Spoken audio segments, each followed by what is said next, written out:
Okay, we're going to.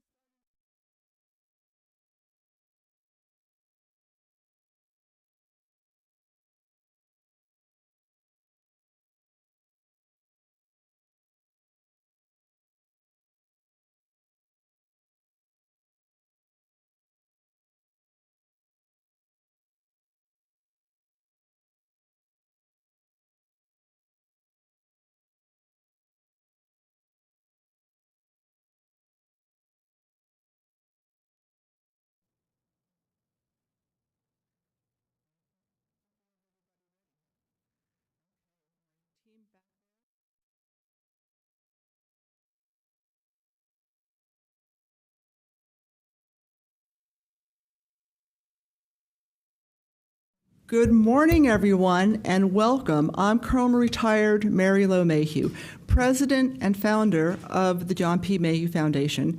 It's my honor to welcome you today to our 8th annual symposium.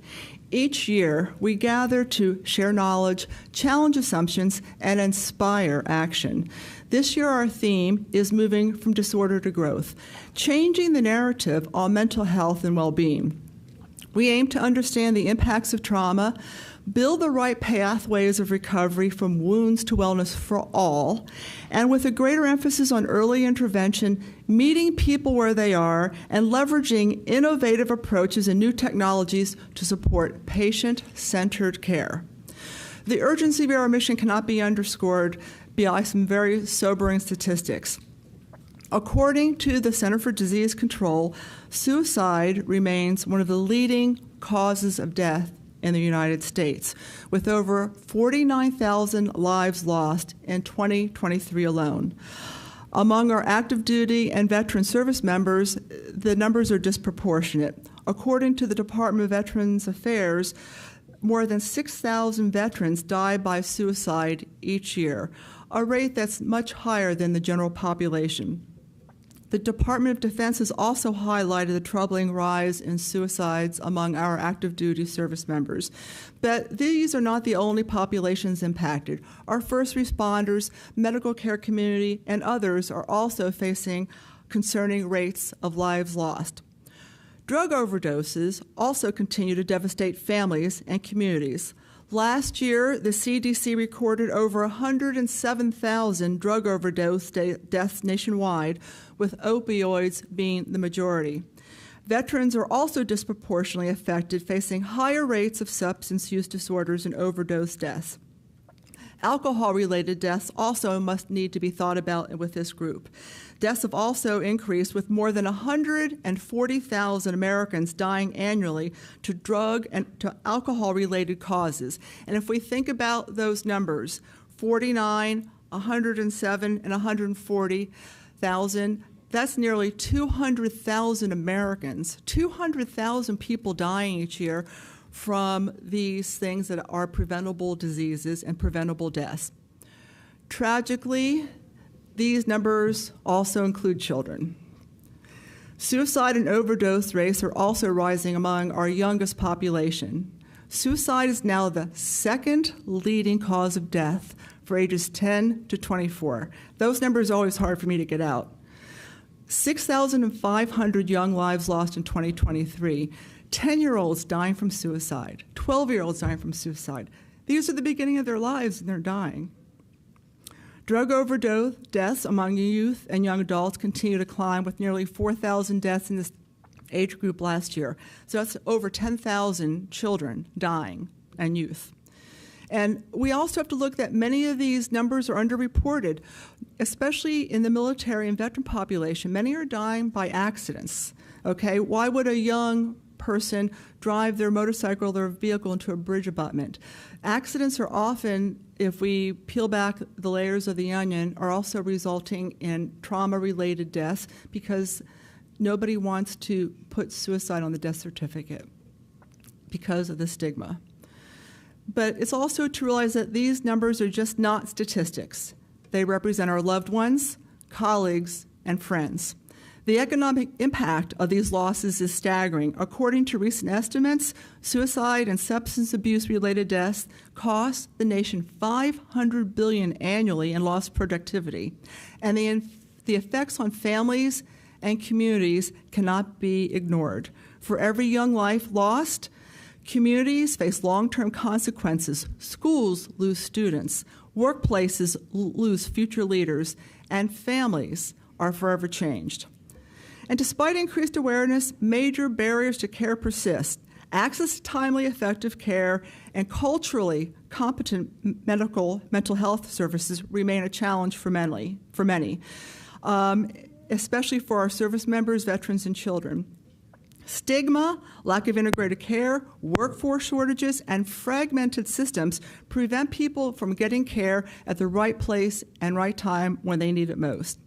Nationally, we must address these gaps.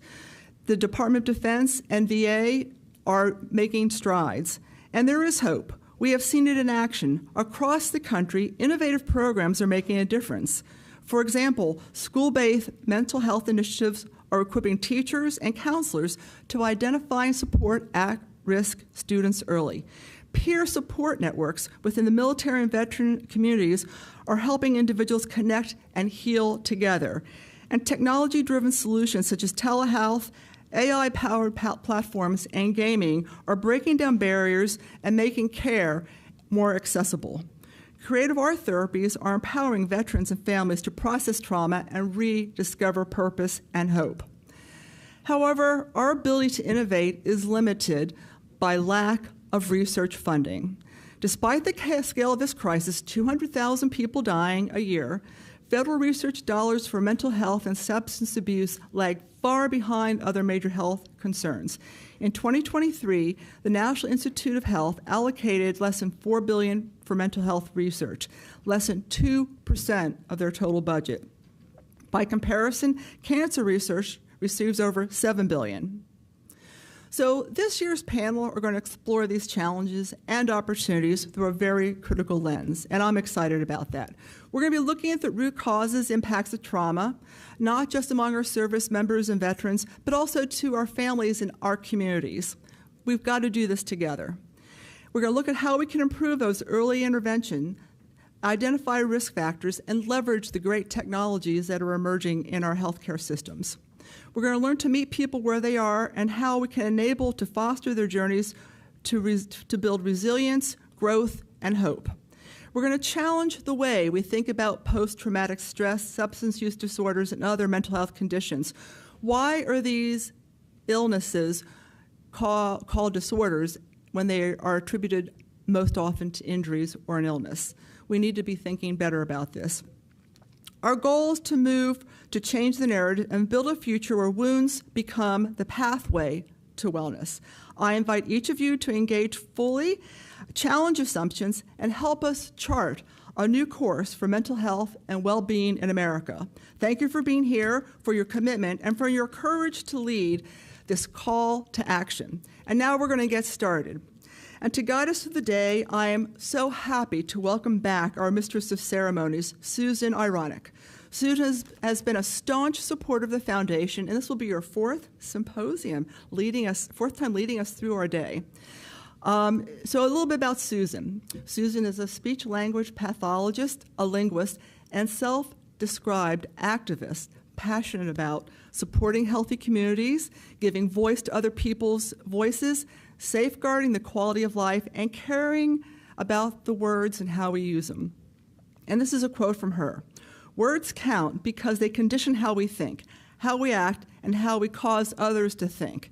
But she comes with a long list of credentials. She's a national speaker and educator, and she's appeared on TEDx, ABC, CBS, and on public radio. She's a graduate of Georgetown and the George Washington University and is in private practice in the Washington, D.C. area. So please welcome our Mistress of Ceremonies, Susan Ironic.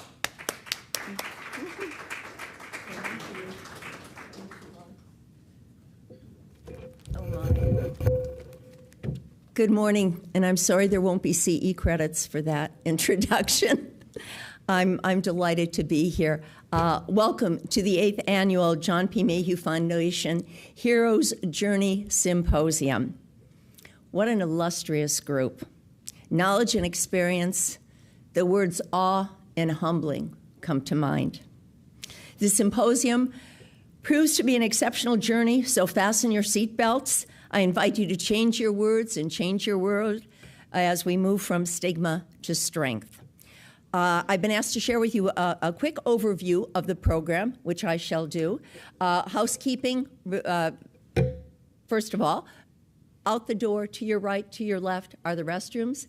Out the door to your right, on your right, is our green room. We will have refreshments, coffee, water. If you need to take a phone call, make a phone call, please step into the green room to do so. As Mary Lo has also asked you, invited you to do, please silence your phone or put them on mute. I don't know how you react, but I treat from memory, but I don't use it. And if a cell phone goes off when I'm in a group, I'm like launched to another planet. I'm walking out in space someplace. So we try not to do that for our speakers. We try to keep everybody focused. You're nodding, you feel the pain, right? It's awfully embarrassing when your mind just goes completely blank. Not that that ever happens to me.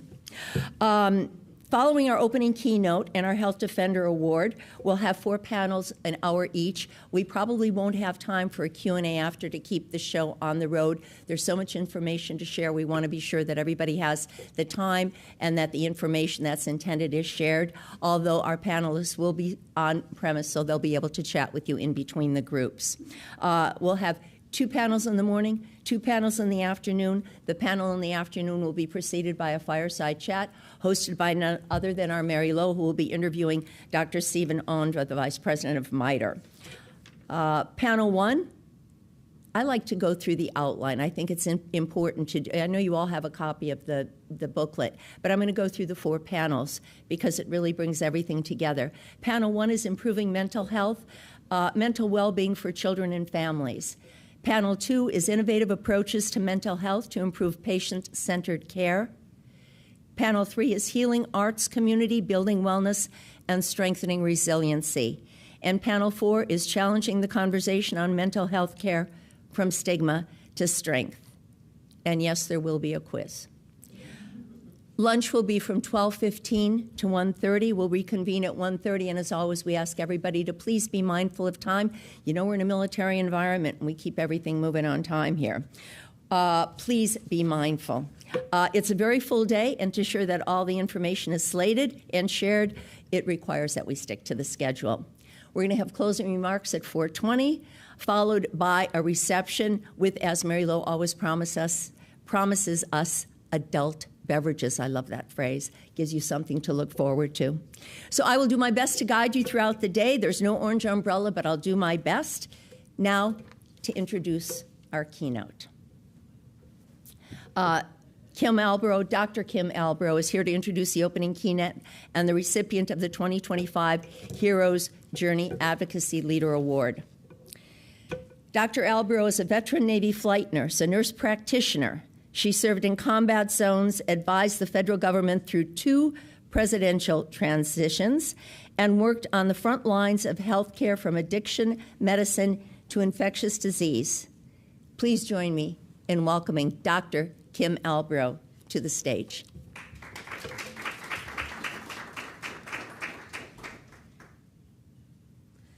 Thank you, Susan. It's also my 4th year being a part of the Symposium, and it just keeps getting better every year. It is my distinct privilege and honor to introduce you to our keynote speaker, Dr. Franklin. She is a nationally recognized leader in behavioral health, known for transforming public health systems over the course of a distinguished 25-year federal career.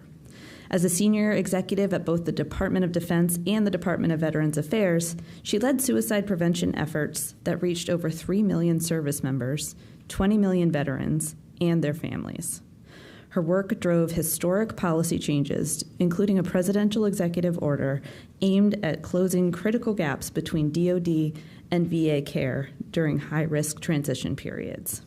She previously served as the Director of Behavioral Health for the United States Marine Corps, where she led innovative programs supporting those impacted by Operation Iraqi Freedom and Operation Enduring Freedom, addressing issues such as combat stress, substance abuse, family advocacy, and sexual assault prevention. In her current role as the Chief of Behavioral Health in the Health Solutions business area, in the Leidos health and civil sector, Dr. Franklin draws upon her deep expertise to guide strategic initiatives focused on improving health outcomes and supporting mission-critical wellness priorities. Dr. Franklin, we look forward to what you have to say.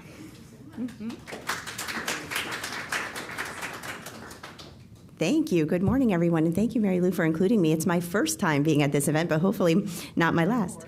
Very well. Thank you so much. I am excited to be with everybody. In part, it's such a privilege to be in a room full of veterans and people that want to help, people that want to pay it forward. And really, that's you get to this point in your life where all you have is your time, and where you spend it matters. And so I am feeling such a sense of gratitude to be able to spend my morning with all of you. And, you know, I appreciate the bio, and that's always like the most embarrassing part, right, of giving a talk. But what folks might not have heard in the bio in terms of my own journey into this field is I grew up on Navy bases across the world. My father was enlisted in the Navy. He worked on submarines and joined the Navy at 18 and stayed in until I was 22. And so that's just like a bit of an interesting fact. And I have one sister that, so the two of us were raised in a Navy family. And my single sibling that I often don't talk about was what we would call an exceptional family member today. I don't think they had that program back in the early 70s when she was born with cerebral palsy and a seizure disorder and lots of struggles. And so I'm the older of the two of us. And so, yeah, we traveled around quite a bit as a Navy family and had all of the struggles that perhaps some of the families that many of us in this room are working with today in the context of meeting the needs of special needs sort of children in the day. And I did marry into an Air Force family. My husband's active duty. And then we traveled to a different set of military bases because, I feel like the Air Force bases are not as beautiful as the Navy bases, or maybe that's just nostalgia from being a kid, I don't know, but being able to kind of be around the water and beautiful places versus the nuclear enterprise of the Air Force and joyous places like Minot, North Dakota. And I guess I can't complain, though, about our time in Stuttgart, Germany. So that's a little bit that's maybe not in the bio. But, when I entered the federal career, in part it seemed like a good pathway for a military spouse to be able to serve the community that I felt like I knew so well. One truth sort of has remained across the board in terms of my work as a social worker in the fields of mental health and suicide prevention, and that is, of course, the importance of like the science-based methods, the complexity of our field, and just the idea that we need evidence-based approaches across the board. And I doubt anybody in this room would argue or debate me on that. But here I am, full circle, after a full career in government and sort of finding my way in private sector, and having the ability to, I think, take a pause and think through what else matters a lot. And maybe what matters a lot that maybe could be elevated even more than sort of what I've pushed long and hard for over my career, which are these data-based, evidence-based scientific methods that we need to bring to bear, which I'll talk more about. But the other side of the equation, really the side that focuses on everyday human acts. And this idea that people need to be reminded, that they're not alone. And I think I came full circle on this in part during my career in government, where I had the great opportunity to meet with a lot of people that were impacted by suicide loss. And so there's something to be said when you're working in the Pentagon and a mom calls you who lost her son to suicide and wants to talk to the leader of the program and wants to make sure that her son's story is known and matters and that the policies align for the very gaps that impacted her son. And over time, those type of stories started to resonate with me more and more in such a way that I thought, we're doing a good job making sure people know about the fundamentals of the data. And we're doing a good job making sure people know about cognitive behavioral therapy and the evidence-based approaches that happen when we get people into care. But are we doing a good job making sure people know what this mom just told me? And sometimes I think we weren't. And, it's just as important. So, I think that's a little bit about what I want to talk to you about this morning, is really how we look at both sides of this equation and how both of them matter. So first, all things public health. We've come full circle in the field of suicide prevention from when I first came into the field in 1999. 94. Some keynotes might not be willing to admit the year they first came in, but I'll admit it, 1994, I came into the field as a new social worker. And at that time, we thought about suicide as strictly a medical problem, and I won't dive way into this because I could, but the thinking at that time was if we identified people at risk and we scooped them up and we got them into a therapist, of which I was becoming a good trained one or a new one, we could help them. And that was really the thought. And it was definitely about helping them when they got to mental health care, but it was also about identifying them in our communities and getting them to mental health care. And that was the thinking. And that was where we were. And so now fast forward, many years have gone by, and surprisingly, I wish we did it even sooner than we did, because I was at the VA, and I see Dr. Tamara Campbell's here, and I'm excited for her panel. Thank you for joining, ma'am. So I'm singing to the choir, I think, going to be sharing some of your stuff. But we came to the realization that we needed to implement public health approaches, and by that I mean we needed to prevent suicide and save lives outside of the four walls of our mental health care system. Imagine that. So initially the thinking went from let's work on it in mental health to let's work on it in hospitals. And that was revolutionary for its time. Let's find a way to save people when they come to primary care. And the thinking was maybe they're coming in for back pain or foot pain, and we need to identify that they're at risk for mental health and make sure we're helping them there. So it went from mental health alone to the hospital system alone to maybe the community mental health system alone to finally, thankfully, full-blown public health approaches where, I used to say at the VA, we need to meet people where they work, live, and thrive, not just where they get health care, which is an interesting concept for its time because, people struggle at work. And they spend large amounts of their day at work, right? How many of you are at work for 8, 9, 10 hours a day sometimes? People at work will know if we're struggling before my mental health therapist would know. And so the thinking was, where do we spend our time, and how do we do, as Mary Lou said, how do we spend time meeting people where they're at? And it might not be just in the hospital system. I spend very little time in a hospital system. I actually do even try to avoid it. I don't know about some of you. It's critically important, but it's not my first place to go when I need help. So super pleased that in the field we have moved to public health and that we've moved upstream, or what I used to hear from our military leaders, left of boom, upstream from crisis, integrating screening into primary care, all good evidence-based work.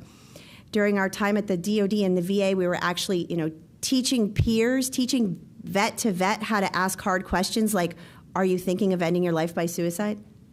Do you feel like you want to go to sleep and not wake up? We're teaching each other how to ask that. Revolutionary for its time because it was previously only asked in mental health clinics. Teaching spouses how to ask that. I saw and worked for the Marine Corps when we were able to embed mental health providers into units. Revolutionary for its time and important, but normal now, expected. And then focusing on periods of transition. We for years in the field focused on periods of transition, rightfully so, and I hate that it's still a problem, but periods of transition in and around and between mental health care. So we would learn that when people left mental health care, inpatient, that they would still end their life by suicide. We would see in the data, and this was interesting for military leaders to hear about because their thinking was, if we got someone into mental health care, we scooped them up, we got them into mental health care, and they were admitted. For the commander, it was like, thank gosh, we got them into care. That was such a big feat, and you could almost see the relief on a military commander's face when they got somebody into inpatient because it was thank goodness they're going to be safe now.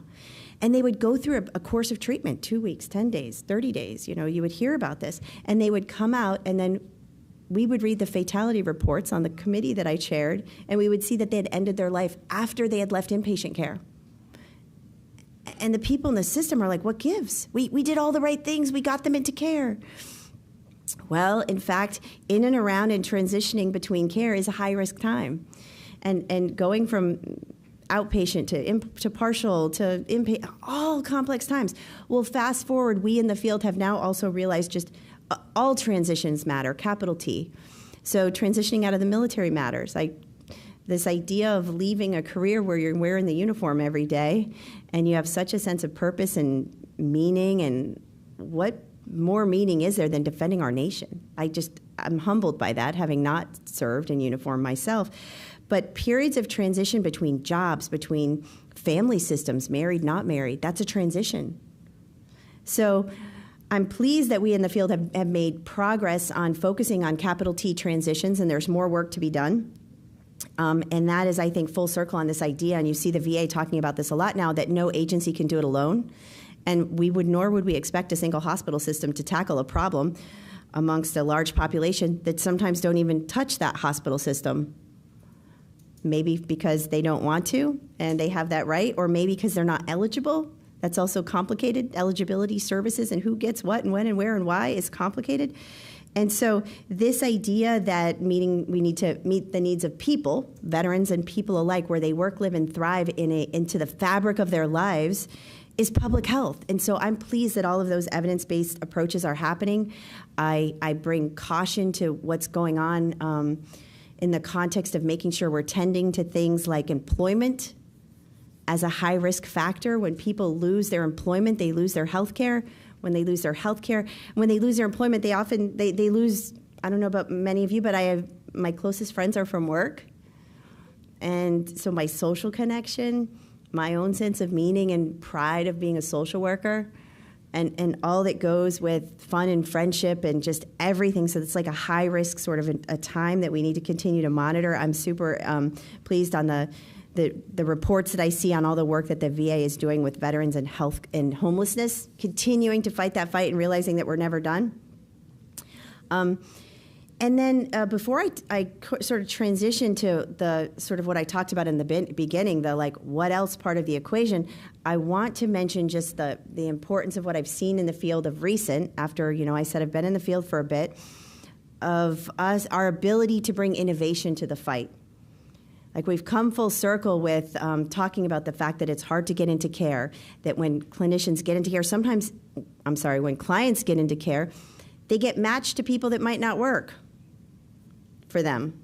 They might not want to be with a male therapist. They might not want to be with a young therapist. They might not want to be with a therapist that requires them to come in person, right? There's all these nuances. So I'm pleased that we're using technology to get after some of that. I hear young people talk about technology being used in dating apps and all of these things, and now we're going to try to match people with similar technology. At least we might get a little 70% closer to finding you your person, therapy-wise, so that you're not like starting and stopping therapy multiple times and getting frustrated. So I just say technology and innovation needs to come to our field, and it is scary for every one of us that work in the field, but we have to do something with some guardrails and parameters that make it safe.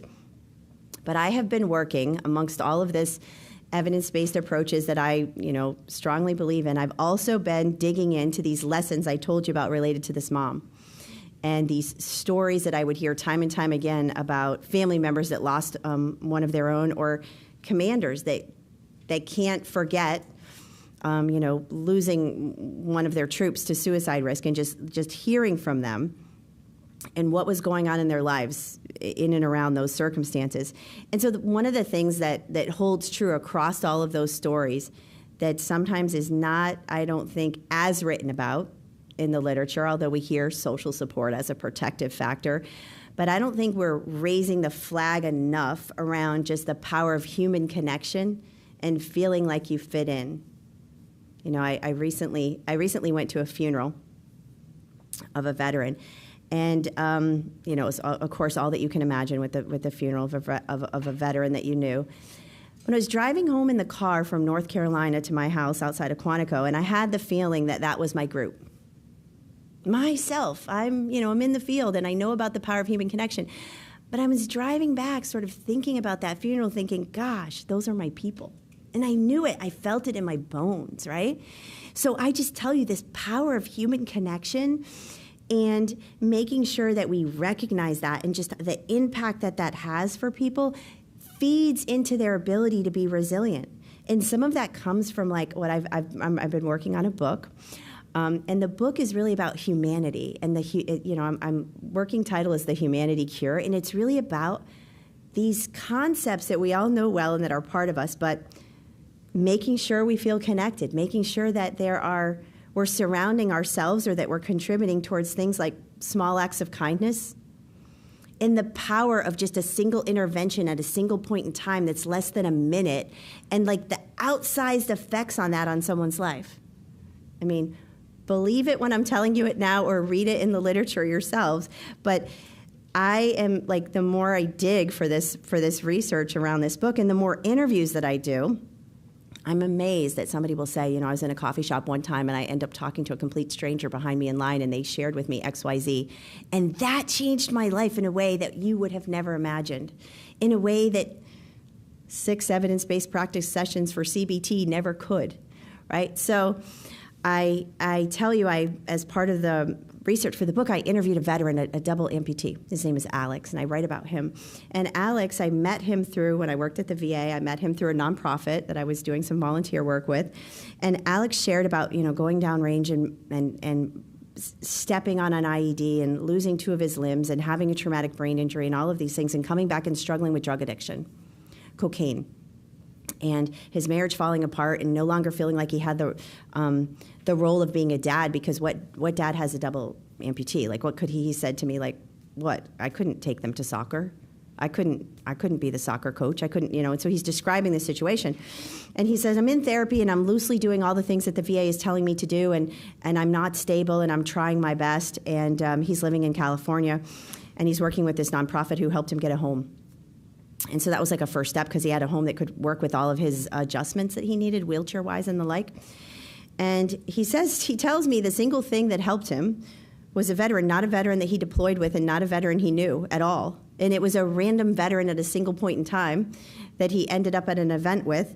And the veteran told him, well, you said you got this house, and is it on some land? And he said, well, it's on a little piece of land. And he said, well, have you thought about working with some bees? You have this land, like, why don't you work with bees? And to have him tell the story, he knows nothing about bees. And he's like, I didn't even know, what was he saying, like the letter B? Like he's like, he literally had no clue. And so this random veteran starts telling him, like, look, I work with bees and it calms my mind. And that was what it took for him. He knew he needed to calm his mind. So that was the thread that he pulled. And he went with this veteran that he met that day, and he got some bee equipment, and he stood up this beehive in his yard, and he starts telling me how he had to calm his mind to find the queen bee, of which I am also don't know anything about bees. And so I'm listening intently, because I'm feeling like I really need to make sure I know what he's telling me. Not only can I capture it correctly for the book, but I'm curious about this in the context of what I know about PTSD and calming the mind and the racing thoughts. And he was sort of using the drugs to do that, and it wasn't working for him. But he talks about finding meaning and purpose in identifying the structure of these beehives and how he literally had to calm himself down. And I just tell you this story because over and over again, this idea of like showing up for each other matters.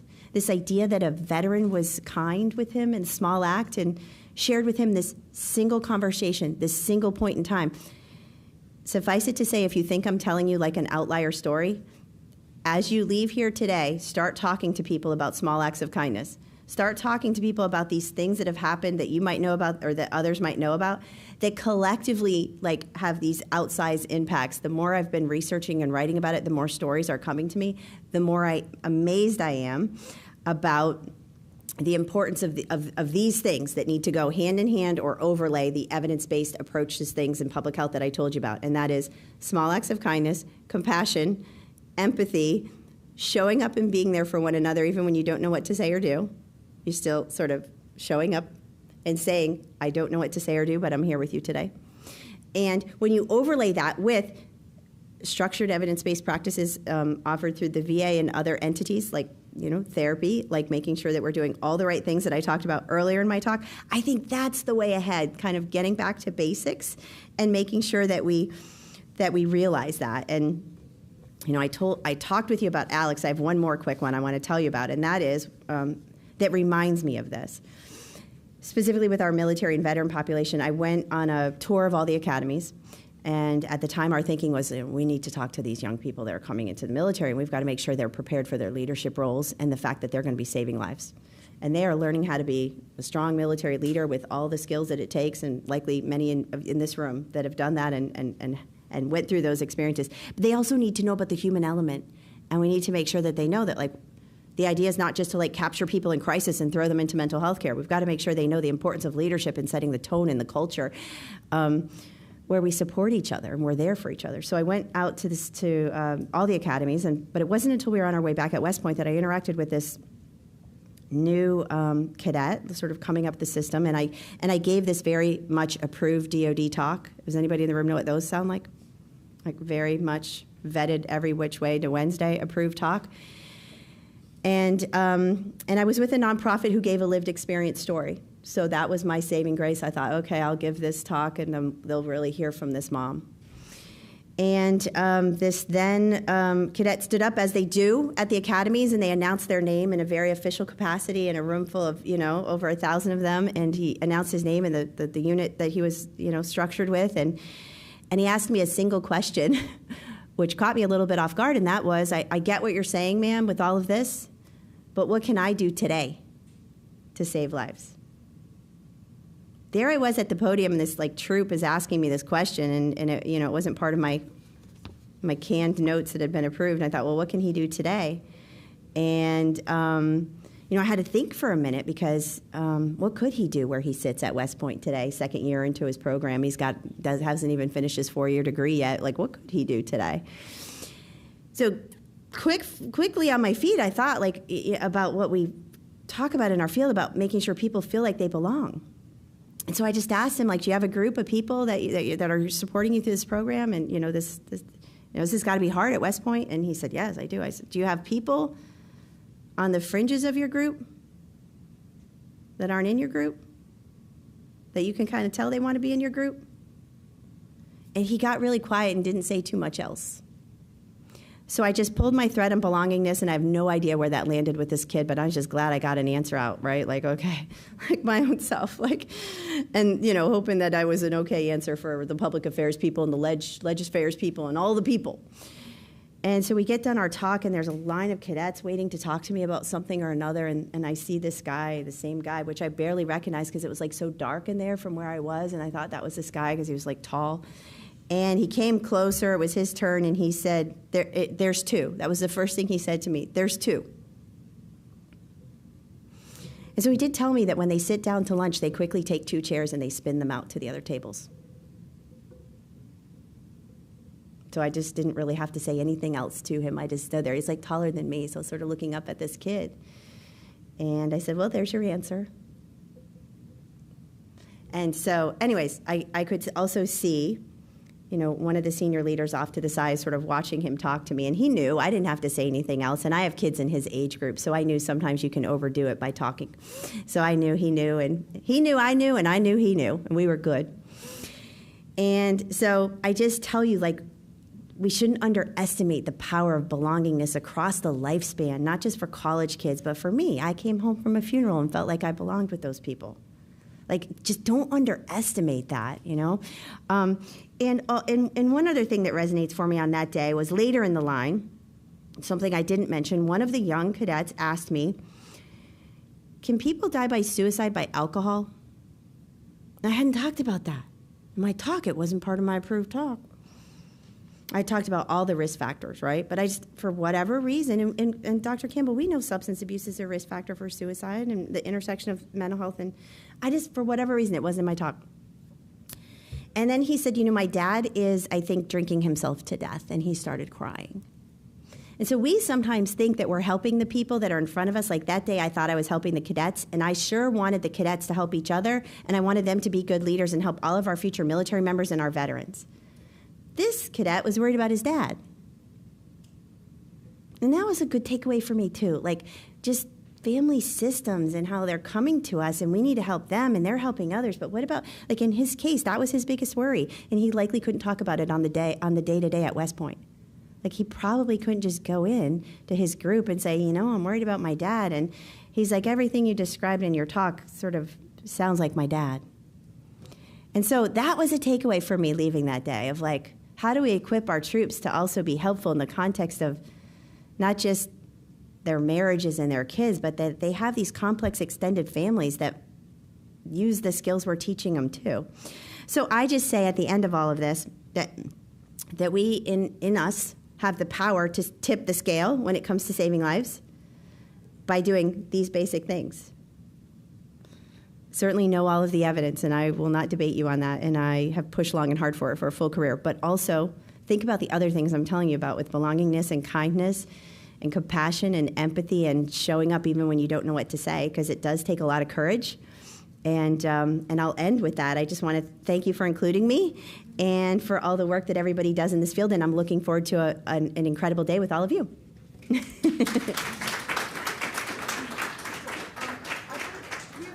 A few questions. Yes. Let's go ahead and Yes. let's sit down. Yes. And Terrific. we'll do a little chat with a few questions. Yes, let's do it.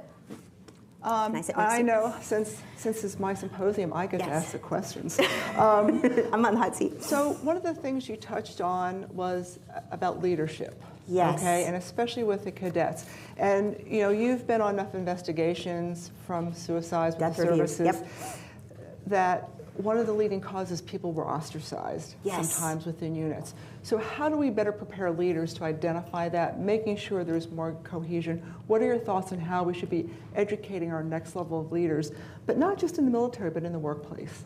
Yeah, and this is such a good question because I do see that in the death review, so I appreciate it. And I would see it time and time again, and the parents would bring it up, where they felt marginalized in the unit and they felt less than.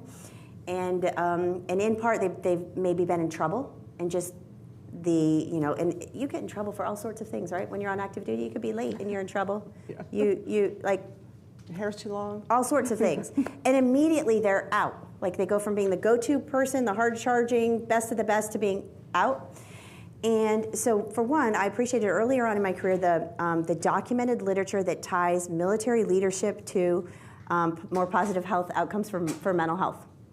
So direct correlation, when they collect the survey data, status of forces survey data, the command climate survey data, and when they look at healthy units that score well on these surveys, and then they track their mental health outcomes, I'm like, finally, when that was published in the field, I was like, this is terrific.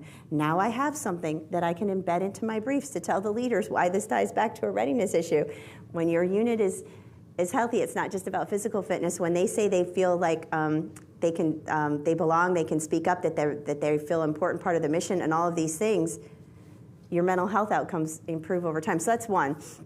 The other is I tried to talk with them about, how do I say this, about not underestimating some of this, and I don't know if it's hazing or like not underestimating how people are treated in their unit. Yes. Like small little slights over time add up for troops in a way that can be detrimental to their life. Yes, it can be.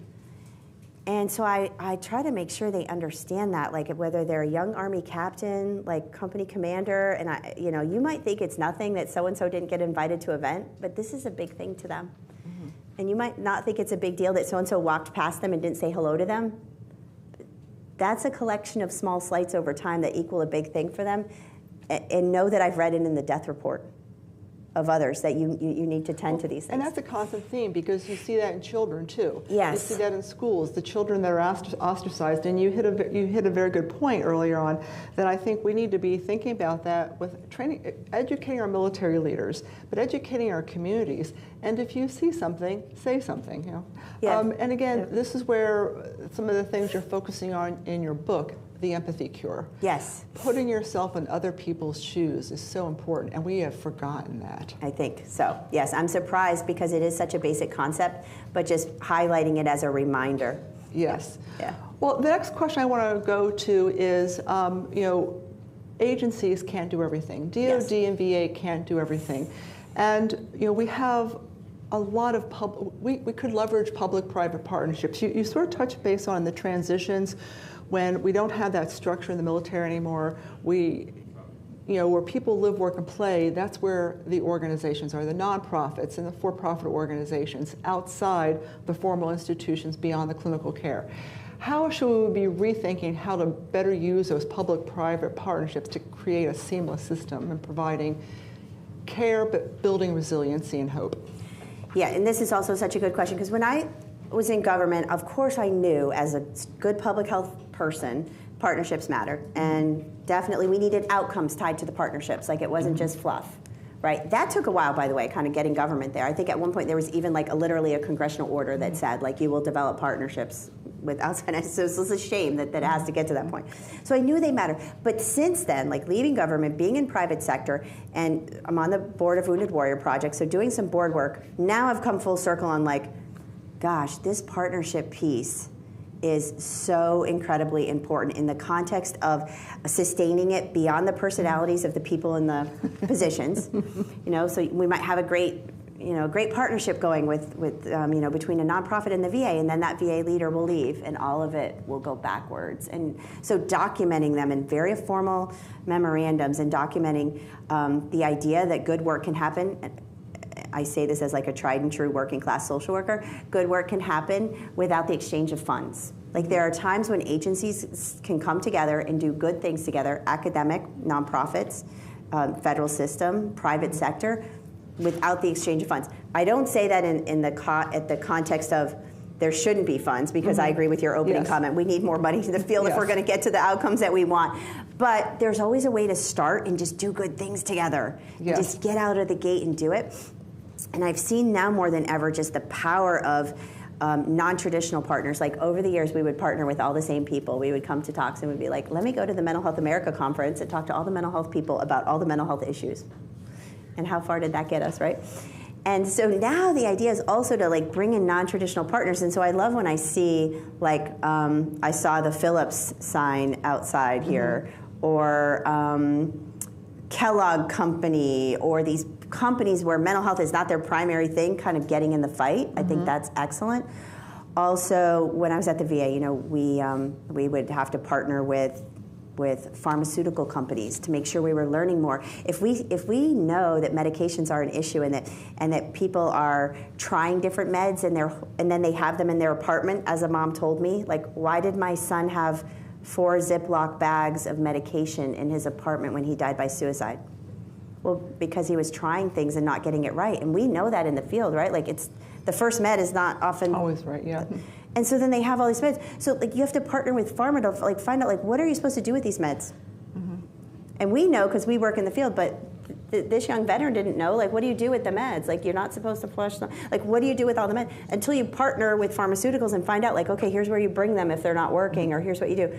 Partnering with the firearm industry, partnering with like industries that touch your space, but might not be in the middle yet. Like I say, we've got to get them into it.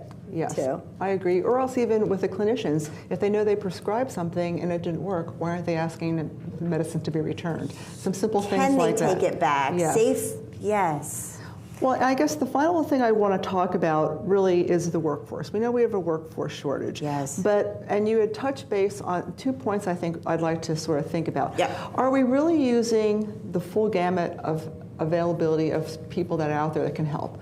With our social workers, our clergy, and I know in the military, we used to have the embedded behavioral health specialists. Yes. And for me, I know when I was in command, my chaplains were always my go-to. Yes. If I saw somebody struggling, it was the chaplain. When I was director of plans and programs, NGB, we had people struggling to come back. Yes. I sent them all to the chaplain. They had to go 30, 60, 90 days. These things were huge. Right. But you have the social workers, you have life coaches. Yes. How can we use this broader group of people that can help people? You don't need to go to the psychologist or the psychiatrist. Right. For everything, right? No, you don't. Right. I know we have a critical shortage in the field of mental health. Even when you rattle off all the professions and you look at the prevalence rate, it will never, and you look at the future studies, smart organizations like MITRE and others that study out like how many people are coming into the field each year and what are the prevalence rates of the mental health issues and when are we going to get to this point. Like in my lifetime, it will never get to the point, like the supply and demand will always be a problem, which is why I've been of late advocating for innovation. But also I appreciate your comment in the context of like the continuum. We have like people struggling with lower level but important and critical issues. I don't want to downplay like adjustment disorder or family struggles. And then we have like full-blown serious mental illness. And then we have capabilities along the continuum. And we right now have a problem where people are entering the system at a place that's not always matched for their area. And so the system is overloaded in spaces it shouldn't be and underloaded in others. And could a bachelor's level peer support person be helpful? Yes. On something?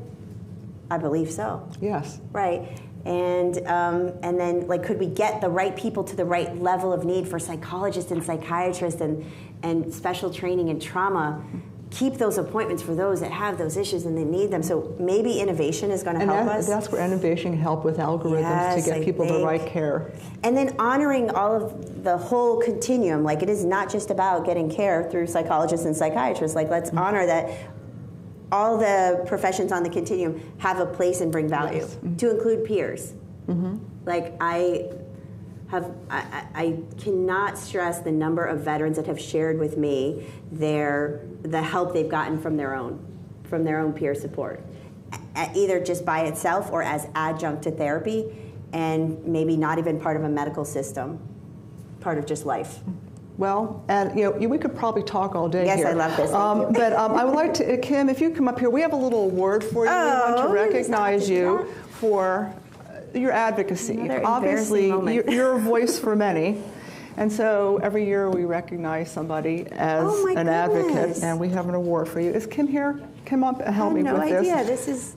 Come on up. We're going to do this out here in the middle of the room. So we're recognizing you as our 2025 Hero's Journey Advocacy Leader of the Year. Oh, thank you. So thank you. But thank you very much for all the work you're doing. Thank you. Okay, and really, the world's a better place because of all you're doing. And I know how hard it is when you've been up there in some of the jobs. Talking to the parents was never easy. I know that because I had talked to parents too, and a mother who's lost a child. It's awful. Yes. Yeah. You stay with them. Yes. Yeah. Thank you, guys. I Thank you. appreciate it. Thank you. And I'd like to invite any that some of our veterans in the room to come up and get a picture with Dr. Franklin over here. And then we're going to move in a few minutes to our next panel. And Susan, I'm turning it over to you because you're in charge. Well-being of our nation's service members, veterans, and so after the pictures, yes. Yeah, we can save it to the Come on, we're going to do it. We're going to do our official photograph over here. This is beautiful and such a pleasant surprise, you guys. Thank you. And we're going to take her name back. Yeah, I guess I left it on. Okay, that's okay.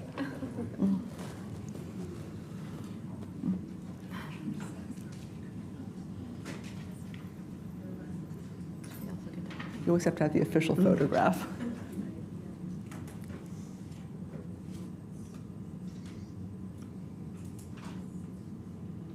Closer just a little bit.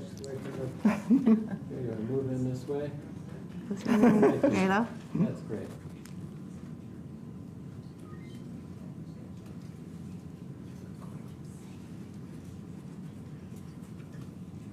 Okay. Thank you. Thanks, guys. Okay, and we have to go back. Yes, here. I'll go back and get this off.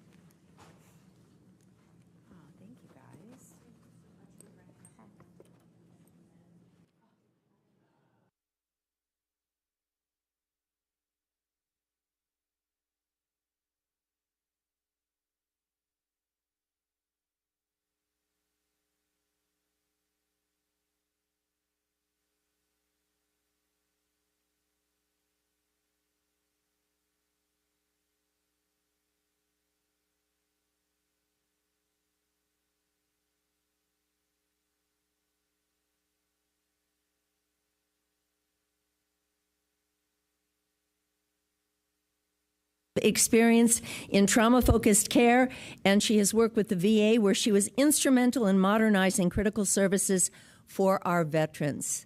Please join me in welcoming Jennifer Strickland.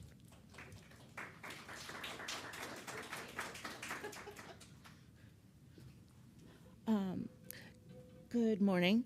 We're thrilled to present the Hero's Journey Health Defender Award to a dedicated public servant, Representative Tom Keene, Jr., who is currently serving his second term representing New Jersey's 7th Congressional District after being elected to Congress in 2022. I can't believe it's already time is flying. From an early age, Representative Keene recognized the importance of civic engagement, serving as a volunteer firefighter and emergency medical technician. His career in public service began with an appointment to the EPA. He went on to serve as a legislative staffer for Congressman Bob Franks before being elected to the New Jersey General Assembly in 2001. He continued in his 14-year tenure as the Republican leader in the New Jersey Senate, working on health and human service issues, and he became a champion for children for his responsive, student-focused approach to education and his strong defense of children and families. In Congress, Tom continues his focus on key issues, including improving access to care and keeping costs low for families, with a strong emphasis on veteran support and mental health care. He serves on the House Armed Services Committee, where he is a forceful advocate for the Defense Health Agency reform, pushing for a united medical command and supporting pilot programs at Joint Base McGuire-Dix Lakehurst. His efforts directly impact the quality of care for our service members and their families. Furthermore, within his home district in New Jersey, he has innovatively leveraged New Jersey's strong education and caregiver support networks to advance federal pilot programs focused on wellness and assistance. His commitment to these issues is clearly demonstrated by the legislation he champions, focusing particularly on military families, caregivers, and mental well-being. He is a co-sponsor and champion of critical bills, including the Military Family Mental Health Services Act. If you want to look it up by the number, it's H.R. 1635, aimed at expanding crucial mental health resources for military families. The Military and Veteran Caregiver Student Loan Forgiveness Act, that one is H.R. 2974, providing financial relief to those who care for our wounded heroes.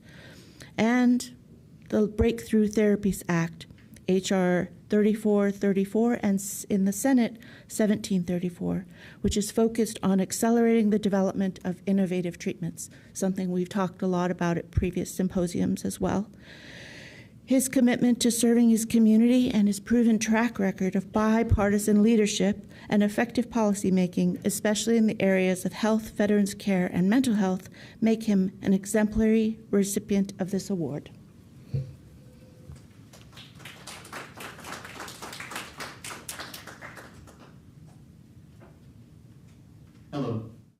Hello, Congressman Tom Kean Jr. here. While I regret that I cannot be with you in person for your annual symposium, I want to thank you for your honoring me with the 2025 Hero's Journey Health Defender of the Year Award. I am deeply humbled to receive the recognition from the John P. Mayhew Foundation. I accepted not only on my own behalf, but on behalf of the countless advocates, caregivers, and clinicians and policymakers who work every day to strengthen health, wellness, and resilience across our nation. I want to extend my gratitude to the Foundation for your leadership in advancing innovative solutions that bridge gaps in our healthcare system, especially for our service members and veterans who continue to live with the invisible wounds of trauma. Ensuring that our heroes receive the best possible care, cutting through red tape, and making veterans a top priority has been central to my work in Washington. Serving on the House Energy and Commerce Committee, I've worked with my colleagues across the aisle to advance legislation that expands access to mental health care, strengthens patient-centered care, and supports medical innovation. During the 118th Congress, I co-sponsored several bipartisan bills to support veteran mental health, including the Veteran Suicide Prevention Act, which strengthens oversight and accountability to improve the care our veterans receive. The Not Just a Number Act, to improve data collection and reporting so that policymakers can craft better, more effective solutions for suicide prevention. And the Vet Centers for Mental Health Act, which expands community-based resources and improves access to critical services for our veterans and for their families. These efforts, especially during Suicide Prevention Month, remind us that behind every statistic is a life, a family, and a future that deserves protection and support. Together, we are changing the narrative on mental health. We are moving from wounds to wellness and from disorder to growth. This award is a reminder of the responsibility that we share as public servants to listen, to lead, and to innovate. Together, we are building a future where every individual can heal, grow, and thrive. Thank you again for this incredible honor. I look forward to continuing this work with you as we build a healthier, stronger, and more resilient America. Thank you.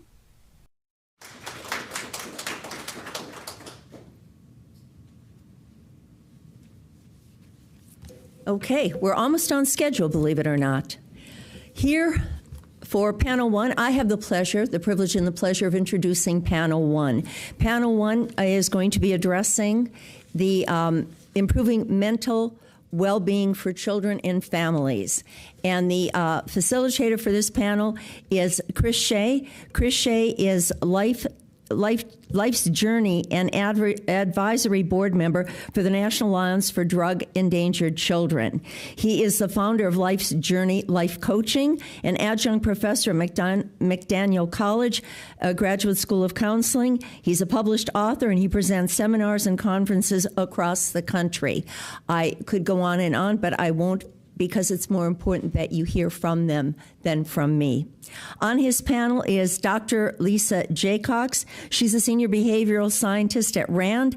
She is a clinical psychologist specializing in the impact of stress and trauma on children, adolescents, and adults. She has a long track record of research and interventions to alleviate anxiety, depression, and post-traumatic stress symptoms, especially in applied settings like schools and primary care. Her focus is on children in military families. Again, there's much more to be continued. Rachel McFadden, Clinical Director of Youth Programming for Overdose Lifeline. Rachel McFadden is an occupational therapist with a passion for mental health and trauma-informed care. She sits on several committees, including conference, legislative, and membership, and she has spent most of her career at Level 1 Trauma Center. Much more coming from her as well. And finally, Kelly Scala is a military family service provider from the University of California, Los Angeles. Kelly is a military family service provider within the Jane and Terry Semel Institute for Neuroscience and Human Behavior at UCLA. She's a military spouse with over 20 years of experience in behavioral health.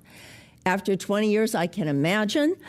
Subject matter expert in military culture, trauma-informed care, and evidence-based interventions. What an illustrious group. Please, take your seats. Thank you. Thank you. I think they told me to sit here. Yeah. And are these working? Hope so.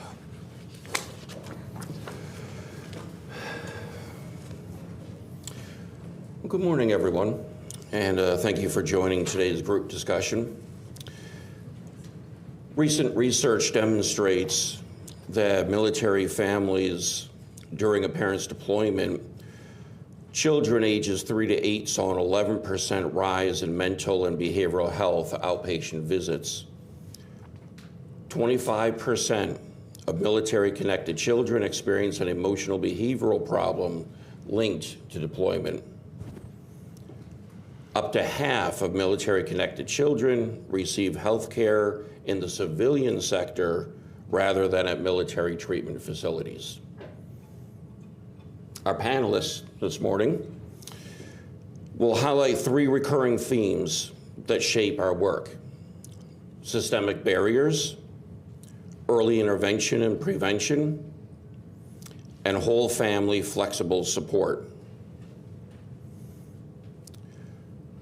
Today's discussion will explore how we can translate these insights into concrete actions, developing sustained funding streams, expanding trauma-informed training for educators, and scaling flexible whole family interventions.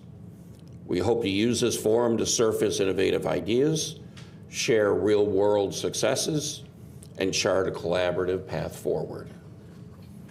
A big task.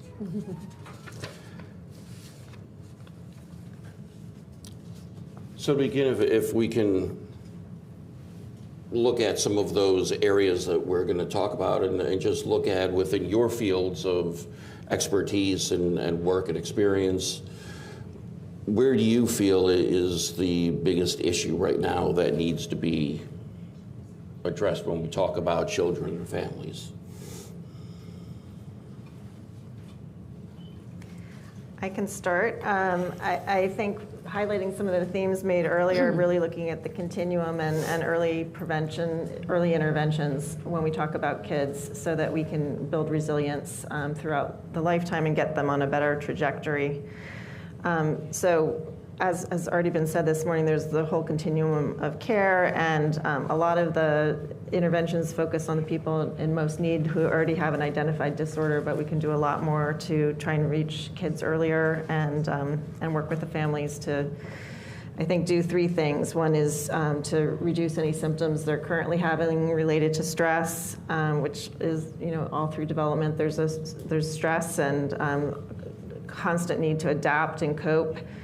Build coping skills for the future, build peer and parent support, and also just sort of open the door for future mental health care. If we can give them a good experience with preventative services early on, then that can kind of position them to be more ready to talk about it, ready to seek care later on when they need it. And that's been the theme of a lot of the school-based work that we've done.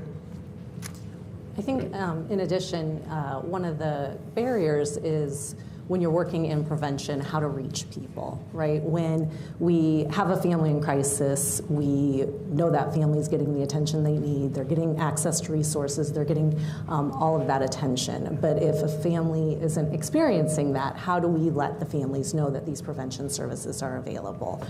So I think that we can collaborate with other providers, working with all of the chains of command on the installations, working with pediatricians, mental health providers, making sure that everyone understands the different scope of services and what all of the different services do so that you can get people where they need to be. And so with that, if we can get embedded into some of those briefs, so we can get that face-to-face time with the family, whether it's a pre-deployment brief or a family day, some of those fun events. And so getting that face time with families so that they know there doesn't have to be a problem for them to participate in a prevention level service. Yeah, I think another barrier is the stigma that still exists. It's been a while since my husband retired from the military in 2012, but and I know it's changing, but back then he didn't talk about it. I can think to some of his tougher deployments and how I handled my children during that time, and gosh, I could have definitely done better, but we didn't talk about it. So being able to start having those conversations preventatively and being open about it and being able to be vulnerable and even to tell our kids, like, I'm not okay right now, I will be okay. But it's so important to have that open dialogue with them and help combat the stigma that exists around them. And I think that becomes a major point, is the fact of communication. And I think that's what we heard this morning as well. How might we do that? What might be a strategy or a collaborative effort where we can increase that communication or change a culture that allows for communication? And I guess what I'm looking at it is the beginning of eliminating stigma as much as possible. I think our keynote speaker hit on it. You have to feel like you belong. Like, I am not going to go and talk to somebody who I don't feel like can relate to what I'm going through. So finding these communities where our families feel like they belong, where our kids feel like they belong, where they can talk to somebody who can relate to what they're experiencing. I feel like that's the first step, is having that community you feel comfortable communicating with. I can sort of speak to the school issue because most of my work has been school-based around stress and trauma for kids. And one of the big barriers there is that most kids in military families go to public schools, not to DoDEA schools. And the schools don't even really know that they're in military families, nor that the parent just deployed, or that there's particular stressors going on in the home. So that's an issue around communication that could pretty easily be improved if that was more on the radar. That teachers and administrators know that the kid is experiencing a stressful time related to parent deployment or whatever. or that they have the frequent moves as well, so they're moving between schools, and that could easily be something that is communicated as they enter a new school to increase understanding. And then there's a lot around teachers communicating both with teachers and parents about the impact of stress and trauma on learning, whether it's the unique military stressors that kids in military families face, or whether it's the everyday stressors that all of our kids face, or newer stressors like the COVID pandemic and increase of social media and rise of AI and economic factors that are all impinging on our kids right now. So there's this array of stressors, and a lot of, I feel like I've been focused on stress and trauma since my entire career, and earlier on it was more of a specialty, and it's become more of a national conversation post 9/11, post Iraq and Afghanistan, with more and more recognition of the impact of stress and trauma, but still teachers, for instance, don't really know how to necessarily handle it in the classroom, how to talk about it, how to work with kids who have experienced recent trauma or who are under a lot of stress. So that's some of the stuff that we've been developing over the years through the National Child Traumatic Stress Network has been all focused on schools, trying to get teachers better equipped to handle kids in the classroom, how to have administrators and teachers understand the impact of trauma on learning, that kind of thing, so that everyone's on the same page related to how these behaviors and emotions play out in the classroom, for instance. And I think in addition, with the schools, making sure that the schools have something on their enrollment forms about is the child military connected? And then doing that program promotion about what services are available. Get invited to the back to school nights so you can share those services and let the families know about them, but also letting the teachers, the staff, the administrators know what services are available so that if they see any challenges, they can reach out to the parents and let them know, hey, this is a great service that is available to you being a military family. One of the things that we do is we go into the schools and do skill building groups with the kiddos so we can teach the kids directly. And again, it's all that collaboration with the school liaison officers, the MFLACs, the school counselors, allowing us to either come in during, a counseling period or a lunch break or after school and doing a skill building group. And then we can teach the kids those skills directly and then follow up with the parents afterward. Hey, did little Joey tell you about the feeling thermometer? What did he say about us coming in? Oh, that we're available for, and, being able to kind of share that promotion with them so that they know that it's available to all of them.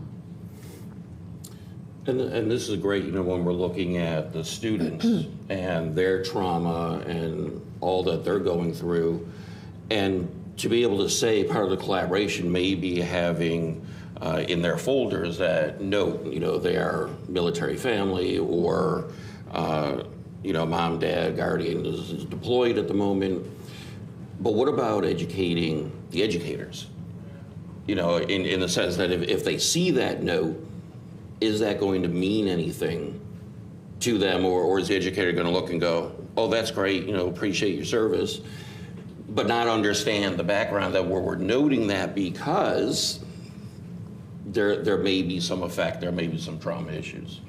Do we see anything that's going on with educator education? Yeah, absolutely. Reaching out to those school liaison officers or the counselors so that you can get in there and get in front of the teachers as well and provide education about what those military stressors can be. We can talk about ACEs, adverse childhood experiences, how they can be mitigated with benevolent childhood experiences, and then being able to let the teachers know these are the skills that are available, these are the services that are available, so that they can put that link like, oh, Johnny's a military kid, I know that he has access to these additional things. Mm-hmm. Mm-hmm. I mean, ideally, ideally that kind of training would happen pre-service while they're getting their, original education as teachers, because I think we know from multiple studies that whenever you try and train someone after they're already in place, it's a lot harder and it doesn't necessarily stick. But if you train them right when they're first learning, it can work better. But in some cases, too, it's equipping the family with the advocacy skills and the information to give on behalf of their child. So we often do end up having to lean on the parents to do that advocacy and education. Yeah.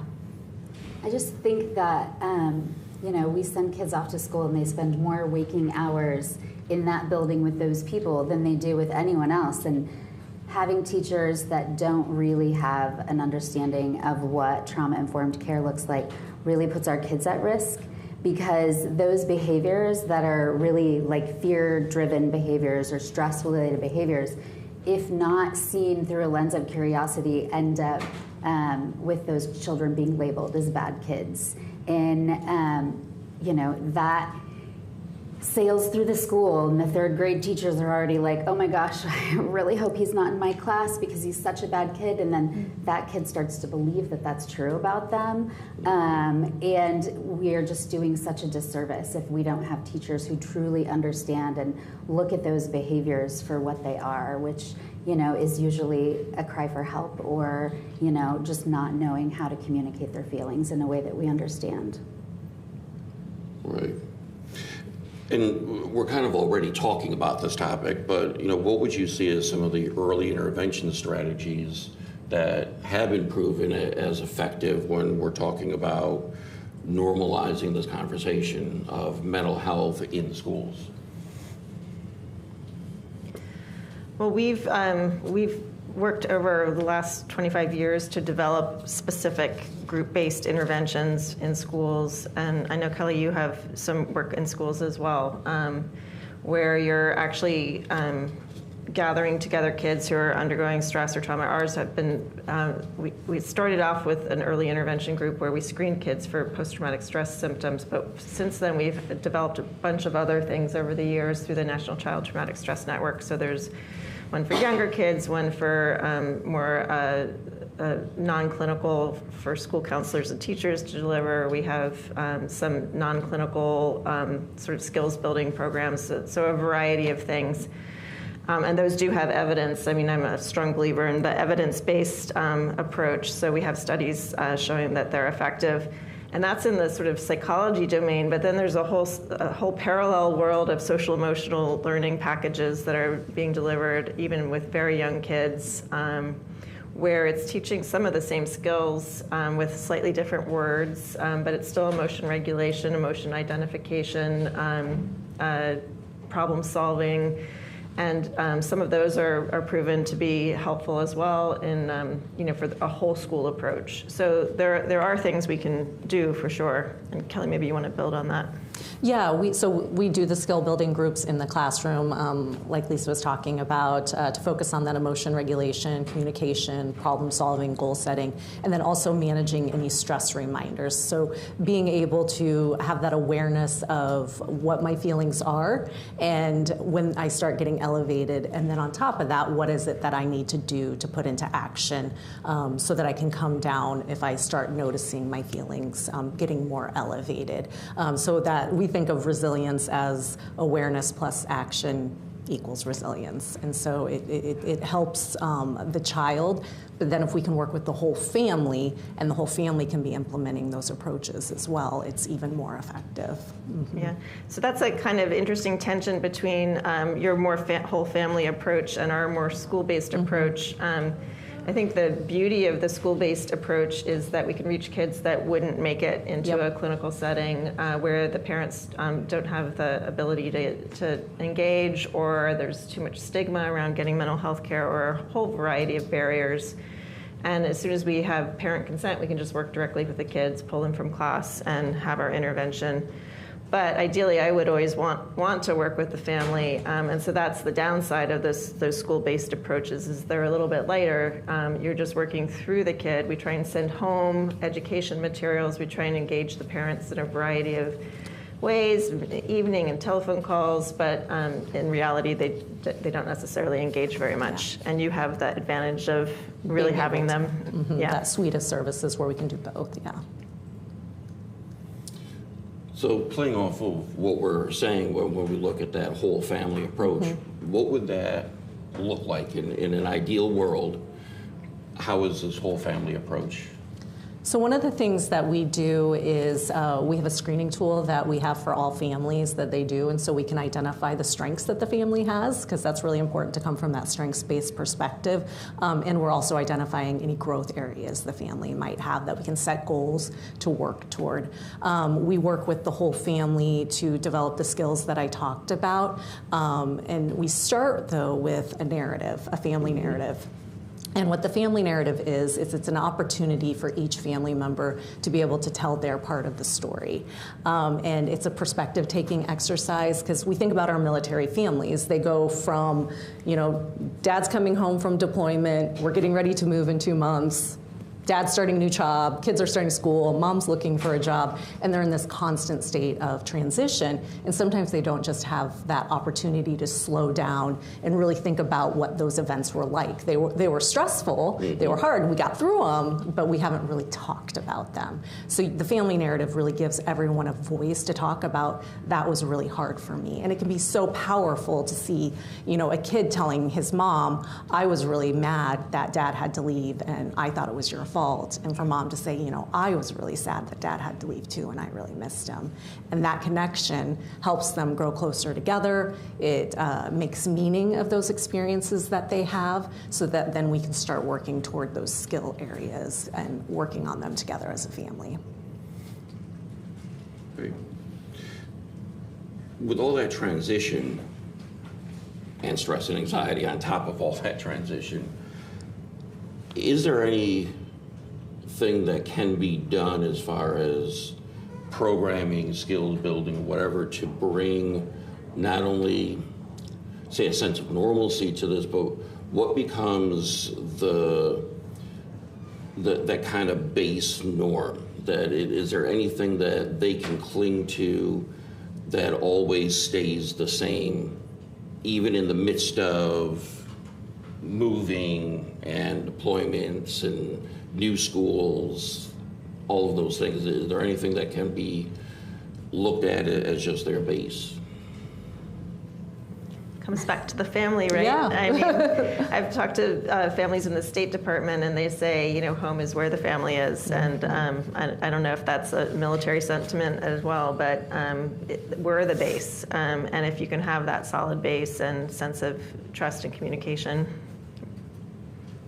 I think just always thinking about those protective factors, healthy relationships with peers, healthy relationships with adults, the education, building them up. I also think artifacts are incredibly important to kids, those physical things that they can take from place to place to remind them of the experiences that are good, that it helps them, of the people that support them and care about them.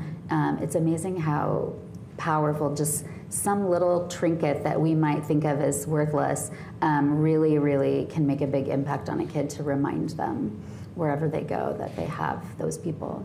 That makes me think of one of our PCSs. My son's bike had one of the moving stickers. Anyone who's military knows what I'm talking about, right? And I'm like, oh, let's take that off. And he said, oh no, that shows where I've been. So we'll leave it on. So I really appreciate that about the artifacts. Yeah, and the artifacts really is important because it's tangible, and when everything else seems to be in flux, and it becomes, very esoteric in many ways, you've got that tangible thing that can be held on to. So what do we do in helping the children to reduce some of the stress and anxieties? Because, in my field of substance use disorders, we're finding that many of the people who are suffering from substance use disorders have an underlying early trauma.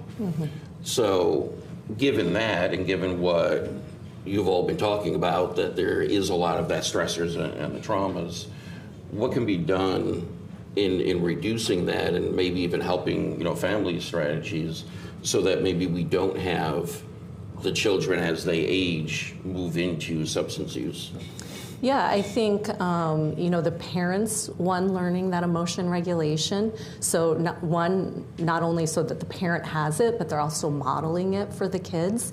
And they're able to show the kids, hey, when mommy is in traffic and I'm stressed, help me do my breathing or help me blow my bubbles, depending on, what age the children are. So showing the kids and modeling for them, this is how we manage our stress. So teaching them those skills. So I think there's that piece, and then just that family connection, spending time together, doing fun things together, having activities, making plans together, doing all of that really can help mitigate some of the stress because you have that strong foundation like we were talking about. So on top of the coping skills and the connection, which are extremely important, there is some evidence that a trauma focus can be beneficial for kids. Looking across all the different interventions, they usually are using a combination of cognitive behavioral techniques, but the trauma focus seems to give programs and interventions a slight edge.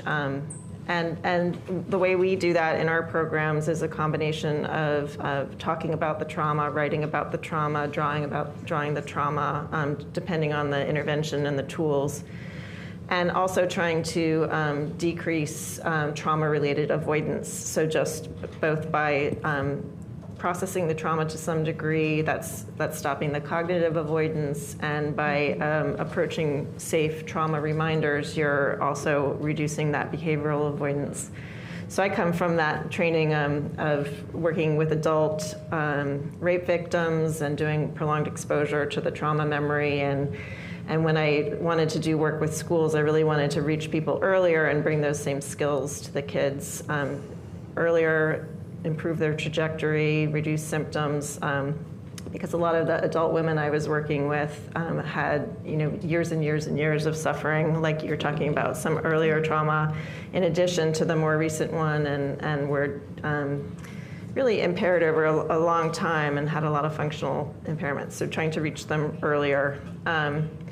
But we kept those same elements in it, some of the trauma focus. And I think that's the hardest part when we have school-based clinicians delivering it, that people are always, we as clinicians also want to avoid talking about the traumas in some cases, but it does seem to be really helpful, and we've had really good experiences with kids being able to handle it even in the school setting, and experiencing symptom relief. So I would add that piece as well. I think my work now with kids is children who've been impacted by substance use disorder of a family member. And to kind of echo what Lisa said, like, we kind of, put our arms around them and support them in starting to communicate that, but wherever they're at. So we do an activity called Letter to Addiction because we want to work on separating the person from the, addiction. And that you can hate the addiction and love the person. And so they start to communicate that. And for some kiddos, it might just be one word, or it might be a picture, or it might be a letter where they can fill in some blanks.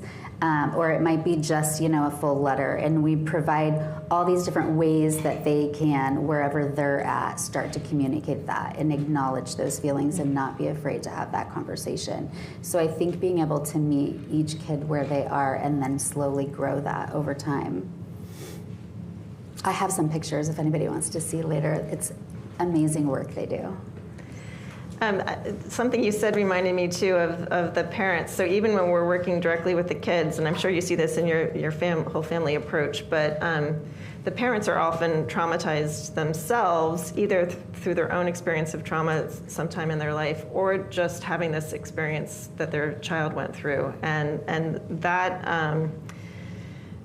that produces a whole set of behaviors that the parent is going through to try and protect the child that can be so avoidant that it's actually not that helpful to the child. And so we do have to sometimes try and work through some of that parental avoidance, hesitancy to talk about it, hesitancy to bring up anything that might remind the child. Whereas, as you're talking about the family narrative too, it fits into that. I mean, when we go through experiences as a family, we rehearse and discuss and talk about all these memories and experiences, the wedding, the funeral. We talk about different things over time, but families tend not to talk about a traumatic experience. They avoid it so that no one will get upset, and that makes it hard to process that event and kind of come to a shared meaning, shared understanding of the meaning and impact on the family. Yeah. Storytelling is incredibly powerful for understanding the perspectives of an event and, like you were saying, Lisa, making meaning out of it. So I think that's a great point. So based on the research and what I had said in the introduction, where about half of the children are going to medical facilities that are non-military. Do you see that as one of the barriers? Do you see that as an issue? How does that statistic? Well, we talked about schools not knowing if kids are connected to military families, but it's also not on most clinical intake forms. So it could also be that a therapist is not tuned in or doesn't have that military cultural competence. Mm-hmm. So that's clearly an issue as well. Yeah, I second that. So helping even the community understand what services are available would be something that would be really important if that many kids are seeing outside military providers or community providers. Right. Yeah, and you bring up a good point, because where I currently work and help out our local health department, we're a couple blocks away from a military base. Mm-hmm. We're an outpatient clinic. None of our forms ask about current service, previous service. And that was brought up at a meeting, that do you ask? And then that light bulb hit, like, we should.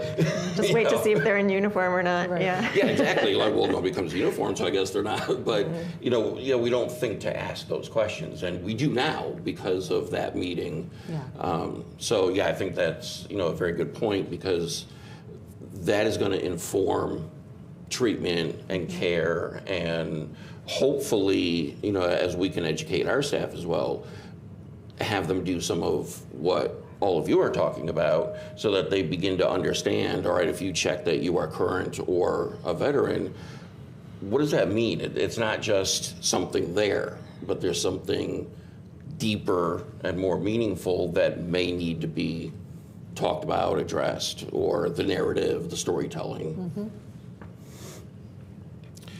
So on that, as a counselor and a life coach, I love to be optimistic. All of you have shared many optimistic things and talked a lot about what works.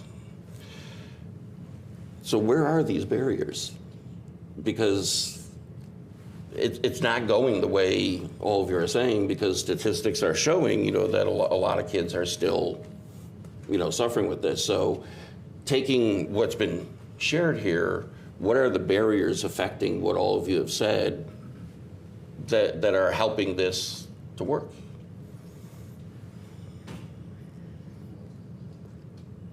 I think a lot of times it's money, right? Funding. I think that's always a big one. And then it's just that collaboration and being able to promote programs, promote awareness of some of these concerns that military families might face that are different than the general population.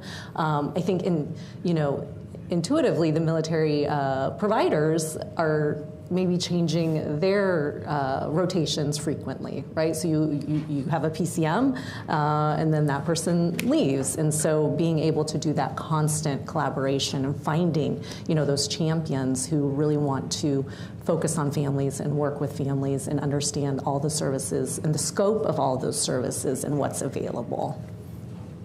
I think the workforce shortage is a barrier that we discussed, but then secondary to that is the people in the workforce are overworked and they're tired and they are more susceptible to vicarious trauma and burnout.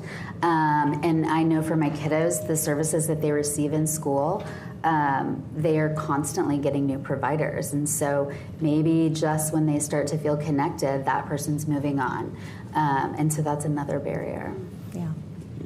Yeah, to underline the funding barrier, we do have a lot of promise for school-based programs, but the funding is very piecemeal. So the programs we developed are being delivered all over the country, but it really depends usually on either a school system using discretionary funds outside of the academic mission to bolster mental health, well-being. Sometimes state-level programs or local programs where there's a push to bring more mental health services into the schools, or a special grant that is not going to necessarily last for that long. So that gets very tricky. There's just not like a really dedicated funding stream to supporting mental health in schools for kids. Even the social emotional learning has gotten politicized and dropped in some states because of the term has gotten on the political side of so what we really would need there is a dedicated funding stream to support not just the academic learning, but the full development of kids, because as you said earlier, that's where they're spending most of their time. It's a natural environment. We want to improve the natural environment, and we can really do a lot in schools to try and improve the culture and climate, as well as support kids' mental health if there's funding for it. Mm-hmm. So one of the calls to action coming out of this would be funding. Big surprise. Yeah. But not yeah, rocket funding science. with that. Yeah. What else could be done? Funding may or may not come. Funding may have to come from other sources. I know that's something that I'm dealing with right now with some of the cuts, that we may need to look at other groups, that use the money. But besides that issue, what else would be helpful to get all this wonderful programming that you've shared? Yeah, I think, when we think of reducing that stigma, when we think of prevention programs and trying to reach everybody, making them fun, right? Like, we have educational activities that we can do with families, and we do with families because we want them to learn the skills by having fun together, by playing together. And we do that all the way from program promotion. So if we have a tabletop event, we're doing a takeaway craft, or we're doing a skill at the table that they can do, and then that can draw the kids in, and that's exciting. In the skill building groups in the school, that's an activity-based group. And then even when we're working with the families, what we're doing is educational activities, and that's whether it's in person or if we're doing it virtually. We have lots of fun ways to make it enticing for kids, even through Zoom, to do some different activities. So I think if we can encourage educational activities to make it more fun, because no one wants to just sit there and talk about their problems. Of course not. Right? Nobody wants to do that. So if we can make it fun and we can make it strengths-based, right? Like, let's focus on what we're doing well, and at the same time we're working on our growth areas, but we're also identifying the things that we do well.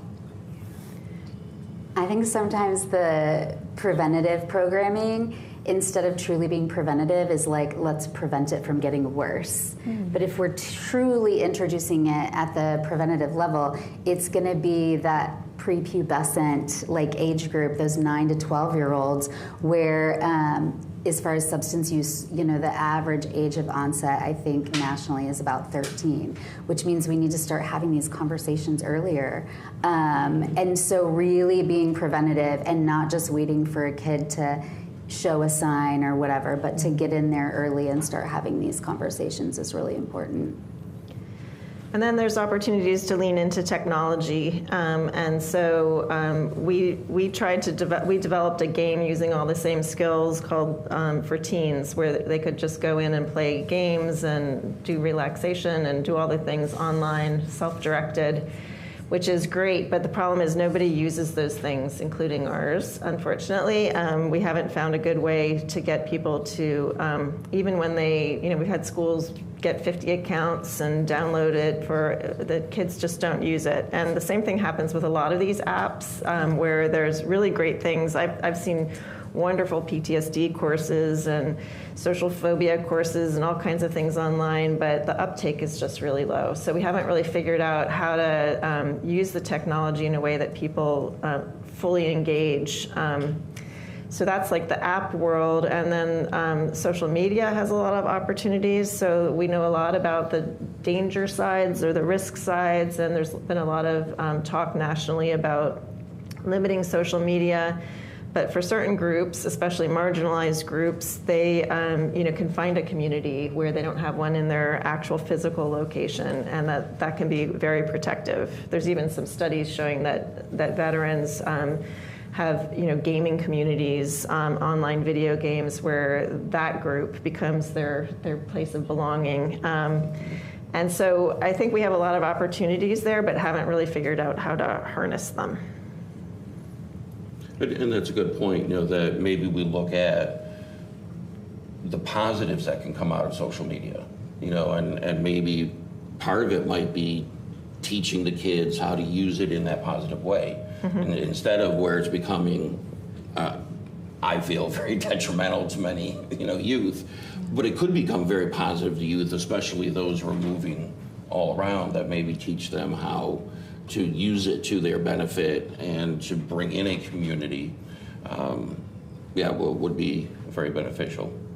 We wrote a paper last year on suicide risk and youth social media use, and it is just so double-edged in as much as there's a lot of good information on the internet that kids can access. There's a lot of bad information. They can find a community. They can find a bad community that encourages negative behaviors.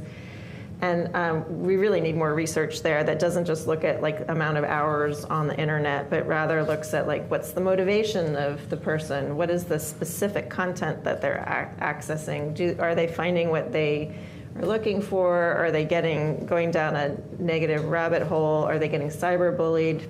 So all of those, all of those issues just need much more research. Yeah, great. So I'm hearing finances, prevention, maybe some more research on the social media and how to work that piece. And how to draw people to these wonderful apps that we're developing. Yes. I find that interesting that they're not jumping on that. And they're really, really great content. And then there's the chatbots. So I just was playing with some chatbots recently. We're trying to sort of see what kind of mental health advice that they're giving, and did the same scenario with 5 different chatbots, and I got very good evidence-based advice. But we also know it can go wrong, and that you can go down a really negative path with the chatbots. So we need more information there too. Mm-hmm. That is the future. Fortunately or unfortunately, that is where we're headed. So as we're kind of coming up on time, what would each of you say would be the takeaways? Of all this great information and knowledge, what is the takeaway? What do we all go home with and say, I learned this, and I need to help do this? Well, I think one thing that everyone in this room could do today is to be ready to hear if somebody tells you they're not okay. I come from a generation where when you pass somebody in the hallway and they say, how are you? Then you just tell them you're fine, because anything else would just be, unacceptable, right? And I've noticed that with some of my younger colleagues, when I ask them how they are, they tell me when they're not okay. And I work in mental health.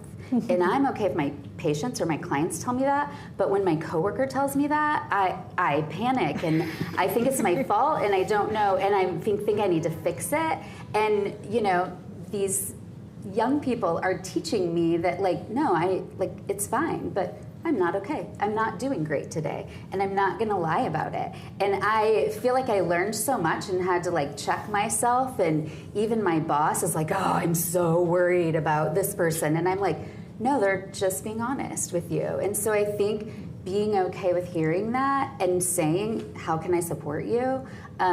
Because if we start to squash those people, we're telling them, as much as we say it's okay to not be okay, like we're sending this message that actually it's not okay. So I think, check yourself and be okay if somebody wants to be honest that, they're not good that day. Kind of in the same vein, I think as providers, we talk about the continuum of care, knowing what services are available at each point from prevention level, all the way up to treatment. And so that when you have someone, whether it's, a coworker or it's a family coming in to see you or you're seeing a client, that you know the right door for them to go into at the right time. So I always like to think of, there's no wrong door. Like you can come to our program and you might not be the best fit. I'll do a consultation with you. I can give you some skills for you to take home with you if that's all you needed. You didn't need the full training. Or if you need something that's a higher level, I can help you get to that as well. And so doing those warm handoffs and sending people where they need to go for the best fit.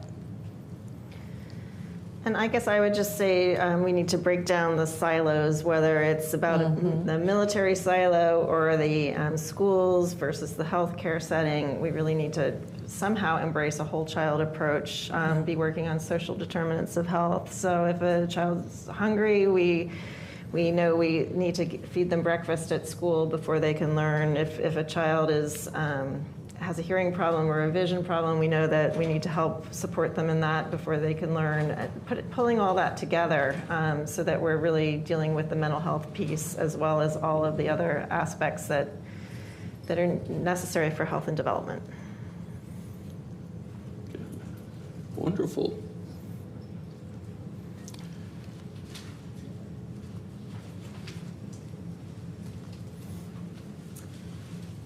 Please join me in thanking Panel 1 for a very stimulating, enlightening conversation on children and on their well-being. Thank you very much.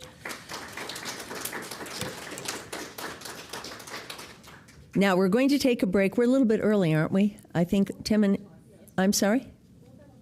Okay, all right, we're going to take a 15-minute break. I have 10 minutes of 11, so we're going to be back in the room at 5 after 11. We ask you to please be on time. Remember, the green room is to the right, on the right, restrooms to the right, on the left. And don't forget to sign the banner. That's on the table, the display table in the green room. If you know someone, a family member, friend, a colleague, someone who has, that we've lost through suicide, through trauma, please be sure and sign that banner. Thank you. We'll see you in 15.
When we had this up here, I had to drop it low.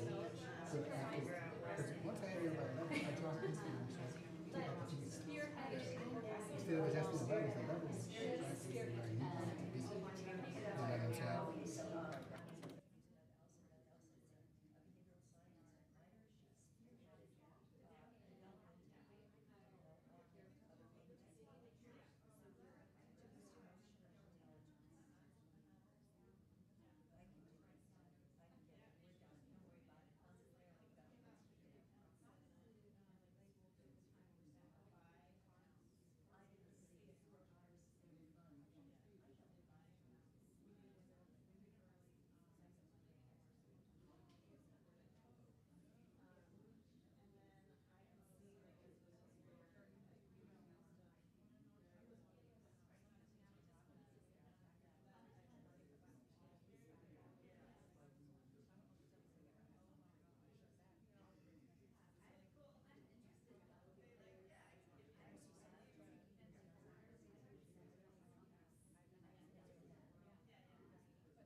two, two. Two, two, two, two. Two, two, two, two. 1, 2. 2, 2, 2, 2, 2, 2. 2, 2. 2, 2, 2, 2. 1, 2, 1, 2. 2, 2. 2, 2, 2, 2, 2, 2, 2, 2. 2, 1, 2, 3. 2, 2, 2, 2. 1, 2, 3, 4, 5.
Are we good?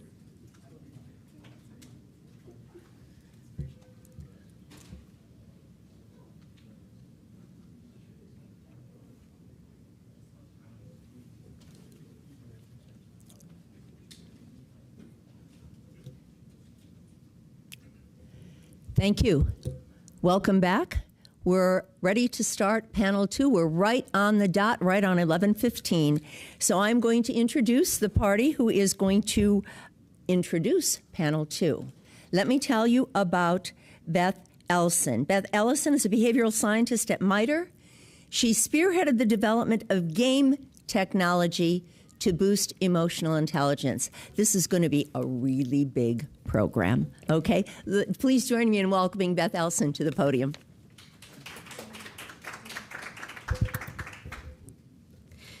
Good morning, everyone. I'm Beth Ellison, and I'm happy to say on my 4th year attending the Hero's Journey Symposium. Welcome to Panel 2, Innovative Approaches to Mental Health Treatments to Improve Patient-Centered Care. In Panel 2, we'll focus on how we can use technology to connect people to the right type of care and how we can leverage innovative approaches to help people in their journey toward mental health. We have a power-packed group of panelists at the forefront of innovation in mental health. Our panelists include current and former service members spanning both the U.S. and the U.K., as well as leaders in the for-profit, nonprofit, and public sectors. Dr. Tamara Campbell, an Air Force veteran, serves as the Executive Director of the Veterans Health Administration Office of Mental Health. She oversees the development, implementation, and operational integrity of the VHA programs that provide veterans access to a full continuum of integrated mental health care services. Dr. Ejus Neenan serves as the Clinical Director for the Joint Warrior Care Recovery Coordination Programs in the National Capital Region. He's a healthcare executive and mental health clinician dedicated to fostering a healing environment and supporting the recovery, rehabilitation, and reintegration of our nation's wounded, ill, and injured service members. Josh Otero is the co-founder and CEO of Elana.ai, pioneering AI-driven mental health solutions for veterans, service members, and their families. He's also the founder of the Warrior GMR Foundation, empowering veterans through gaming, mental wellness, and community. Air Commodore Sonia Fithian left the UK Royal Air Force earlier this month after serving for 30 years. Describing herself as an operational nurse, her military career has exposed her to the full spectrum of global medical support to UK defense. Sonia is now Director of Services for Combat Stress, the UK's leading charity delivering specialist treatment for veterans with complex mental health needs. Leading us through the panel discussion is our facilitator, Kim Albero, a veteran Navy nurse with experience in shipboard and combat flight operations in the delivery of care and movement of patients in austere and remote areas. So please, join me in welcoming our panelists. Without any further ado, I'll turn the panel over to Kim.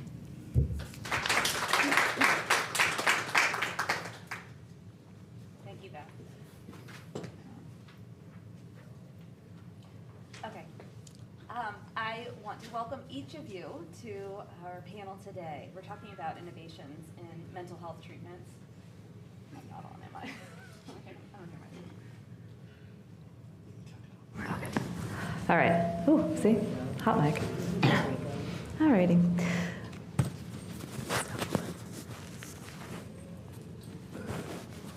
Okay.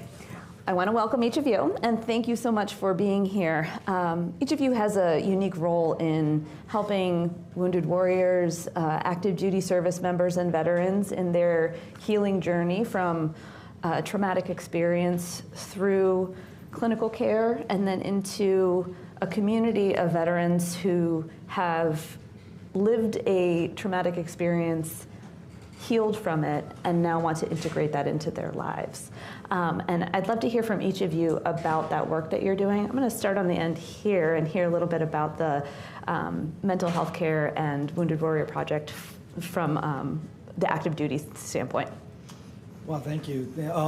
Thank you for having me today. Truly appreciate the opportunity to be able to have this discussion. I do have to first state a disclaimer. All the opinions are my own and does not represent the Department of War at this time.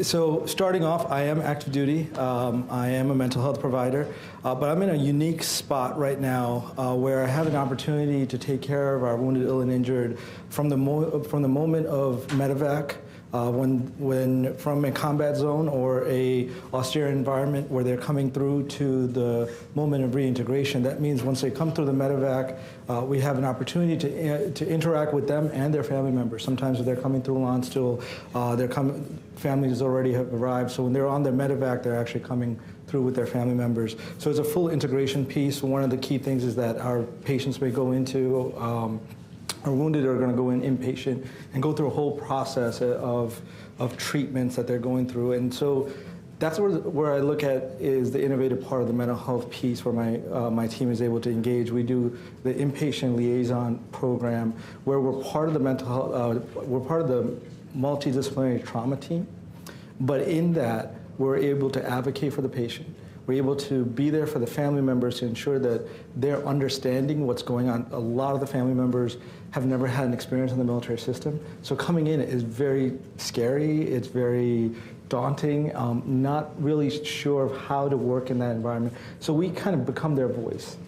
We also, and some of our service members that come through may have no family members. They're coming straight out of the combat zone. We still are receiving, I think that's one of the key things that we have to realize, that we're still receiving wounded, ill, and injured from austere combat zones that are still happening on a regular daily basis. And so in these environments, when they come by themselves, we become that voice for them also to ensure, hey, their garbage wasn't taken out, or they haven't had a bath, or they need, they don't have a cell phone, they don't have any contact, they don't have clothes. They might, sometimes there's so many just small parts, so it's like that environmental aspect of just that social connection, to know that someone's there for them. From there, we ensure that they have a comprehensive treatment plan, and then depending on if they're going back to their unit or not. The other part that our program really does, and again, that's where it comes to the mental health piece, is really that contact with the command.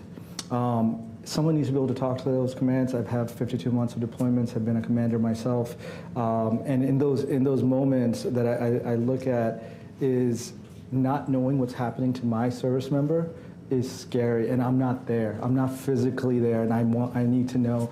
And usually sometimes when I speak to a medical provider, they're so focused on the treatment and ensuring that they're not in pain or we're getting the right care, they don't have the ability or time or the know-how on how to communicate with the commander. So we become that voice, that liaison between that command team. And once that happens, a lot of times we got to cut orders. We have all these other aspects to ensure that we can take them on for their full care. And that's where the reintegration piece or recovery piece comes in. Recovery is a long journey. And we have some of the best services that's possible, especially when it comes to wound care. But in order to do that, you have to go through the process. So we also house all of our wounded, ill, and injured in the National Capital Region in our Wounded Warrior Barracks or temporary lodging area. And so that's one process. Sometimes we have family members, they're also able to stay there through the Fisher House programs that we have. So ensuring that there's patient placement so that they can have access to the right care at the right place at the right time, and ensuring that if they need to get back to the ER, you're 2 minutes away, we can roll you down to get there. It's really, we're up on a hill, so you do roll down the hill. But the other part of that is where we create community. The biggest part for me, I was a wounded warrior in 2003 after Iraq, and spent about 4 or 5 months in the old Bethesda, Walter Reed.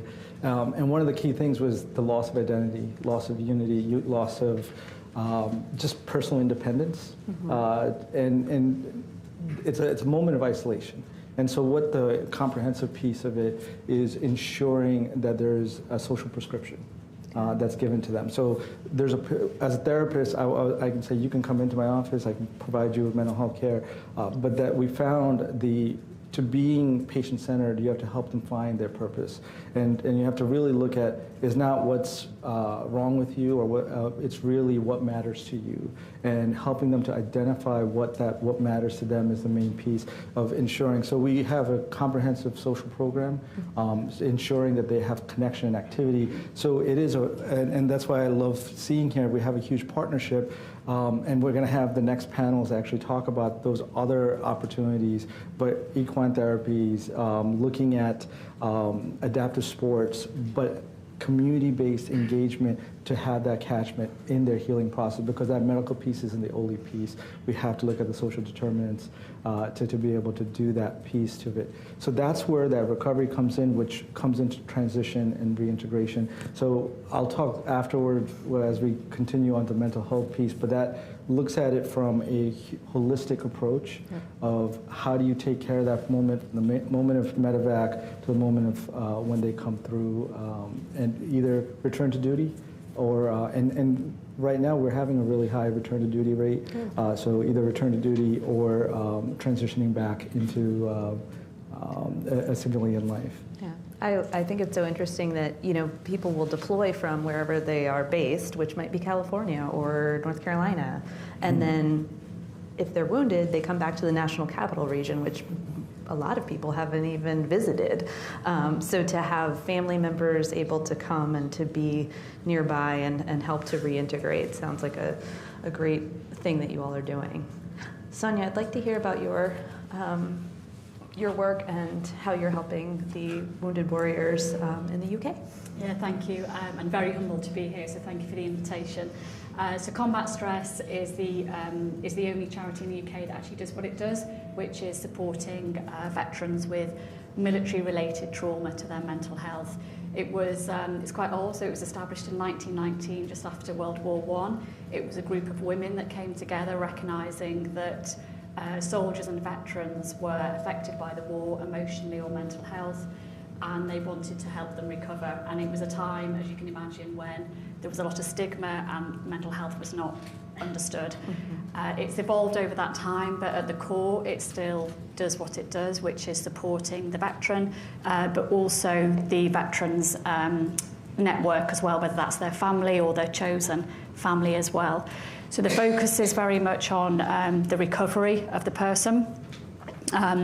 We accept referrals from an individual veteran or a professional referral. We have a 24/7 helpline where a veteran can contact, or a family member can contact the helpline and just talk. And then from that point on, we sort of wrap our arms around them, and we will either identify that we as a charity can help them, or we need to signpost them to somewhere else where they perhaps need help if maybe the challenges are more financial or domestic or housing or something like that.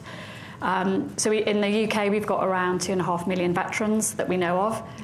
It's probably like here, it's quite hard to often get that accurate figure, and so far this year we've supported 20,000 in some way. Around 13,000 are veterans themselves and 7,000 are from their family members, with around 1,500 actually receiving treatment from us.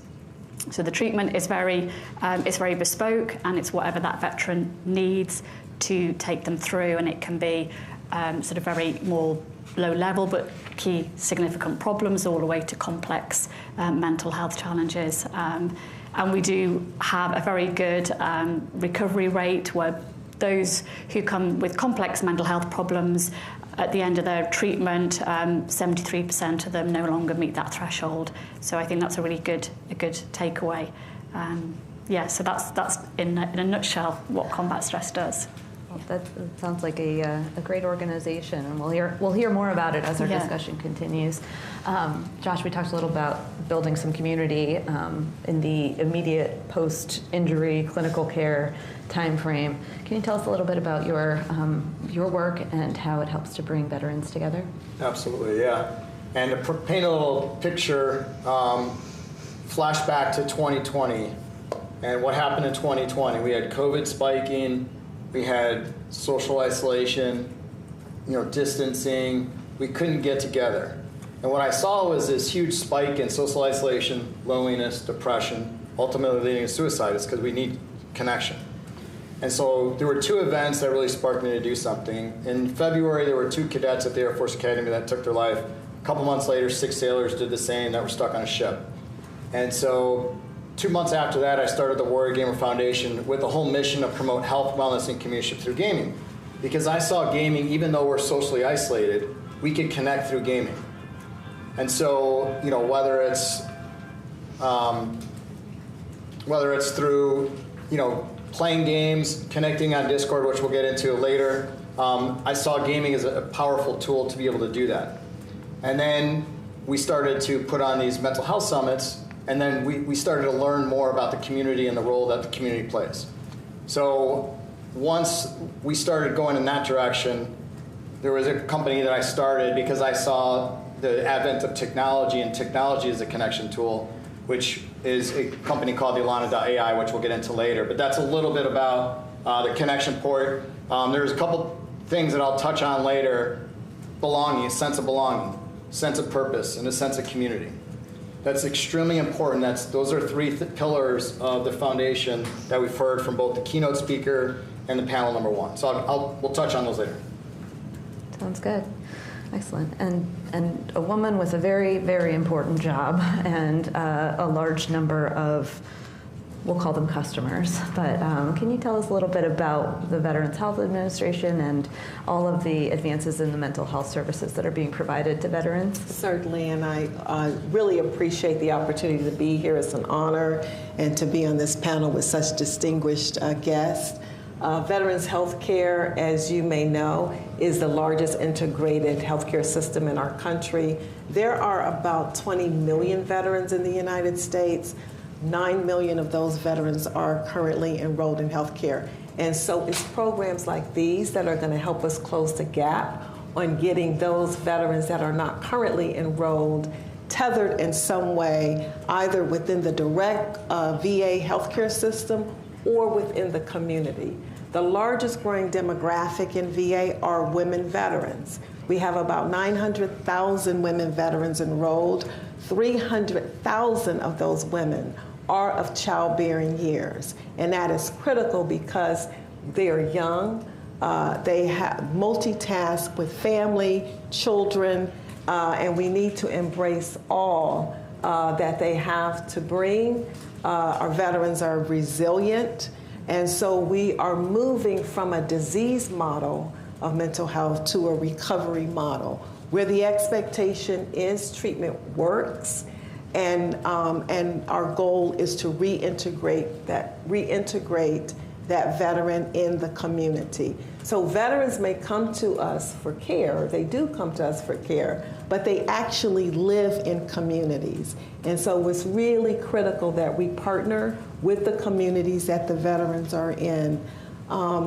We have a full continuum of care from our mobile apps. We have about 20 award-winning mobile apps to include CBTI for insomnia, PTSD, meditation, and then we have the most restrictive, of course, is our inpatient units. Least restricted are the mobile apps. In between are the outpatient treatments. We have residential treatments focusing on our substance use disorder. We have a very complicated population, so that you will not find a veteran more than likely with just one issue that they're addressing. A lot of comorbidity with substance use. And then our homeless population, we have an entire homeless program, because we know at the bottom of Maslow's hierarchy is food, clothing, and shelter. And so if you're not taking care of that, it's hard for someone to want to come for 9 to 12 sessions and they're not able to take care of their basic needs and their family needs.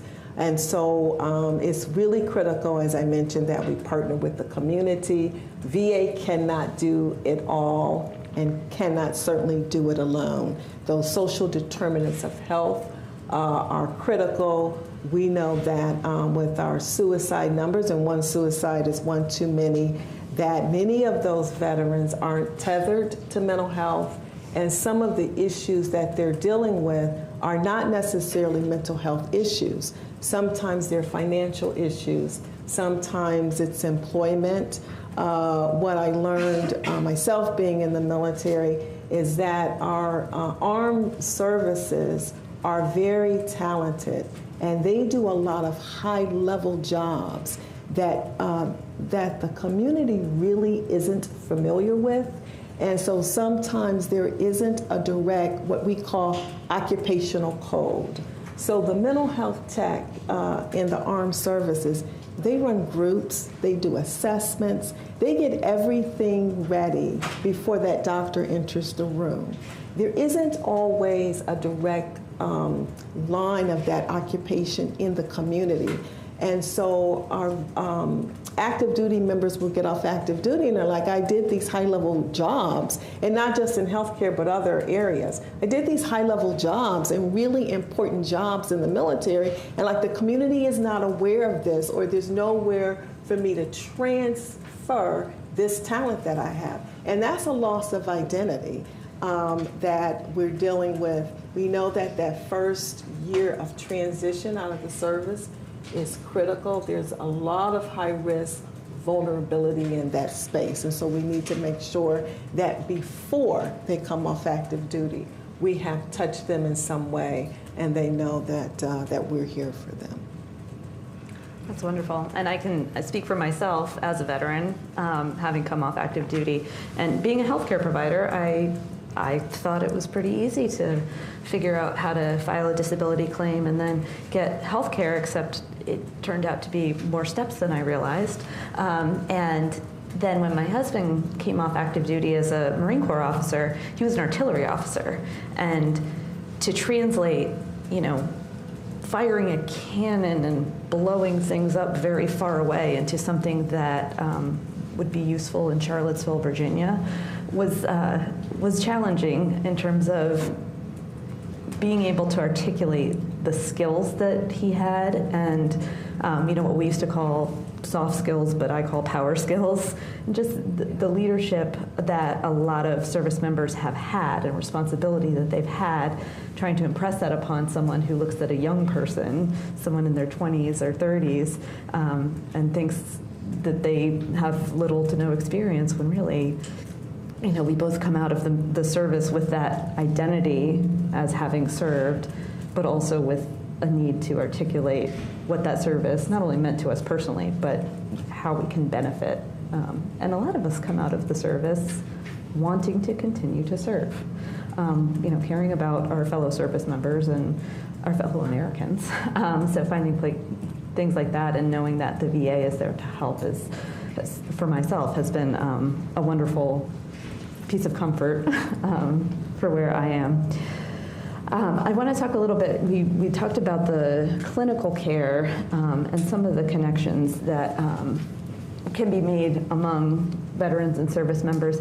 Can you talk, I'll actually start with you, Josh, a little bit about the outreach piece, how you kind of find people who would look for that connection, whether they are veterans and have their DD 214 to prove it, or have experience assisting with war efforts that maybe didn't involve a uniform. Yeah, that's a challenge. I mean, it's just like the VA is having a challenge of getting people.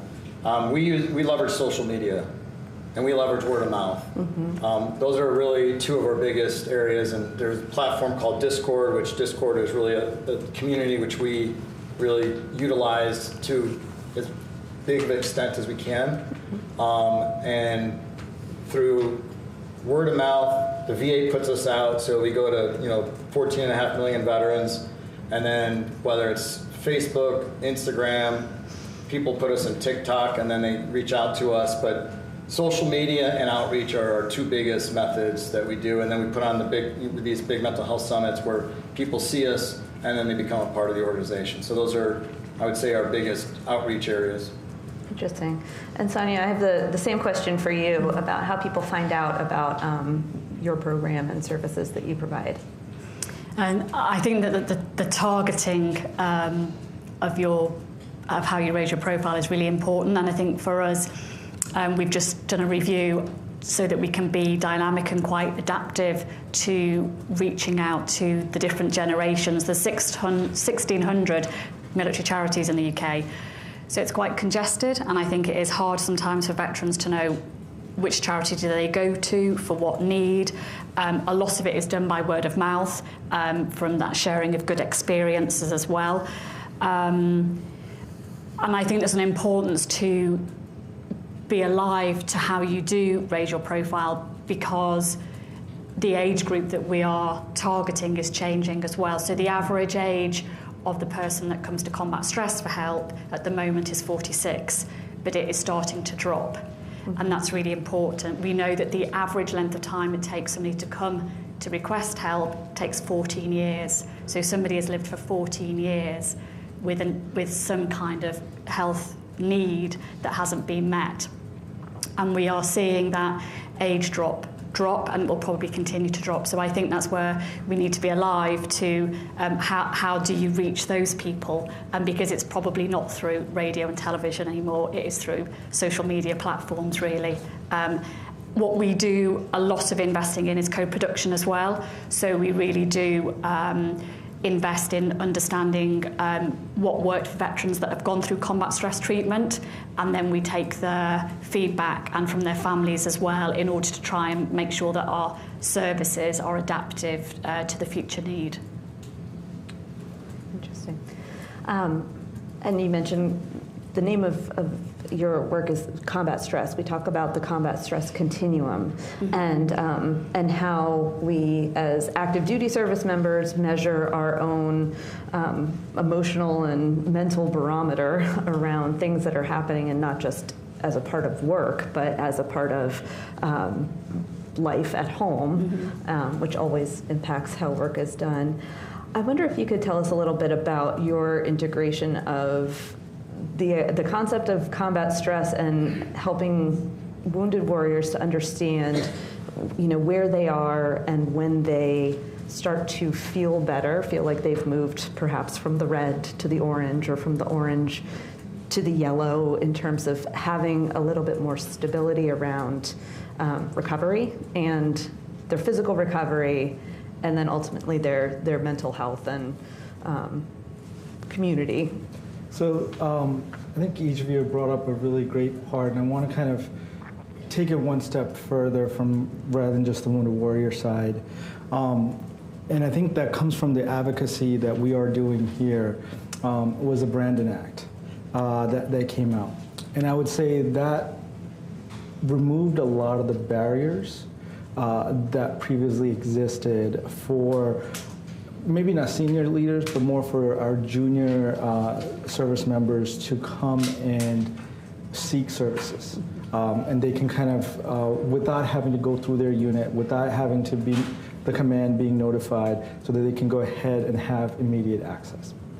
The second part to it is the behavioral health community had to come in and integrate and really evolve. And so it actually took place in 2013, where we stepped out of our comfort zone. And I'm Army now, prior Marine Corps, but I want to give Army a little bit of a highlight on what they did. Because in 2013, it was actually started in 2010, and we started to think about it. But 2013, they went out to Sloan, MIT, right, and got people to come in and start doing action research, right? And we did a huge systematic review and started to say, how do we provide care to our service members, and especially mental health care? And so that's where the embedded behavioral health teams came in. So embedded behavioral teams mean each brigade received a modular 13-person team that was in the footprint. So that was a big change. We changed it from coming to the hospital to being mental health in the footprint, having and then being very still combat focused. So the fact that you coming to get care, one, getting to the appointment was one, that access was difficult. This now gave you immediate access. The second is it was a ongoing communication with the units. So we may not talk to the units. So what happens is now that in a hospital, you were seeing from like 20, 30 different units. This now you're seeing from this brigade, and we had people aligned to a particular battalion. Mm-hmm. And so now we can get more data of, hey, this unit or this team is having a high level of, I just saw 30 people from this team, right? We need to probably have some intervention. But what happened is we got buy-in from the brigade commands where those embedded teams were actually part of the conversation in the health and welfare meetings that we were having at the larger level, right? So that's one of the implementation that took place. But the other part is transforming substance use care into, so it used to be ASAP, and it was part of the installation. We took it back into SUTCC, substance use clinical care, and understanding to see that it had to be integrated. So we took substance use care and integrated it into family advocacy programs, into the multi-ID programs, into the actual primary care teams. And so what we did is you had to integrate and understand the level of, and it wasn't just, when you say SUTCC, it was actually addiction services, right? So it's not just because we do have a high rate of eating disorders. We have high rates of other types of addictions that service members kind of are struggling with, right? And so we were able to now comprehensively address it with the IBHC level in the primary care, and then so we're taking it away from those areas. So those type of areas came from larger studies, and it was an action research that was going on.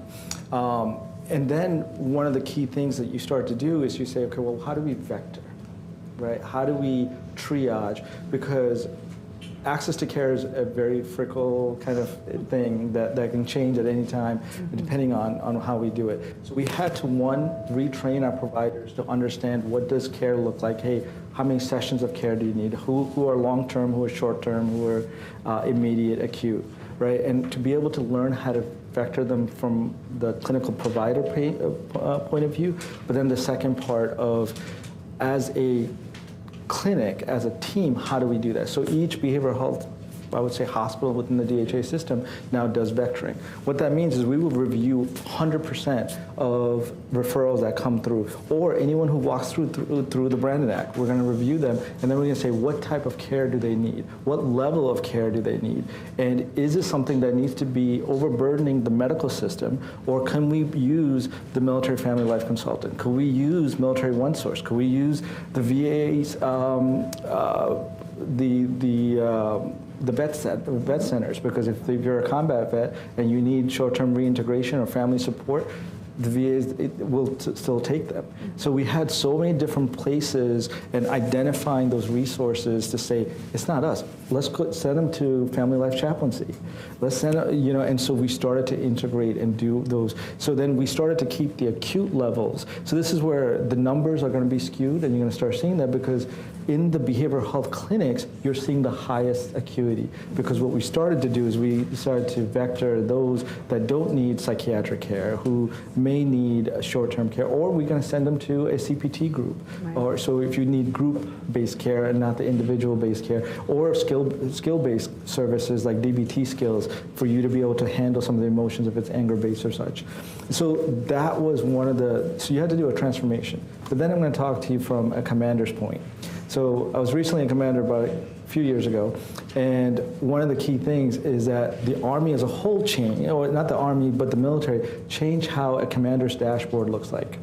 So we called it Vantage. It's again, understanding and using data analytics, and starting to use the technology that we have to gather. As a commander, I get notification on their financial status of every member because I make sure that they get paid, right? So I have direct contact with DFAS on a regular basis. So you're able to do those kind of things.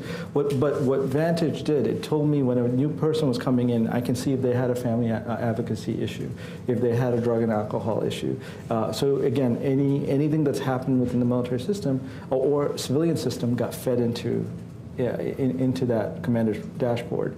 And so what that said is that when a new service member came into my unit, I knew how to approach them, what kind of service. So my initial commander's meeting with them was like, okay, hey, how's your family? Because if I knew there was a family concern, how's your family doing? How can I get you those supports? And kind of ensuring the family was taken care of. The second part for commanders is if there was a financial need. Right, you can see that if there's any debt, anything that's going on, you're able to see that in that dashboard, and you can kind of say, "Hey, let me set you up with this financial counselor. We're going to have this conversation. I'll talk to you back again in 3 months and see where we are on your plan." Right. Now, what we're doing is we're taking it away from the mental health side and innovating it for at the lowest level, from the commander to the platoon sergeant to the squad leader level, as the lowest level as possible to do these interventions. The second thing for command is we did this thing called the Golden Circle. What that means is you're looking at every commander will have, you'll know, I know we talked about, hey, who's the 2 friends you have, who do we contact? So we have your friends, because again, sometimes you have no family members around you.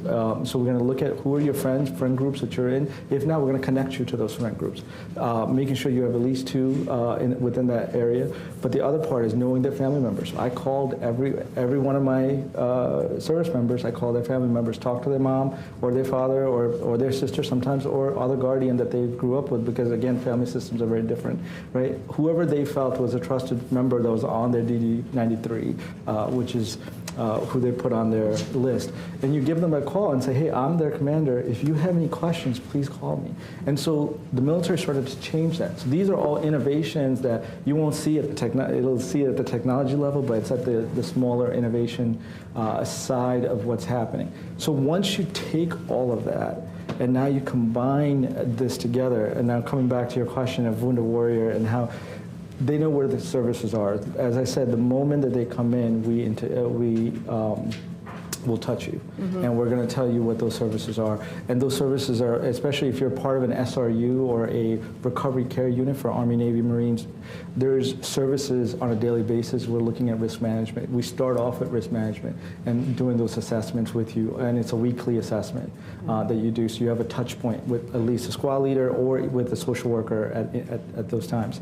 But from there, we actually put you in for full levels of services. So if you're getting, again, levels of recovery, if you're getting cardiac care, or if you're getting stroke care, if you're getting rehab care, we've integrated mental health into every one of those areas. So for our Wounded Warriors, you don't get just, hey, let me work on your hand. The occupational therapist is working with you with your hand, but the mental health therapist is sitting with you going, okay, how's that experience that you're going through? Because it's hard. It's like, I can't get it. I can't get it to close. I can't, I just want to be able to hold my son's hand. And you're going, okay, well, let's talk about those barriers that you're having. So you have to remove those mental obstacles that are in the way, or help you to refine your goals to get there, so that you can go ahead and hold that can, or hold your hand, your son's hand. So those are kind of the pieces. It's almost like the data-driven piece is what allows for this precision medicine, or this precision intervention, knowing a lot about a person before you even meet them, and then hearing from them what's important to them. I think we talked about, not just what do you want the end result of your care to be, but who are you, and how do we help you feel like that person, even though you have an injury or you've had this traumatic experience. How do you integrate that? And I know we talked a little bit about virtual reality and some of the opportunities to allow service members and veterans to engage and experience things that they wouldn't have an opportunity to, either because of disability or access, or COVID has took away many of our opportunities to get out and see each other. Sonia, can you tell us a little bit about the work that your organization has done with RAND and some of the virtual reality? Yes, so there's 2 projects which Combat Stress is running at the moment. One is using VR as part of therapeutic treatment. So this is enabling the veteran to visit particular environments, scenarios, atmospheres, in a safe place with a therapist alongside, so they don't have to be taken to any kind of environment that could simulate that. they're doing it in a very safe place at the pace of the veteran, with the support right there. And it can also be done virtually as well, so you don't have to be face-to-face with the therapist. So that's one piece of work.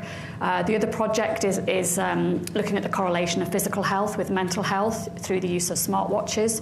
And we know that there is a correlation of sleep, activity, and mental health. And I think we can all relate to that from a well-being perspective anyway. If you enjoy doing physical activity and you don't do it for a while, you can perhaps feel low in mood. So it's trying to look at the science behind that, so that whether there is actual a place for proactive physical health intervention in a treatment pathway, rather than just allowing it to happen perhaps by chance, by motivation of the individual. And then we're very grateful as well for RAND.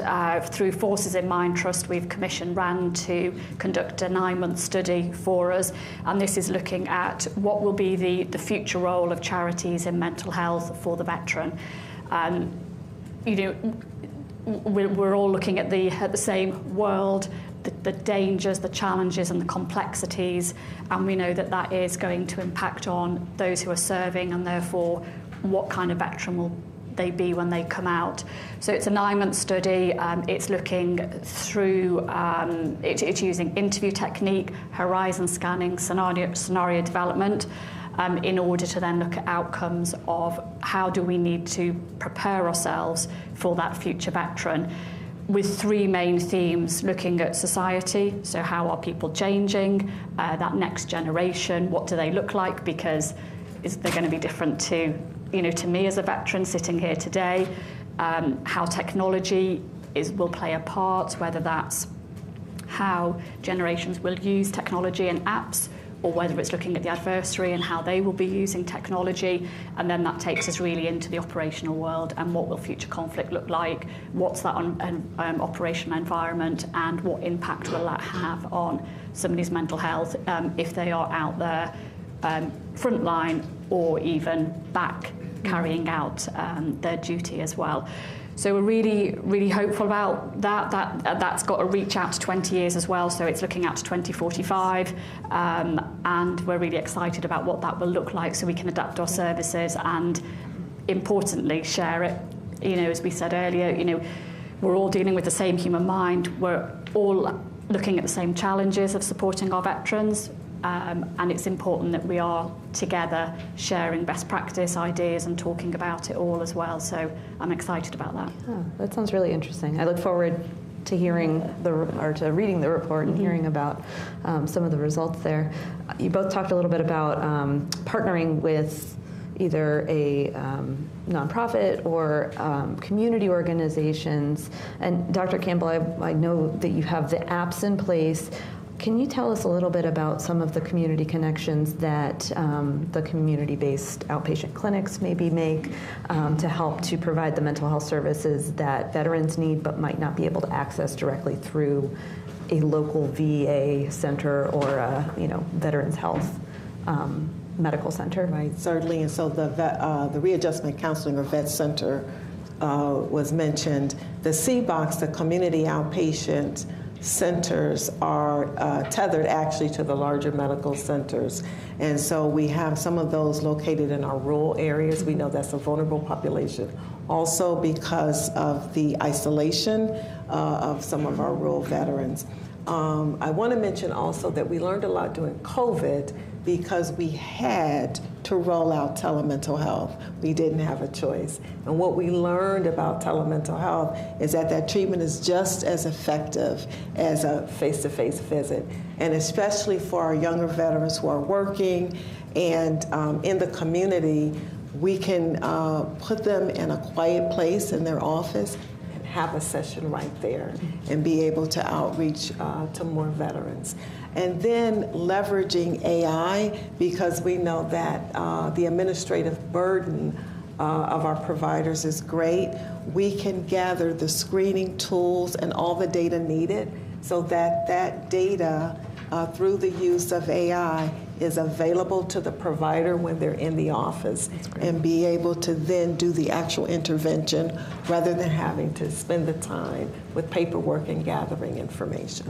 And then the VRE, we're learning a lot about that also. Research is indicating, particularly in the area of skills building, so what we call soft skills that are actually life-saving skills.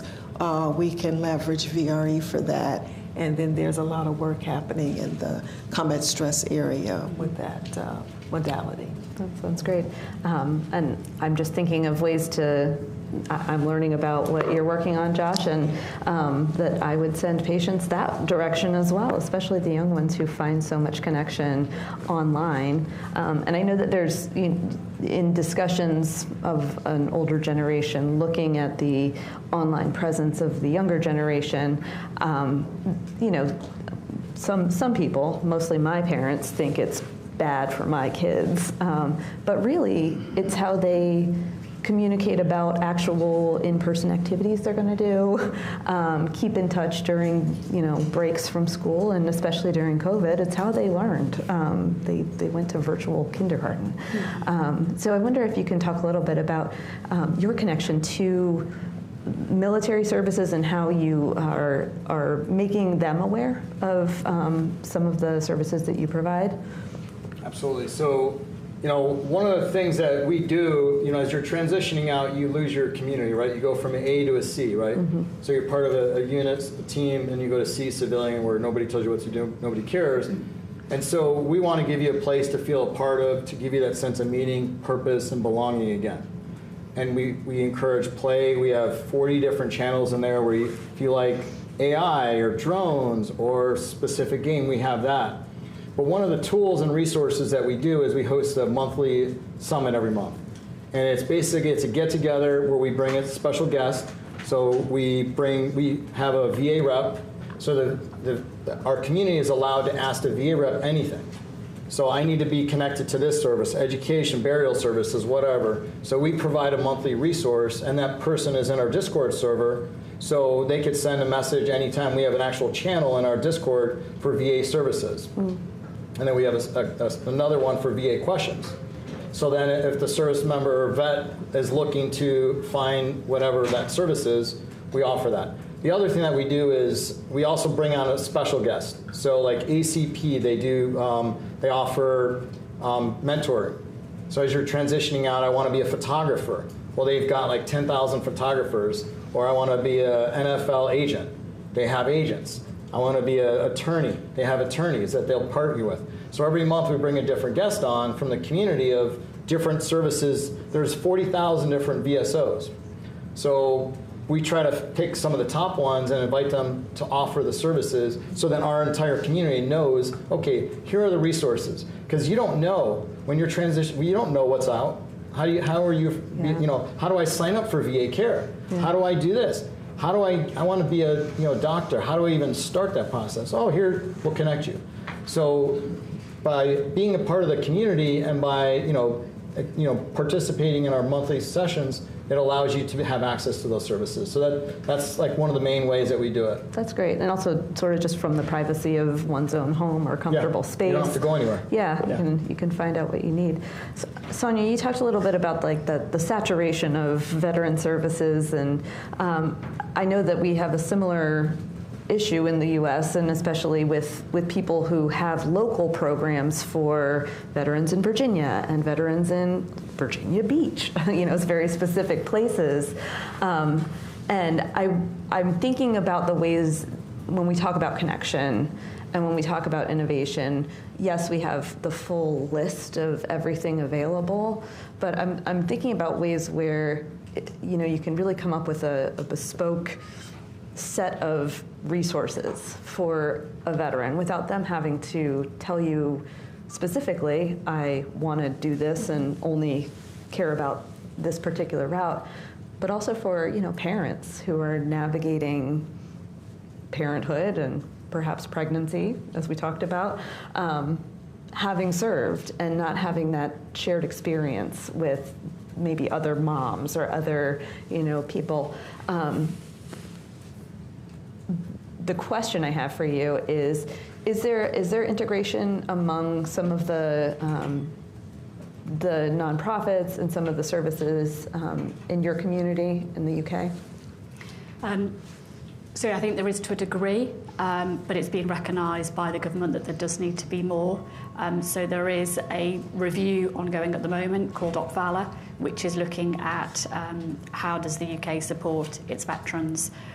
So it's a very grassroots to strategic review, looking at all the needs of the veteran, what currently is out there to provide them with support, and how well cohered and coordinated is that, but absolutely how is that linking into the serving person's world, because it does need to be seamless, so that you don't sort of fall into these traps of losing people along the way, or making the environment so different from serving to then civilian.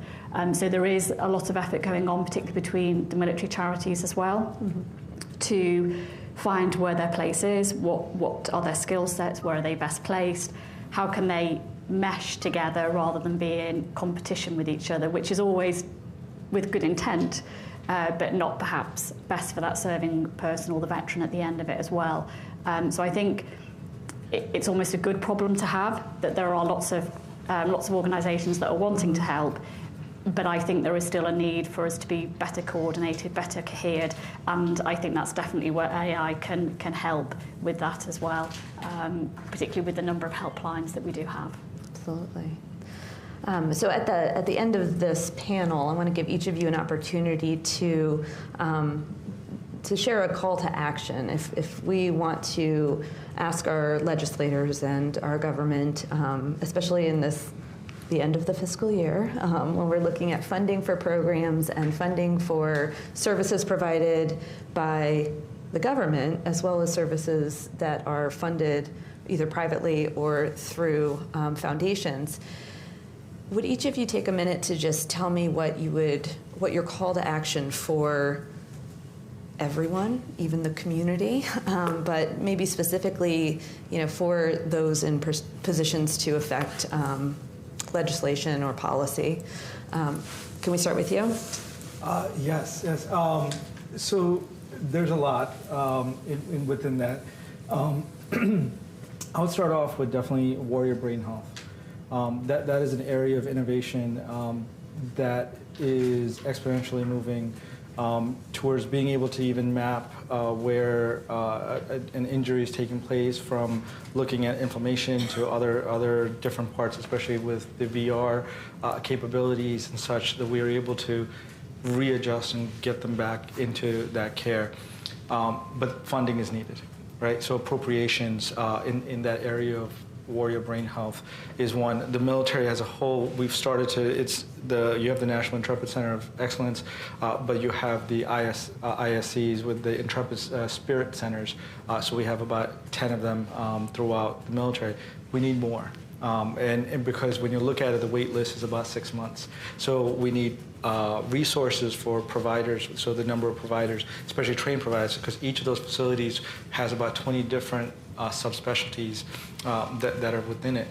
If you don't resource them, that's a service, a comprehensive team-based service that's going to be lost eventually. The other parts that I look at when you look at how do we work with our legislators to work through is looking at access to care, and that access to care area is always a big part, but training is always huge. So like my fear, when we start creating policies, we're saying, hey, we're moving into alignment of only combat clinical roles, right? Which is a movement that's part of the alignment that's happening. What that would mean is we need to ensure that we're still taking care of our families, because that's not a clinical combat role.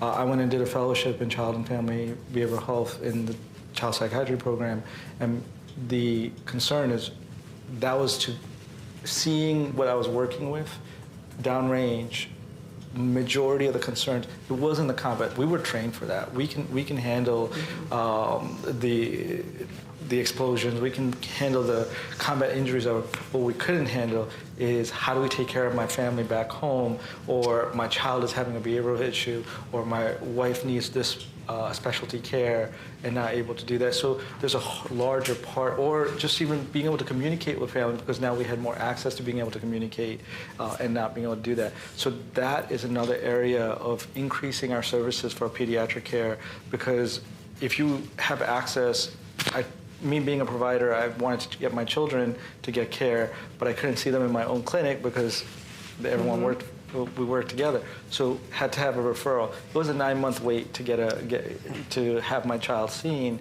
and that wasn't for because I didn't want psychiatry. I wanted psychotherapy, but I couldn't get a psychotherapy appointment. But I was able to get a psychiatry appointment in 9 months, right? That is not okay for TRICARE beneficiaries, especially, and that's why that first panel, when they were talking about it, huge. We need to make sure that we have the access and ensuring that each hospital still maintains those pieces. I mean, you bring up a great point. Family readiness is warfighter readiness. Exactly. Almost everything I dealt with as a leader had to do with not what was going on at work, but what was going on at home. Since we're talking legislation and federal government, I want to jump over to you, Dr. Campbell. Yeah, thank you. So I want to go back to the keynote, Dr. Franklin, because we first have to ask the question. So I mentioned 2 million veterans in the United States, only 9 million tethered to VA. And those not tethered, we know, are vulnerable. So ask the question, know in your community who may be a veteran, and then ask them what they want. Don't assume that you know what they want, because we don't always know what's needed. Ask them what they need, what they want, and then get them to the VA. It may be that they need care in the VA. It may be that they need care in the community, or it may be that they don't need mental health care or medical care at all. It could be a social issue or a school issue that we can still help them with.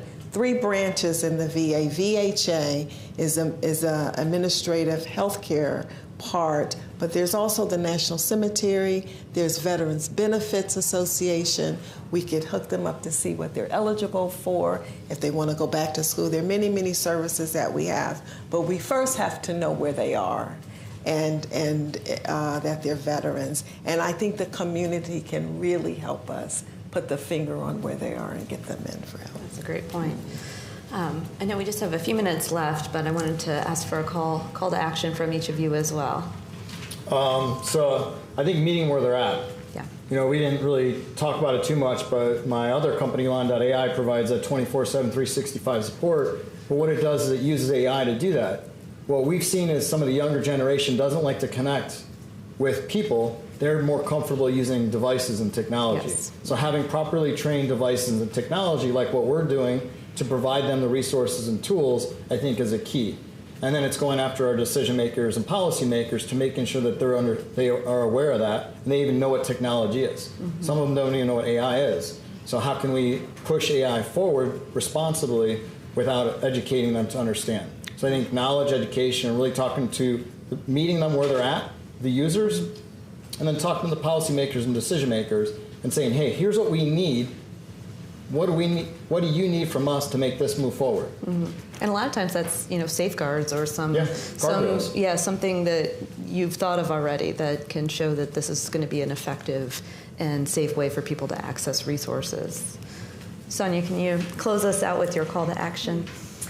So probably with a public health mind on, but very much I feel we just need to re-energise, prevent, and we need to stop it happening in the first place, where we have veterans who have got military-related trauma, and I think that is education. I think that is for me, that's the theme so far today. We heard it from Keto, we heard it in panel 1.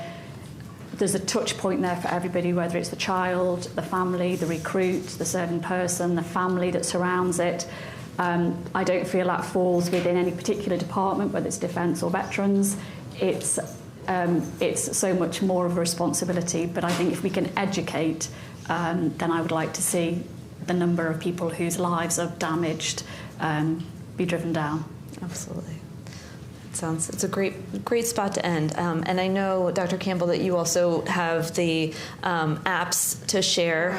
Right. So there's Make the Connection campaign is a great campaign because these are veterans who are talking about treatment and how they got into treatment, the process that it took for them to get into treatment. And so I think it's always helpful to hear from a veteran what they've gone through and what it's like for them to be in treatment. And so that's this first slide. Make the Connection is our great media campaign. And then the second slide are all of the apps. There's the QR code for you. You can download any of those apps. Send them to the veterans in your life, because I've used a lot of these, and they're really good. And honestly, I use them like as a mom, as a way to talk to my kids about things they're going through, and some of the language I've gotten out of these. So they're useful in all settings and available for free. They are free. Yep. Thank you all so much for your time and for this discussion. It's been really eye-opening and a wonderful community here. Thank you, Dr. Alvaro. Please join me in thanking Panel 2.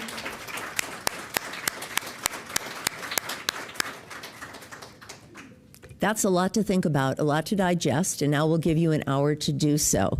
We are going to adjourn for lunch now, and outside the green room, I believe it's set up, and people will be dining in the green room, okay? We will go from 12:15 to 1:15. We ask you please to join us back here at 1:15 so we can proceed. We'll start with a fireside chat, and then we'll go into panels 3 and 4. Thank you all. I'll see you in an hour.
when you elbowed me, and I went, what do you mean? I got 10 more minutes here.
Go ahead and begin.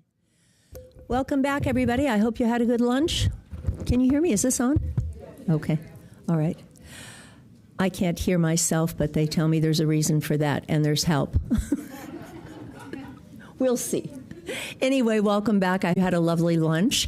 We have a treat for you, a special treat for you this afternoon. We're going to have a fireside chat in just a moment. That will go from 1:20 to about 1:40, and then okay. Well, anyway, followed by that, we're going to have panel 3, and then we'll have a break after panel 3, and then we'll have panel 4. And then we'll have closing comments, and we'll have comments from our fearless leader, and then we'll have a gathering for adult beverages. How does that sound? Okay, all right. The thumbs are up? Okay. All right. Now, I am very, very honored to introduce the Fireside Chat this afternoon. The Fireside Chat is going to be with Mary Lowe, interviewing Dr. Stephen L. Ondra. He is Vice President of MITRE, Center for Transforming Health, and Director of the Health FFRDC, which I just learned means Federally Funded Research Development Center. So with that, I say welcome back, and please welcome Dr. Ondra and our fearless leader, Mary Lowe. Well, thank you for being here, Dr. Ondra. With all the things you're trying to juggle right now, we really appreciate your presence. But I want to go over, highlight a few things in Dr. Ondra's career. I know that your bio's in the program, but you're an Army veteran. You've served in combat. You went on to be a researcher and have breakthrough developments in surgical care. You then went on to a distinguished career as a surgeon researcher. Then you went on to be a senior policy advisor with the Department of Veterans Affairs, and you served on the Obama administration, and you worked as the chief medical officer in the private sector, working with Blue Cross and Blue Shield. So you've seen things from the service member's perspective, the private sector payer perspective, the policy perspective, and the DoD and the VA healthcare perspective. You bring a wealth of knowledge and that full 360 view. With that in mind, as we strive to address stigma and change the narrative around things like post-traumatic stress, where do we need to be going? What do we need to be doing? And how should we be thinking about this? Yeah, well, thanks, Mary. And yeah, when I hear that intro, it sort of sounds like Forrest Gump. But it does, give a view from all sides. One of the things I always say is that everybody has a rational perspective from their point of view. And so when it comes to the issues of behavioral health, part of the big part of this is stigma and how to overcome stigma. That's something that the VA and DoD have done an incredible job at helping to reduce the stigma around behavioral health, because it's hard to address something if people are uncomfortable talking about it. So where the VA and DoD have done a great job is really helping to destigmatize it. There's very few good things that come out of conflict, a war. One of them is advances in medical science and health science. It is always a crucible that advances that for society. The conflicts in Iraq and Afghanistan really advanced our understanding of the issues of behavioral health and helped reduce the stigma. But it's important, and while we made a lot of progress, I was actually lucky enough, I co-chaired the first VA DoD Mental Health Summit way back in 2010. And they have continued to do that.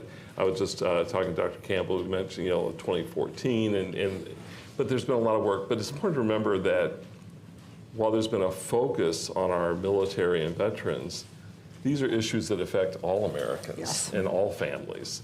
And so when you take a look at children, for instance, the amount of emotional trauma that they face, that really is different than I faced as a kid. They have the issues we all know of school shooting, which affects the kids that are at those horrible occurrences, but also the kids that are watching on television, they identify, and so there's emotional trauma that they're facing. But it's not just that, right? It is, depends on your community, just walking to school can be emotionally fraught. And I mentioned just social media and the emotional trauma. When I was a kid, bullying meant some older kid at the end of the street, well, I could just go to another street. And the social media bullying and the emotional trauma that these kids go through is different, which will make it a little bit different how we think about the cause, the treatment, the interdiction to help prevent that, and opens up a whole new set of tools too. Well, I think you bring a good point there, especially when you're talking about that footprint of trauma, and you think about it's just not the individuals, it's that bigger and broader impact on community and others. And even when I look back on my son's story, one of the first events was in 3rd grade when his basketball coach was involved in a murder-suicide. The two students, the daughter was in his class, and then the son was a year older. But it was his basketball coach, Vietnam veteran, suffering from PTS, shot his wife one day, then went in front of the Vietnam Memorial and shot himself. And so I look at the impact of that community, and it was never addressed. With that in mind, with all the traumas going on now, how do you think we should be thinking about our schools and teachers and families? How can we better equip them and each other to address things around trauma? Well, I wish I had a quick answer that would solve the problem, but let me at least talk about it. There's a lot of focus on chronic disease right now. Certainly HHS has had a focus on better managing chronic disease. Behavioral health, mental health issues are chronic illnesses. For the most part. There are some that are transient. There's situational depression, there's situational trauma, but many of these things become chronic. So think about this from the point of view of chronic disease. The best approach to managing is to interdict early, and that's something that we've learned from the experience in the military. Is the earlier you identify someone at risk or someone who's beginning to experience symptoms, the more effective treatment will be at preventing this from becoming ingrained and managing this if it becomes chronic. So I think the first thing is awareness. One of the things that you can do with schools is educating the frontline responders, which there are teachers, school administrators, coaches, and others to be able to identify in kids what are the risk factors, who's at risk, and how do you bring help to them early. Another thing is, having some sort of repetitive education. We all do these, things where, your annual certification for whatever it is, online. That's good, but once a year, can there be a repetitive resource that people can go back to, or, when they have, whether it's a child or an adult, that they think maybe there is a problem. Is there tools and resources that they could access, not only intermittently, but at the time it's relevant to them, and tools and also tools to help find the different resources that are out there.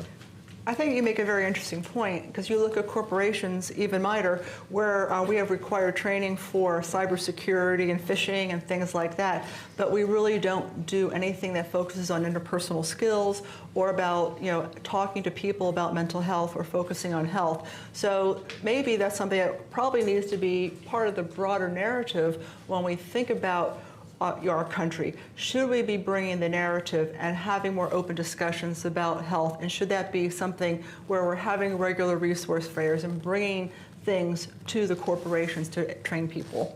Something I learned at Blue Cross. We observed that we were training people not to listen to us.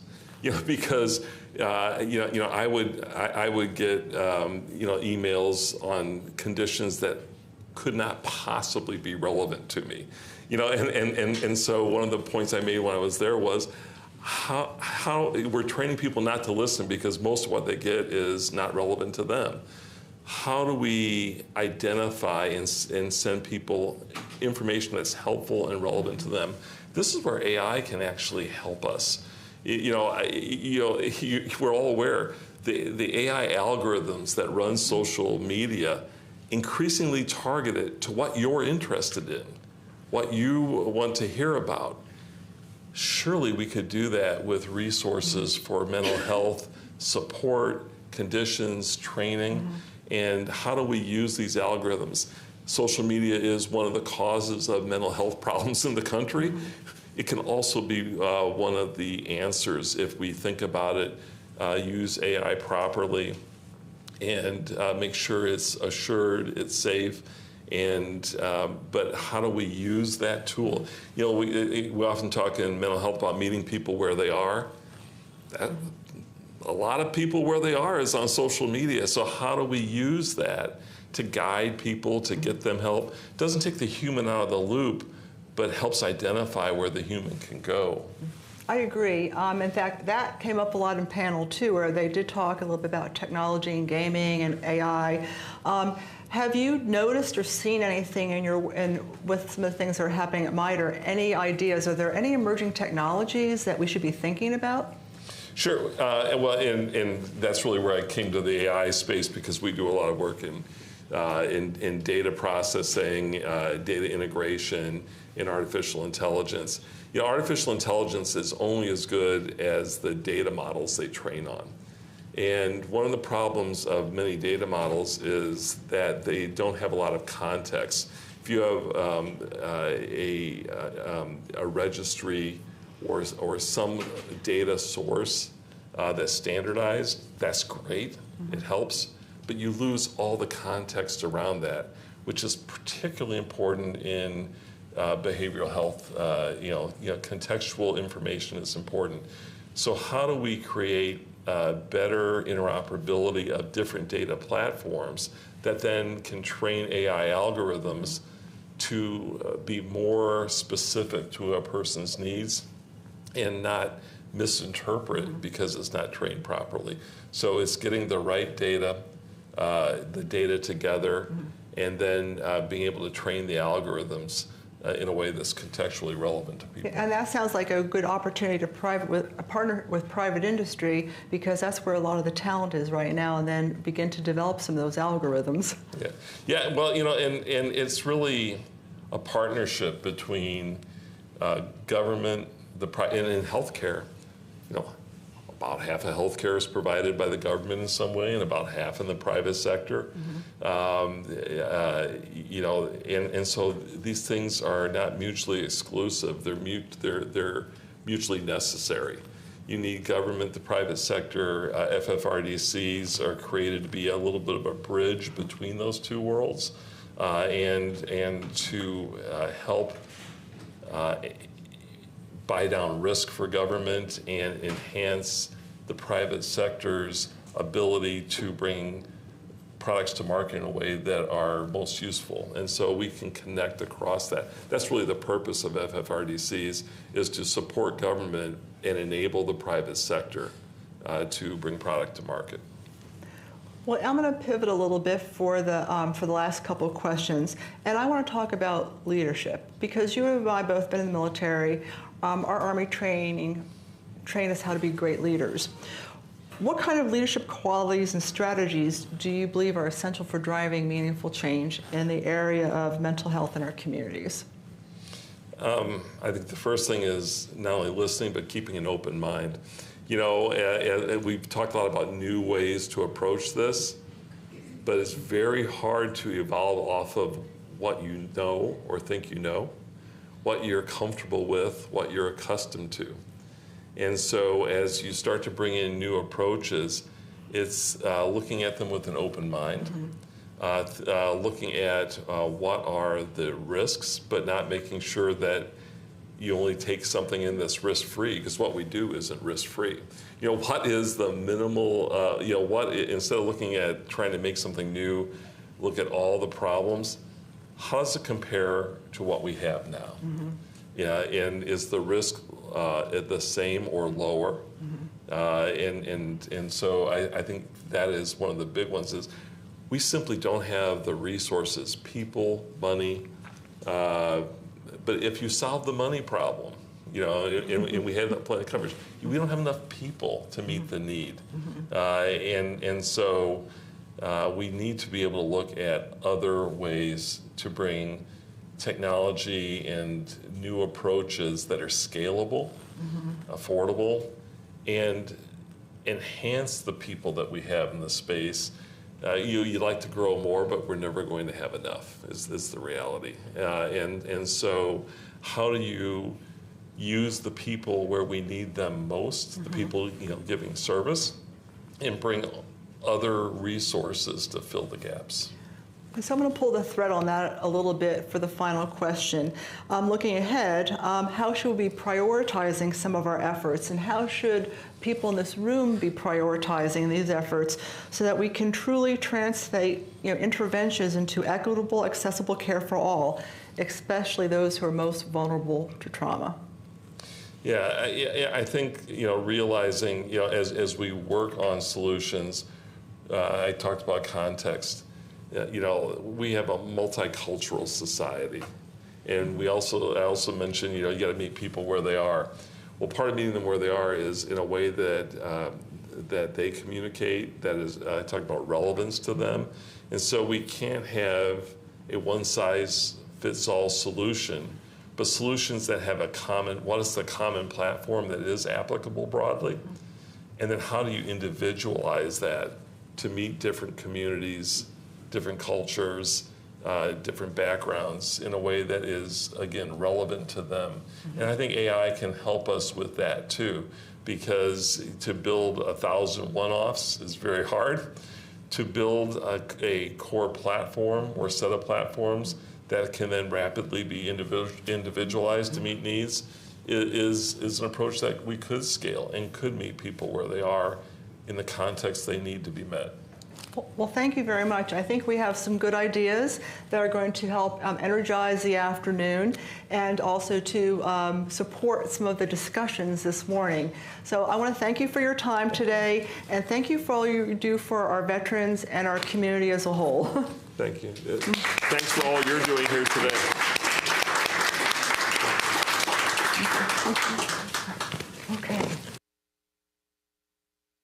Okay. There's always the official photo.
All right, we're going to take a 5-minute break so we can reset up. We'll see you in 5 minutes.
Welcome back, everybody.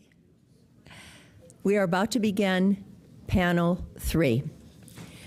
Here to present panel 3, which, by the way, happens to be on healing, is a very special person, Jackie Ortiz. She's a passionate advocate for mental health, and following the loss of a very dear friend in 2022, founded Susie's House of Healing, which is a not-for-profit, so she took it to the next level. So please join me in welcoming Jackie Ortiz as she introduces the panel on healing, most appropriate for her.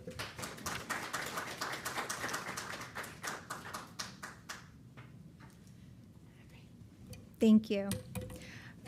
So panel 3, the healing arts. Today you'll hear about how trauma impacts not only our service members, but families and our communities, and how can we use the arts to help us heal.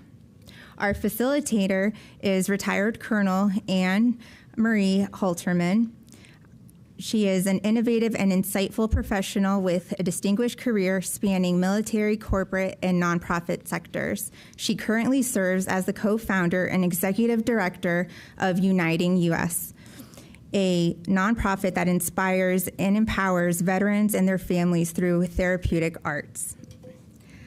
The next panel, starting with our panelist, is Lila Hertzberg, a founder and executive director of Lifeline Horse Rescue and Lifeline Equine Therapy Services, called the LETS program, which offers subsidized alternative mental health and wellness services to veterans and military community. Our next panelist is Dr. Gail Kelsey. She is a clinical psychologist from Brooklyn, New York. She was a part of the New York City 9/11 recovery.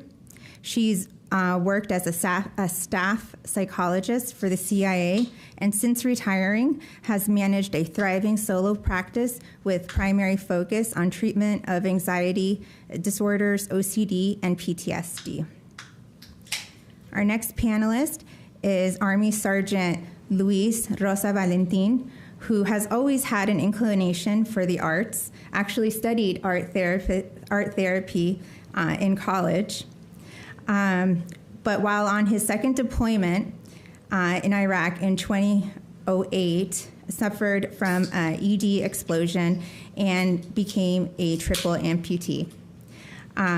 He was airlifted to Germany and then spent the next year and a half at Walter Reed Medical Center recovering. Our next panelist is Therese Schlachter. She is the author. She is the author of Finding Ways: A Warrior's Journey Towards Peace and Purpose, a creative nonfiction which tells the story of Colonel Gregory Gradson's catastrophic wounding recovery and path to becoming a motivational speaker, and then which also leads him to the 2008 Super Bowl. She is currently the chief storyteller at Ridgeback as well. So with that, go ahead. Awesome. Thank you so much, Jackie, for that wonderful invite. And I have to say the John P. Mayhew Foundation, we handed out cards, Mary Lou, and it was more because thank you for sharing hope and bringing everyone together so that we can have these conversations. And our panel is going to be a little bit different than the others because, well, I'm different, so unfortunately they get the tag with me. But actually, if you have questions, if you want to be part of the conversation, please join us, because as we move through this time, what you have thoughts or share with us might be pertinent at that time, and then at the end you'll be like, well, I don't want to keep everyone from getting a beverage and a break. And then you won't ask the question or interject and give us information that would be helpful. So please feel free to participate in the discussion. I feel a little bit overwhelmed having the panel members that are on this panel. I'm a little bit nervous because I don't know if you know, but every one of these people that are up here have won many awards. And so any moment that I'm talking, I'm depriving the audience of brilliance. So I'm going to do very little talking.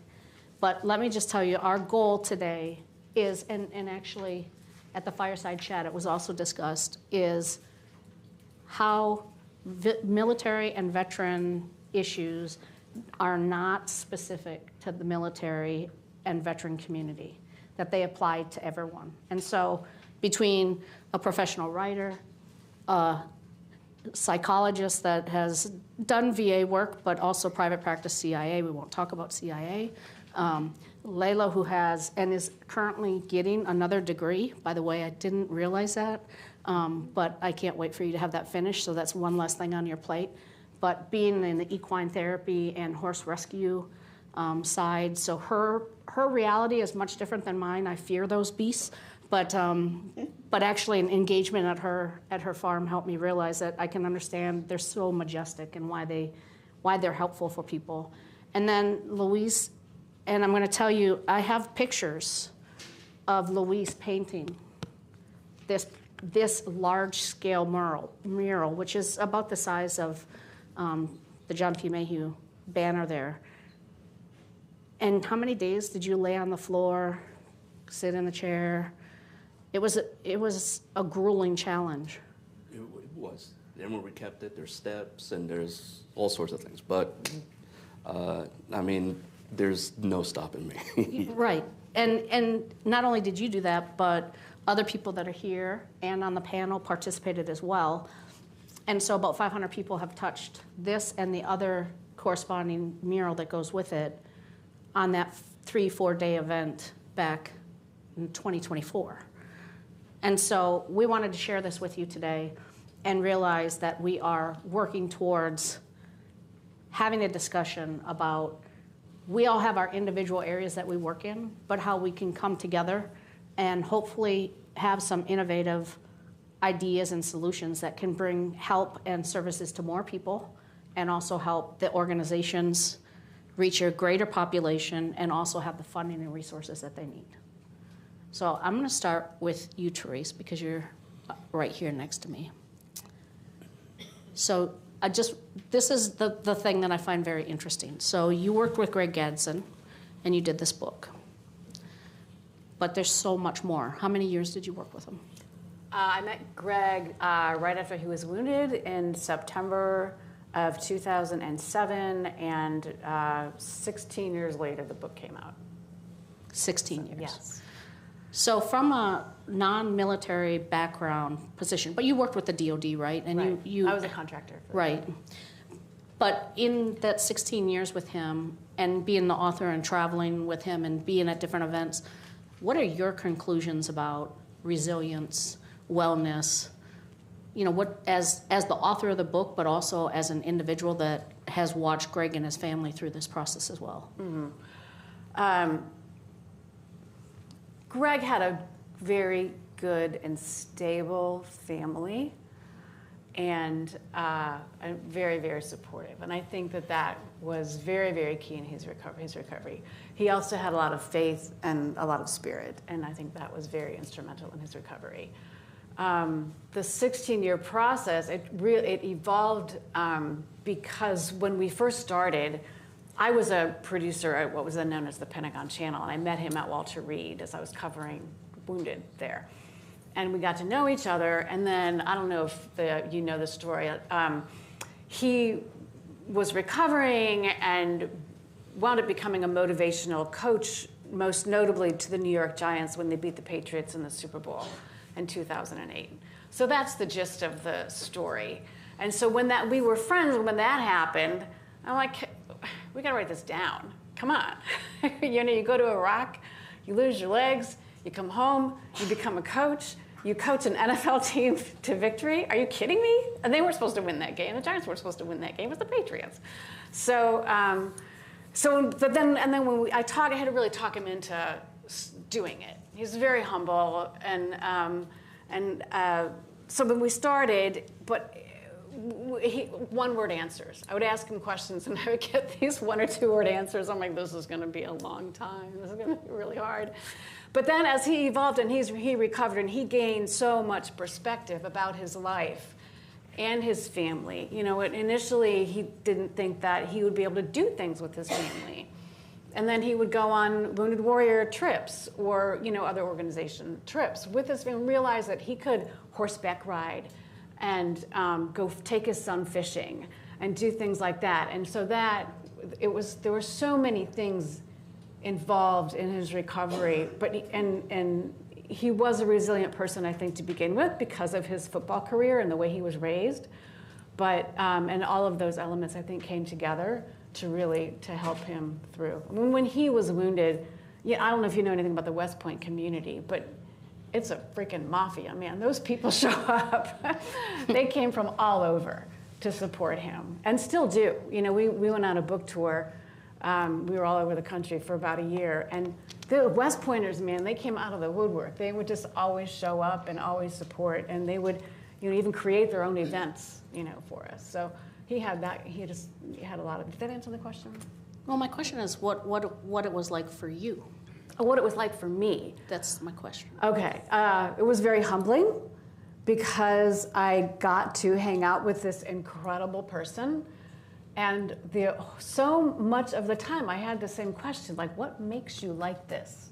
How can you be so strong? And I was just always sort of studying him for that. And it really, a lot of it boiled down to his faith. And so I learned from that. I learned probably more humility. He's a great photographer. He took this picture of himself. This is a self-portrait. And we would go to lunch, and he always had a camera around his neck. And we were at lunch one day, and he pulls it out, and he sticks it right up in my face. And I'm all, dude, my wrinkles. And he said, do my legs define me? And I said, no. And he said, your wrinkles don't define you. And that was I always joke when I tell that story. And that was, you know, just one of the lessons. Just one of the lessons. You know, I had a disappointment one time, and I just sent him a text and said, what do I do? And he said, you can choose to go into the darkness, or you can choose to be the light. And so we need to choose to be the light. Which is why you're here. Which is, yeah. Part of why you're here. I don't want to, would never call myself the light, but, you know, we try. We're part of it. Try. Yeah. Is that? That helps. Okay. So Gail, as a mental health professional, and you hear Teresa's experience, right? And this concept of what defines us and what doesn't. And the thought that she started working with the veteran, we'll just call him the veteran, because any veteran that had significant disabilities, and they one or two word answers, and Luis, you're going to get to talk about this too, what is standard, right? But then as they start to tell their story and someone listens to it, I mean, you do that very, very well through the mental health care that you provide. What does that look like as a family and an individual moving through that process and their family, and what you see the value is for the community beyond just that individual and their family as they're getting the care that they need? I don't see a lot of families in my work, but I could imagine that when somebody loses a part of their identity, that the family loses as well. And so it's about regaining their identity and integrating back into the family as a different self, but at the same time the same. When I talk about resilience with my patients, the goal is not necessarily resilience. Resilience is more, you know, here's our baseline, and then we have a hit. We go down to the lower level, and then we come up, and that's resilience back to the baseline. I really look for post-traumatic growth in my patients, which is actually surpassing the original baseline. How can we actually become even better than we were before we experienced a trauma? And so it really, doing that work would benefit the individual as well as the family. getting to the post-traumatic growth phase. Right. And so when we look at, like Louis, you and your family have participated in a lot of different types of activities. How does that look to you from the military side? But I know you interact with non-military people as well. And that telling the stories, how many people have told you a story after you share your story? Is it something that happens regularly, and how does that? It's something that happens almost immediately, and it's something that happens very naturally between people, and between people in our situation, because it's really big to get out and do these events. You feel that the rest of your life, when you have an injury as traumatic or as severe as mine, you think you're going to spend the rest of your life in a bed somewhere. Those are your first thoughts. It's like, now what am I going to do? Nothing. I'm going to have to be taken care of. But then being taken out to these events where you put yourself in more precarious positions, where you have a chance to be a little stronger, to grow a little more.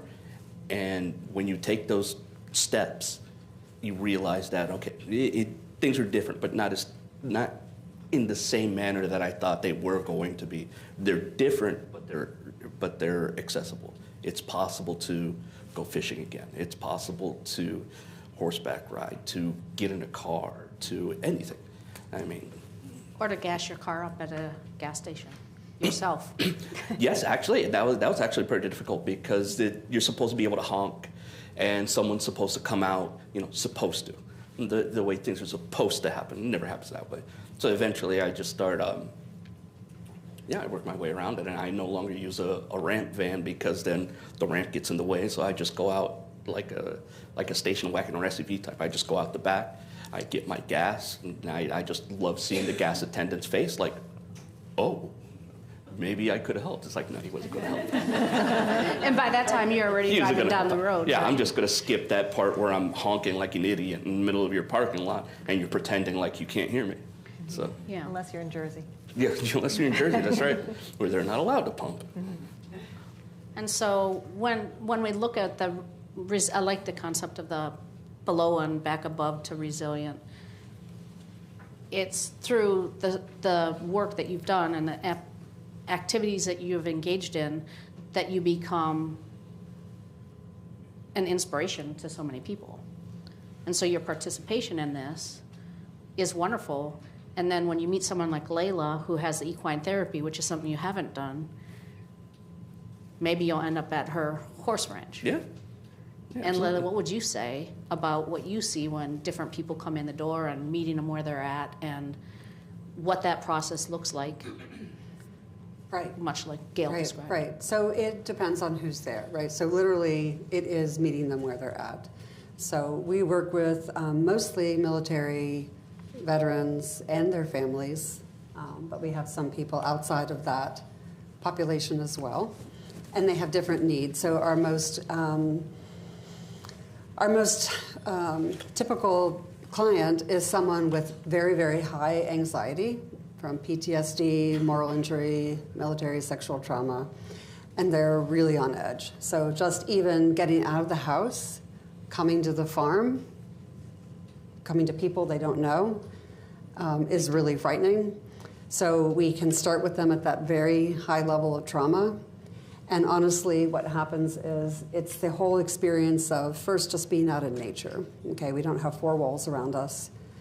We can breathe, we can feel the air, see and touch the horses, and get grounded. So that's really honestly the very first thing they just need. We have groups that come out from Walter Reed, and every time they come, we say, what would you like to work on today? We just want to be here. So we work on grounding, we breathe, we work on mindfulness.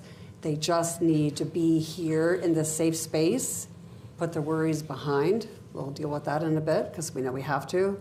But right now, my body, my mind just needs to be here. And so I love the PTS growth, right? Growth through trauma, because we see that too. And depending on the person, it takes a different amount of time. But we see people who, for instance, someone who got shot and had a horrible injury, thought he was going to die, had horrible PTSD, lost his family, lost his job because the Marine was coming out and doing all these things. And eventually that person learned to regulate. Self-regulation is a huge tool that veterans and others need. It's not just veterans, it could be children or other adults, people with addictions. We need to self-regulate so that we can be in society, right, and not be isolated, not lose our family. And the particular person that I was mentioning has recovered very well and has a job now helping other veterans as a spokesman. But there's no way that person could have done that without this healing process. And really, I feel that they've become a, I hate to say a better person, but a more self-informed person who's had a lot of growth. And without that trauma, that might not have happened, right? Like finding meaning and purpose that redefines, I think maybe Gail, you're the one that has said that before, to define the future. Was it you or Trace? Maybe one of you said it, about having the ability to, the mindfulness, and to say, okay, this is what my past is or was, and this is what I want the future to be. We were talking about manifestation. Manifestation. Which sounds hokey, but there really is something to it. Writing things down, talking about it, thinking about it, meditating on it, and really thinking about setting your goals and making that happen. So when I saw the bag of goodies that Mary Lou gave people, it had a journaling, daily journal booklet in it. I don't have it up here with me. But you look at that, and I mean, all of us, although we come from different backgrounds, our programs are slightly different. We probably all look at that and go, "Oh, I have something to write in," and luckily we have pens that work today because of Mary Lou. And I don't know that your team realizes, but we did cop some pens from the back counter, so we could write notes up here. VA pens here. Oh yeah, very good, very good. They're excellent pens, by the way. And so as we talk about. Okay, so we're halfway through this process of this discussion, right? So what we do individually, how do we move forward in a way that allows more people to have that experiential engagement that helps them realize that they may have a place that's comfortable and safe for them that maybe isn't defined by whether they were military or not, or whether they're international, from another country, or they're U.S. born. How do we do that as individual entities and people so that we can maximize the resource investment and have the greatest impact that we can, not only on the adult or the adult family members, but also the children, and what they're exposed to now and how that's going to shape their future and make them stronger and our future leaders. So that's my question for all four of you. So I have some thoughts on that. So for one thing, we reach out for populations. So during the whole, from the beginning of the Ukraine war, the war on Ukraine, I've been very much wanting to help Ukrainian soldiers. So we found a way to connect, right? So it's through meetings like this that we can meet other partners and make connections so that when we need to help somebody, we are able to do it. So meetings like this, Mary Beth, are very, very important. And so in that process, we've been able to work with wounded Ukrainian soldiers, which has been amazing, all right? And then as a result of that, to be honest, I was frightened to work with a very wounded population at first, but having worked with a couple of fellows, I started getting more comfortable. And we do work with wounded soldiers and other service members from Walter Reed on a regular basis. And again, it's meeting them where they're at is one thing.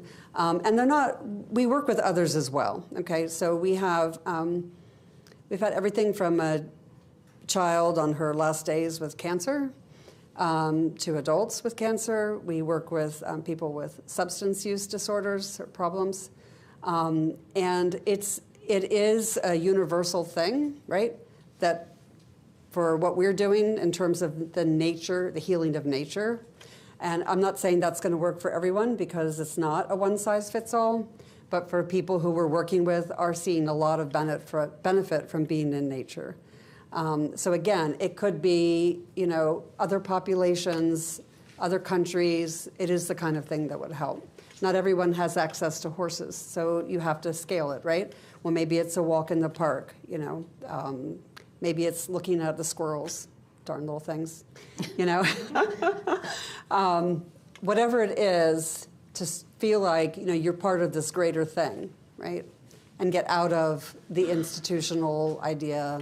And maybe, there's a whole other conversation about medications, but I won't start that. Yeah. Well, and when we look at the path and trajectory of you and your organizations, your book, and your processing, we have these wonderful people that are here today and present, but we also have people that are joining online. And so for those that aren't from this area, Layla and I met several years ago at the Symposium, and we've been at each other's events, and I can personally tell you, I know that art and therapeutic engagement in that manner isn't always the solution, but by you being present, there are people that go between our two organizations and find success, whether it's for themselves as individuals or as a family, being out in nature and being on the farm environment. And then, I look at the book, right? Your book, I've read that book, and it's a page turner. Like, it takes time to read a book, but not when it's well written. Thank you. And so here's a little antidote. So Therese is here today with us, but she also does things like, hey, I'm having a book club with someone that was at a Uniting Us event, and we're going to read your book. And so Therese is like, that's great. I'll come and meet the book club. She goes to the book club and interacts with a completely foreign community. I mean, you're not from that same location. No. And it's fun. Those are fun. That's a blast. It's fun, but it's not always possible. Yeah. So how do we have these opportunities? And Gail, you help Uniting Us in so many ways and help monitor the environment and provide advice. How can we do it on a bigger scale beyond what we're doing today? Because resources are limited. And when we invest our heart and soul into something, how do we get the impact? How can we make that impact larger, better, for not just veterans and military? Louis, you came here from Florida. I did. Yeah. So he might get does he get the award for traveling the farthest today? No, Sonia does. Oh. Sorry. Good. Oh, Arizona, okay. Well, sunny delights, but thank you for joining us in D.C. area. I've really asked the audience too, what can we do? What can we change? And especially nonprofit world and funding and grants, that is always hard, but it's even harder in times like this. But I'm confident that we can share hope, that there's a way to do it. But the question is, who can help answer that question? Because as individuals, I can't come up with a solution. But I can tell you, just talking with the panel members before the event and talking to a few people before during lunch, it's very clear to me that the answers are here. And so I ask you to think about that and tell us, but also tell me, because I want to do better. I want to do more. And it's at a time when people need hope. Yeah, on impact. I think it's really, really, really hard to bring people in. You hear about all of this need, and you know about all these organizations, and how you bring them together. There's such a mystery to me. I belong to a group called the Military Writers Society of America. It sounds very fancy. It is not. And we will come to your school. We did something out at the Reston the Workhouse Art Center. We had a 6-week-long workshop for writers, any military. Was that Norton House? Yeah, at the workout. Yeah, it was a once a week, 2 hours at a time workshop. Write your story, it's called, and you show up and you learn. You know, if you want to do poetry, we had to rent a poet to come in and help. But poetry, fiction, nonfiction, young adult, you know, any, and there's a woman named Valerie Ormond. She and I co-taught that. And we offered that, and they kind of advertised it. We had maybe 4 people show up for the entire, I just find it's really, really hard to me to find the population that you want to impact, but you know that they're out there. And that's why I think if we talk about having an event, let's say, I mean, they do gaming conferences, right? 3-day, 4-day gaming conferences. Yeah.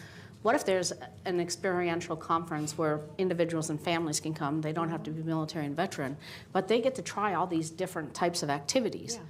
And really it's wellness and engagement, but it may be as things that people would never have an opportunity to try themselves, whether it's glass blowing or writing, like taking time and actually trying to write something, hopefully not from a blank piece of paper, because that's really hard. That's where you got to start, baby. But how could we do that? And once you get someone to the event, now you give them lots, it's like a smorgasbord, right? You give them lots of choices, but they're there. So you have to take advantage of them being there and give them options. The Art Center offers, they have a veteran section, and they offer classes to veterans and families and spouses, and I think they run into the same thing, though. It's really, really tough to get the word out and find the space. The space there is beautiful, but it's in Lorton. Right. It's so far away from almost everything except Lorton. So I have a thought about that, because I'm looking at some community partners in here, and what we realized, because we were running groups and other events and not getting very many attendees, and for all the effort and all the things you want to share with a good number of people who can then take it back to where they're coming from. So collaboration and partnership with our community partners. And amazingly, they will show up and they will bring a group. And sometimes they have so many people, you can't accommodate all that group. So you're going to have to do 2 or 3. So it really is, in my view, my short experience, is collaborating with community partners, right? That's a great way to get the information out. Bring people in, share art and horses, or books and other things, right? You know, we call forest walks. Art is huge, right? And but is it scary? It is scary, but then sometimes I'm sure you make it fun, where we're just slapping some things on here and see what we got. And then amazingly, it turns out like this. And it turns out, I don't know how that happens. It's like magical. You know, I was part of this, and that is saying something, because I can't do a stick figure. But together we could do it.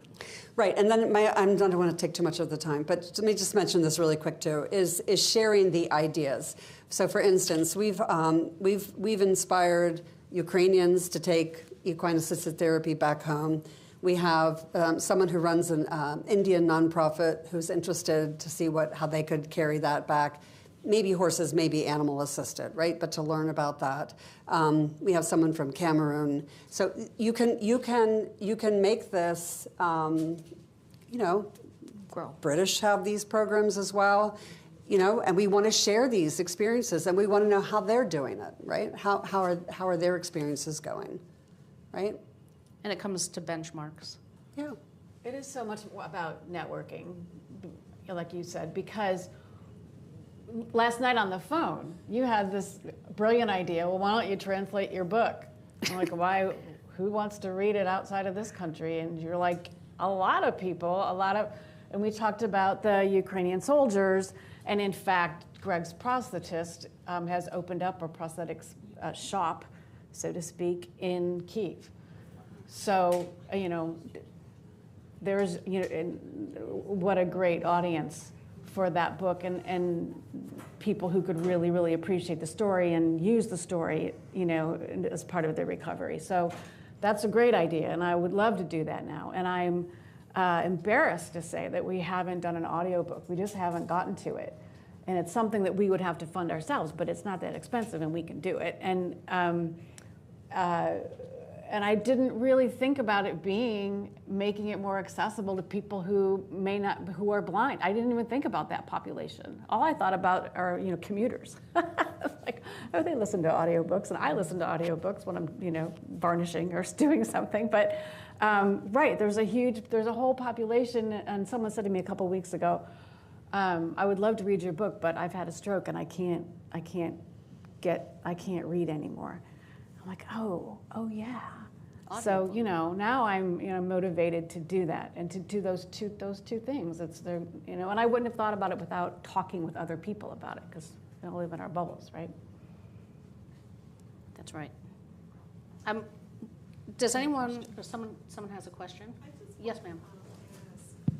How much can you leverage in the virtual world, so that I'm thinking about the mother who's at home and is tied to young children, and they don't have the mobility, but they would love a break, and you veto a video into the home with a master class that can be taught, and then you could teach them how to set up their environment, an art healing environment, even if it's like a desk that's just their own desk with tools that they can work with. So that's what I'm thinking as you're talking. Back in the day, when I first started, that was a long time ago in the 80s, art therapy was a core part of treatment.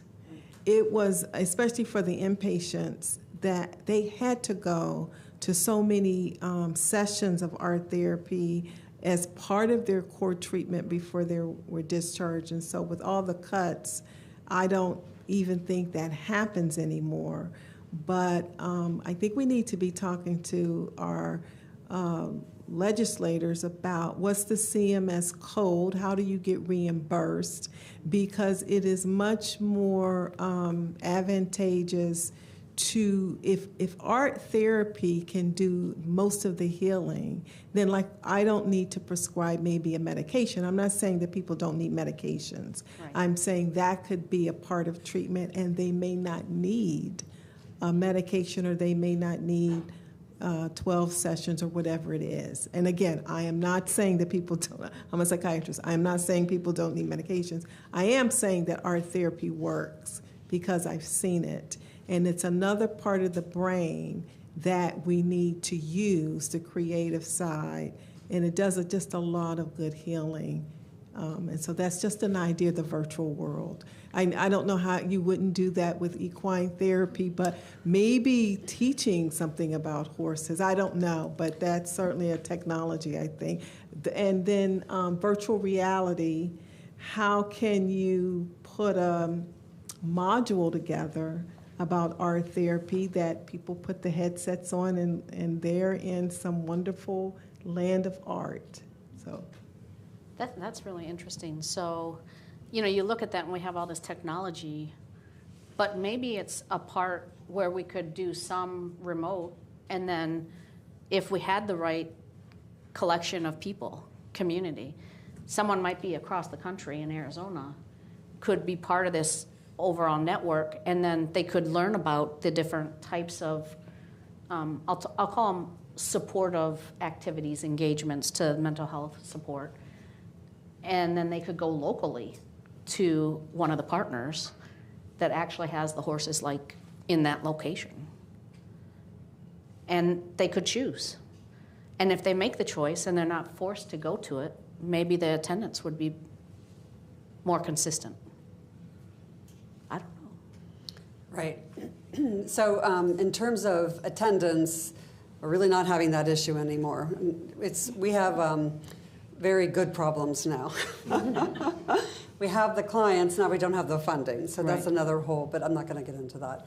But I'm very interested to know more about Luis's feelings too, because we are seeing more people with a variety of disabilities coming in. We actually had a woman call me, and she's a male spouse who's blind, and she wants to do equine assisted therapy. Okay, let's do it, bring it on. You know, and we have to be creative. We have to be very creative because safety, physical and emotional safety is so important. And I'm curious, Luis, about how you feel that the community, that one community that you're a part of, feels about trying new things. Oh, well, so actually, grunts, as we like to be called. No, we don't.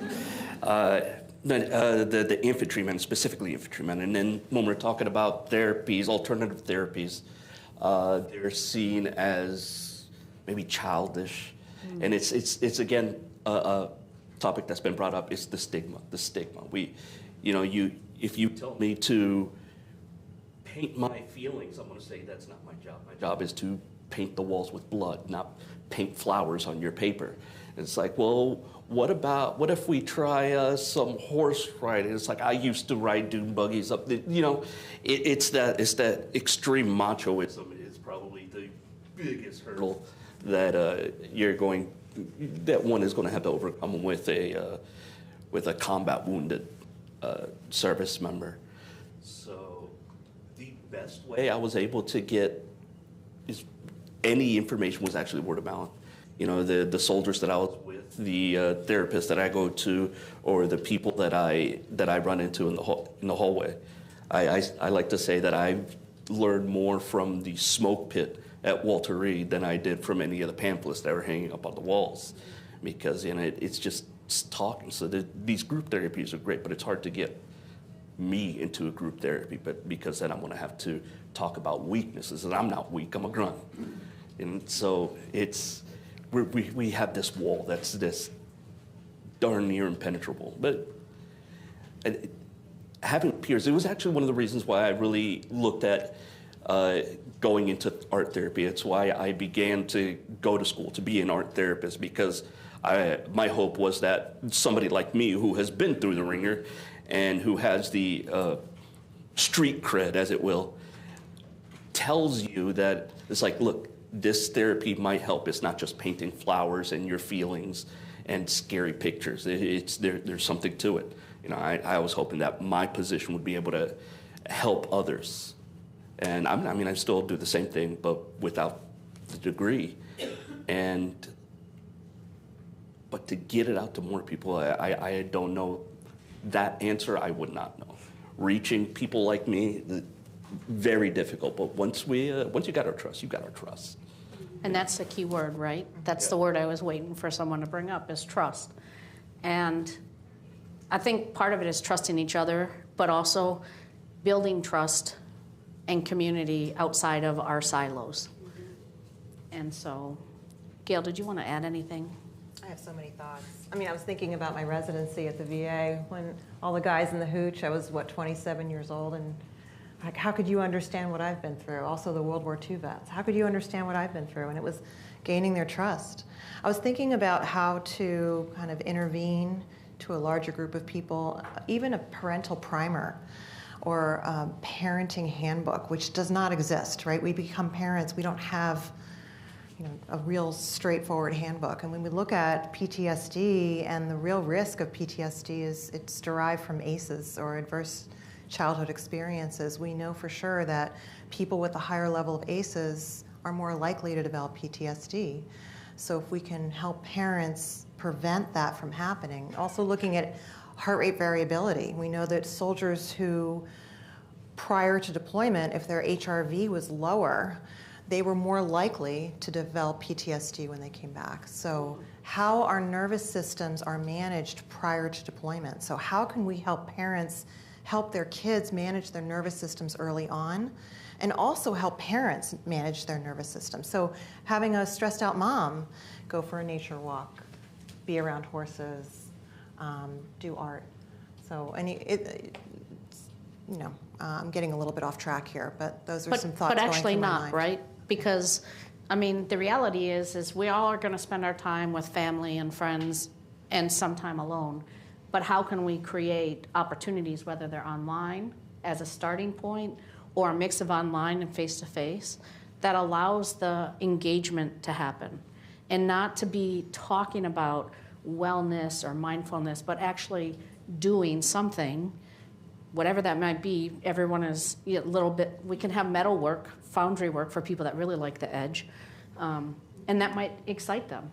And we come together and we move forward from there. But we go to this spot together and we build something together. And I think that's what Mary Lowell has done with this symposium.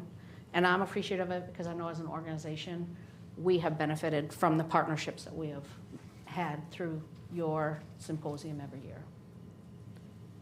Do we have a minute to take one more question? Sorry, thank you. This is less of a question, more of a comment, just to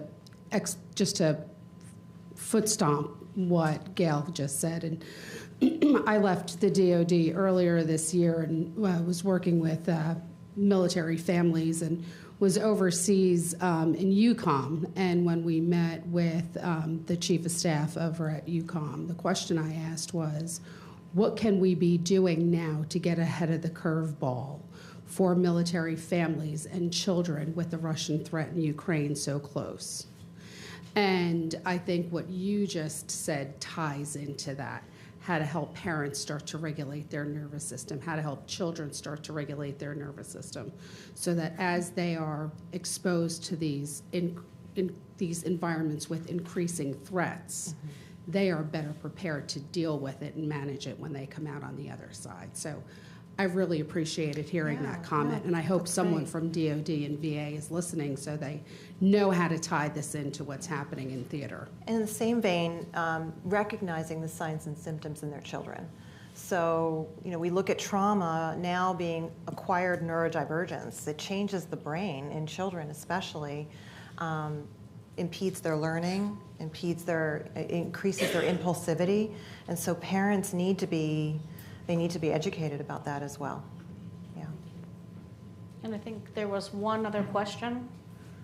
Hey there, Jen Strickland here. I've done a lot of interviews with veterans and veteran service organizations, and one of the things that I have taken away is I kind of coin a little term in my head that a lot of veterans are allergic to technology, and they just don't trust it, especially if they've experienced any kind of a life-changing injury of sorts, where they have to get used to new technology that they haven't used before, and it all goes wrong because so much technology isn't accessible. By accessible, I mean it's not made for people with disabilities.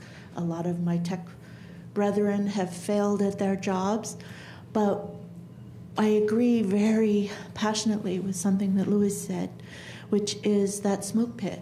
We need to meet the veterans and survivors of various traumas where they are. And so, like, if you could bring the horses into the veteran service organizations or the veterans meeting hall, VFWs and things like that.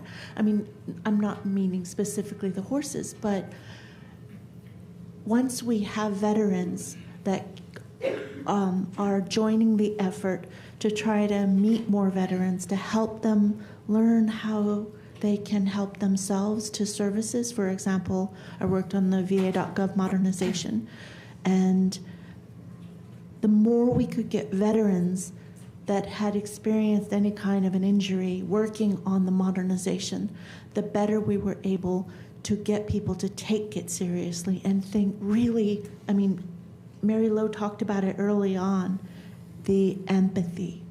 If you can feel what the other person is feeling, you're more likely to help them. And we all have to learn how to try to put ourselves in each other's shoes.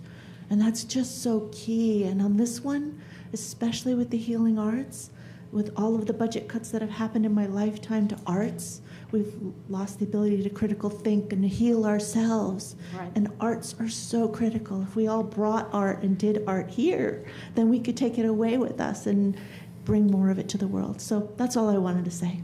Well, I think thank you everyone for your thoughts and ideas, and I think we're all of like mind, that we can achieve more together. And definitely to follow through on some of these things, and technology, and I had not thought about virtual reality. That's got my mind going crazy on some things that we could do. But also to the people on the panel that came in, and that they kind of had to trust that it was going to be okay, and I wasn't going to put them in a really bad spot. And I hope I didn't put you in any bad spots. But I do appreciate your experiences and sharing them, because when we tell the stories that we have, other people tell theirs, and we come up with better solutions. So thank you so much for being here with me today. Thanks for having us. Thank you for coordinating.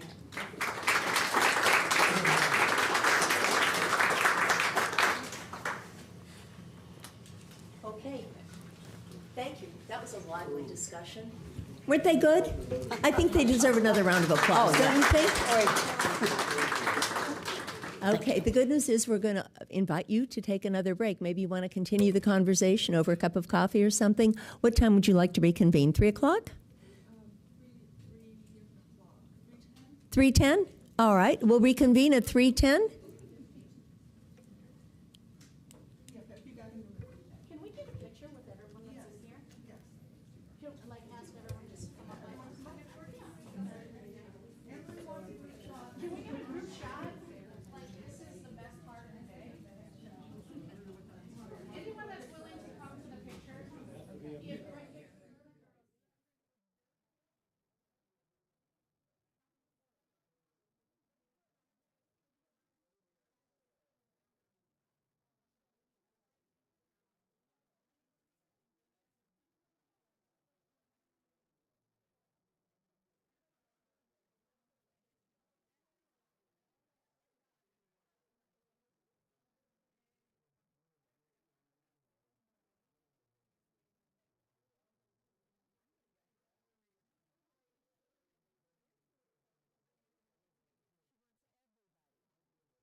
Panel.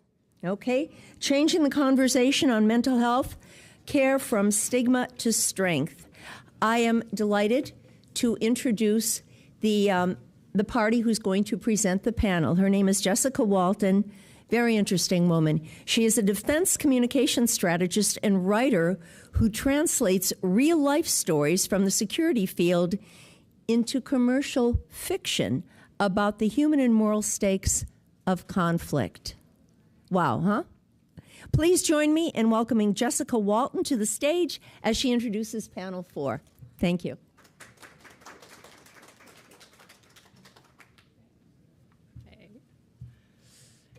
Good afternoon, everyone. You're still here. That's great.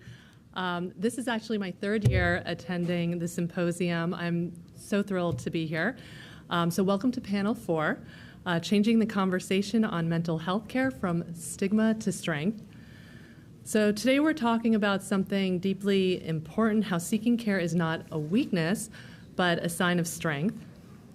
What kinds of care truly work, and how can we normalize these conversations in our communities? Now, I should warn you, today's panel is stacked with some pretty tough military veterans. They've all spent years on the front lines in different capacities, and now they're on the front lines of changing the way we think and talk about mental health. Okay, so we have Timothy Tito Torres, who I first met at the symposium 3 years ago. And he is a Tillman Scholar, a decorated Army Ranger, and is now CEO of the Moral Compass Federation. The organization empowers veteran communities to address moral injury through education, advocacy, and action, including engagement with the media and congressional testimonies. Dr. Victoria McCausland is a Marine Corps veteran, professor, and founder of Strong Ties, a nonprofit that strengthens resilience and connection among military, veteran, and first responder families. In 2018, she was selected as a Presidential Leadership Scholar for her work developing programs and legislation to protect Gold Star families.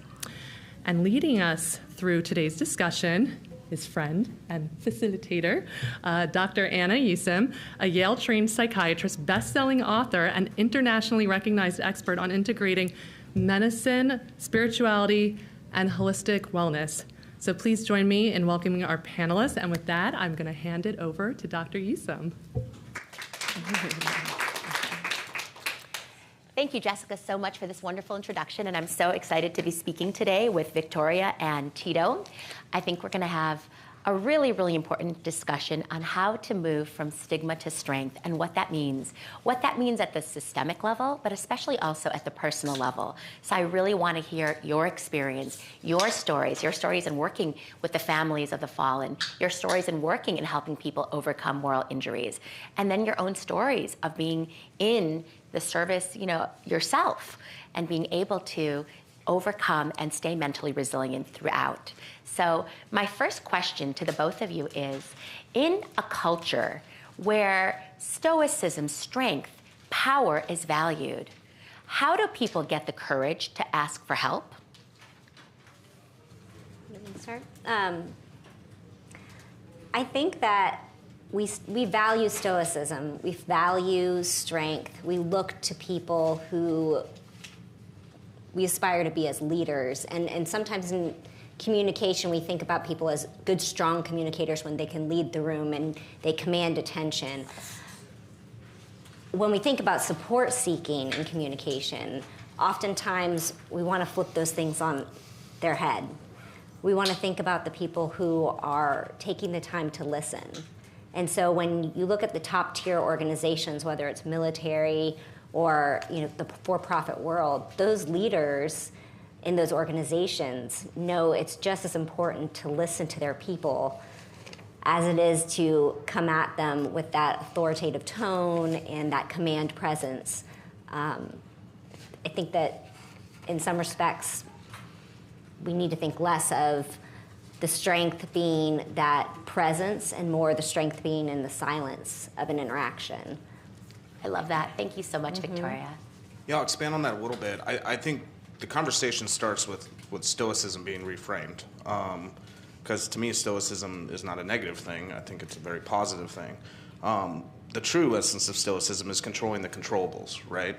Keep yourself in physical shape, surround yourself with good people, always seeking self-improvement. So in this kind of where we highlight the hero's journey as that strong leadership stereotype, why can't strong leadership also include raising your hand and saying, hey, I'm going to seek care, I'm going to take care of myself so I can serve my community better, so I can lead better. Because if you're not taking care of yourself, how are you supposed to lead the men and women out there, especially in very high-risk environments that you both have advised? That's not just the military, but across different enterprises. So I would reframe stoicism in the sense that part of that strength is controlling what you can control, which also means seeking out that care. I love what you both brought to the table just now about the power of silence and also the power of listening and the importance of listening when actually you are supposed to often give orders in leadership. And then how stoicism actually isn't just being emotionless, but being able to raise your hand and say, okay, but in the same contained and calm way, I need help. Like that's just part of the experience. And that comes from the leaders, and that comes from the role models, and other people modeling such behaviors, and that just trickles then down into the culture. What do you think presently are the barriers, systemically and individually, to that being able to be a part of the way that things are and part of the discourse? Well, I think some of it starts with the framing of a lot of these communities of high-performing individuals view themselves as protectors, right? And when you have to be the one protected, I think there's a huge barrier to entry there. And I would argue that high-performing organizations have a high EQ leadership, right? Or high EQ across the board. And so the ability to listen more affords you to cross those barriers and affords people to feel more comfortable in seeking care. But I think one of the differences where I've seen it be successful is I'm a big advocate that it takes a community for people to seek care, right? You have to create the entire environment, and it has to be within different tribes, because different tribes, there's a bunch of nuances within there about how we seek care. And I'll tell you, when I first started seeking care, I grew up in the Ranger Regiment, which tends to be a very stoic type of leadership. I had very high EQ leaders from a very young age who encouraged therapy, but what really took me down the path of real care was leaders I respected who called me and said, hey, Tito, I need you to go do this. They saw the burnout in me before I did. And that coming from my own tribe is the reason I was able to do it, and the reason I was able to step over that barrier. And now I try to do that same thing. And at Moral Compass, we try to do the same thing of encouraging our tribes and growing that tribe in the community. But community-based care, peer-to-peer support is important. Yeah, I mean, we've heard this throughout the day today about how important building community is and creating those spaces of vulnerability and openness among the people we're trying to serve. But organizationally, we know that caregivers are strained. There's not enough. We talked about how there's not enough resources. And we talked about time. There's not enough time, right? There's never enough time. But if we start leaning into building communities informally and building these communities up so they have their own resources and they can lean into one another and support one another, well, then we've quantitatively and qualitatively, expanded their abilities and our abilities to better serve them, because we can reach in and say, well, what's going on in a very authentic way rather than just structurally going, well, now we're going to talk about this. It's a much more natural way of them bringing things to bear in conversations, around the smoke pit or what have you. I love, once again, both of your answers, and I think you touched on so many important points in there, so I'm going to just, pull out a few of them. The first one being moving from the identity of being the protector, the one who takes care of everybody, to being the protected and actually needing that help. And in a way, for many people, a huge identity crisis can persist in moving from one role to the other in that way if you don't have the role models like you did, holding your hand and saying, hey, I care about you and you know that. I see something in you and you need some help. And I've gotten that help, and I'm gonna do this for you now. Now go get help, you know what I mean? Like being able to have someone who you really trust and look up to tell you that and trust that person enough to go in and do that. That's such a powerful thing. And I'm curious, when that happened to you, how did you make that identity transition from protector to protected? What was that like for you? Yeah, identity is a huge part of this community. I mean, how many veterans do we see the first couple years they get out, they lose purpose, right? And when a lot of the research that both of you have touched on is your life, all the way going to Eastern medicine, this isn't new, right? Your life is a balance around many things, right? Spiritually, the friendships you have, your closest relationships, your purpose in life, and it's getting to the core of that purpose. And what I would argue is you're given your identity, especially in the tribes that I grew up in, right? When I got to the Ranger Regiment, I was given my identity, and I bought into it, full bought in, and you should, and you have to perform at high levels. Whether you're an athlete or you're a special operator, you have to buy into that identity.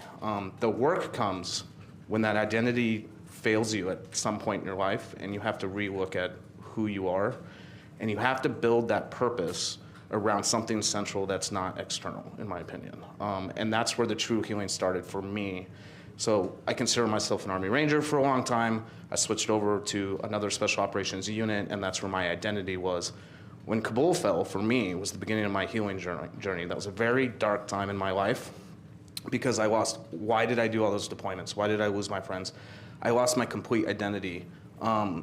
When I rebuilt and I went through all the programs that I did, and I really had looked into peers and mentors and sought true healing and true growth, I came out stronger on the other side.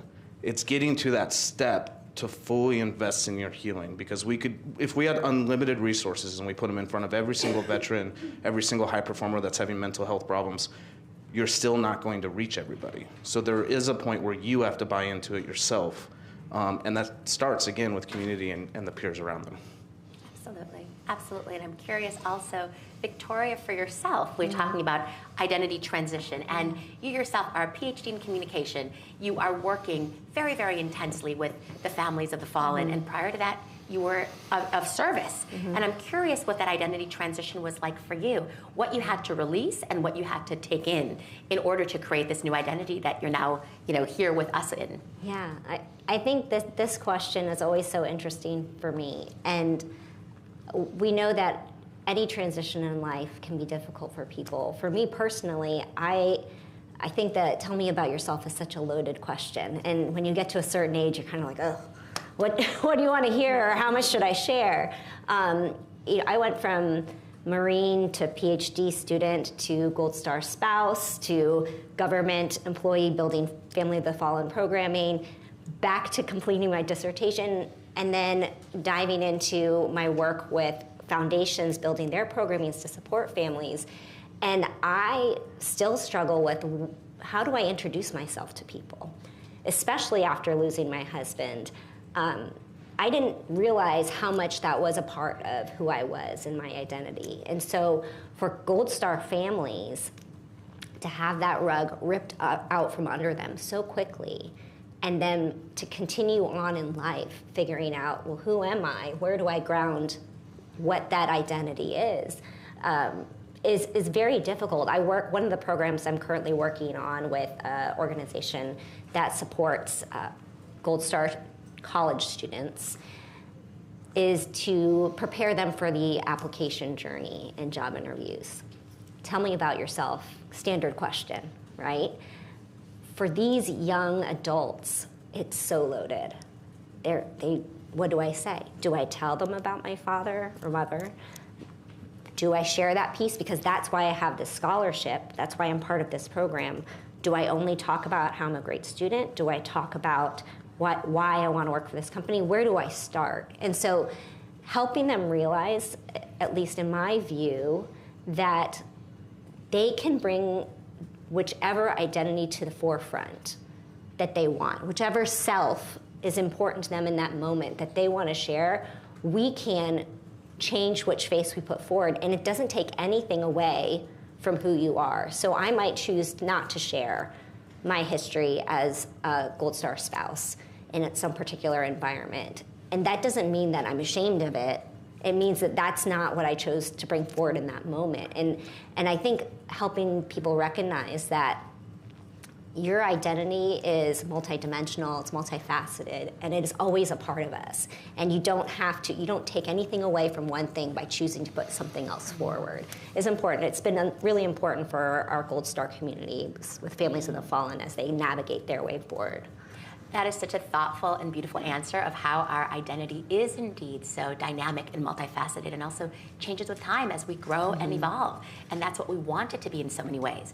And we have our huge identity, our whole history, right? And as a psychiatrist, I always tell my patients that we're ultimately narratologists, right? We have these narratives that we're constructing, and that as we move forward in life, we're creating more and more constructive narratives and removing those parts of our narratives that no longer serve, you know? So it's really, like your answer, I think, was just points on so many levels to the nuance in that. So thank you. And your answer also makes me think, you know, for both of you guys, you've been through so much yourselves, and I'm so curious about your own journey in seeking help and getting the right treatment. It's not always easy to find the right person to truly understand you, to get you to where you need to get, to help align you with your purpose in the right way. So I'm curious what that journey was like for you. What were the challenges, and when did you know I'm on the right path now? Well, for me, the path didn't start with therapy, it started with clarity. In my darkest days, you know, I've always been an optimist, and I've always tried to practice gratefulness, which is very powerful in my life, and the amazing people I've gotten to work with. But when those days after Kabul fell, and I think a lot of us, not just veterans, just Americans, felt a lot of pain during that time, it started with clarity of who do I want to be. I didn't want to go down a path of this, we talked about this a little bit earlier, the stereotype broken veteran. That was very important to me. It's something that we fight hard to fight against. Just because you need help doesn't mean you're broken. And so it started with clarity of my purpose, of who I was going to be. I was going to be someone who got the care done, got back on track, and was going to be a high performer in the way that I can serve my community the best to my ability. I guess that evolution, it kind of goes back to that question, that evolution that for so much of my adult life, I was a special operator. Then I went and got an education, and I went and did other things and fellowships and exposed to circles outside of my very small tribe that I had. For a long time, I leaned way too heavy on my special operations background. I felt like I didn't belong in the room. I had to prove why I belonged in the room, and it came off horrible. And it's something I leaned too much on. And when I found that comfort to grow to the next person who I was, and the clarity of what I bring to the table, and what is the best thing to bring to the forefront in this conversation, and then back to our original point, really listen more, ask more questions, thicken people, understand who they are. That is really what put me down this path. I love people, I love interviewing people, I love talking to people, so that's helped me grow on how we're going. But if we all listened more, that actually is going to help your mental health, and it's going to make sure you know you're surrounding yourself with the right people, and you're in a community that does call each other and check on each other and says, hey, you're going to go do this treatment. You're going to go take care of yourself, or tells you the truth. This isn't who you are. You know, pick yourself up and let's get going. Yeah, I love that. Thank you. Yeah. I, coincidentally or not, was working on social support in my dissertation. So really trying to understand what it is that makes people feel like they can ask for help. What are those variables that influence somebody's willingness to reach out? And then as a network member, how is our support received by the people who are asking for help? And I was looking at non-normative situations, military wounded service members and their families and their spouses. So when I experienced my loss, I remember very soon after, I was supposed to go to a conference to study statistics, you know, getting all your stats working. And I was supposed to go to this conference, and I told my sister, well, you've got to call my advisor. I can't go to this conference. She's like, your advisor's not going to be worried about your conference, Victoria. But what my advisor said to me on the phone, she said, how's it going? What is it like? You've done the research. You read all the pubs. What's it like? And I told her, it's lonely. It's really, really lonely. And this was, you know, day 1 and day 2, when you have people rushing to your house to drop off all the food and the quilts and the, you know, all the things that are wonderful gestures of support, but don't fill a hole. And so Tito said about gratitude is what brought me out of that moment, because I realized there's a lot of things that I'm dealing with that I've lost in this moment, and many reasons to be angry and upset and disappointed about what I thought life would be. But I have so many ways I can give back, and I've learned so much. What am I going to do with everything I learned? Where am I going to go? You know, it was a rock to my identity. Am I going to go back to grad school or do what? But the admiral that you were speaking of earlier had met me in that moment and said, "What's your background? You're a Marine. You're studying this stuff. What are you doing?" I said, "Oh, well, I don't know. I guess I'm going to go back to finish grad school." He said, "We want you to start building support programs for families of the fallen right here for our community. We have so many families that have lost a husband, a son, a dad. We don't know how to help them. We need you to build it."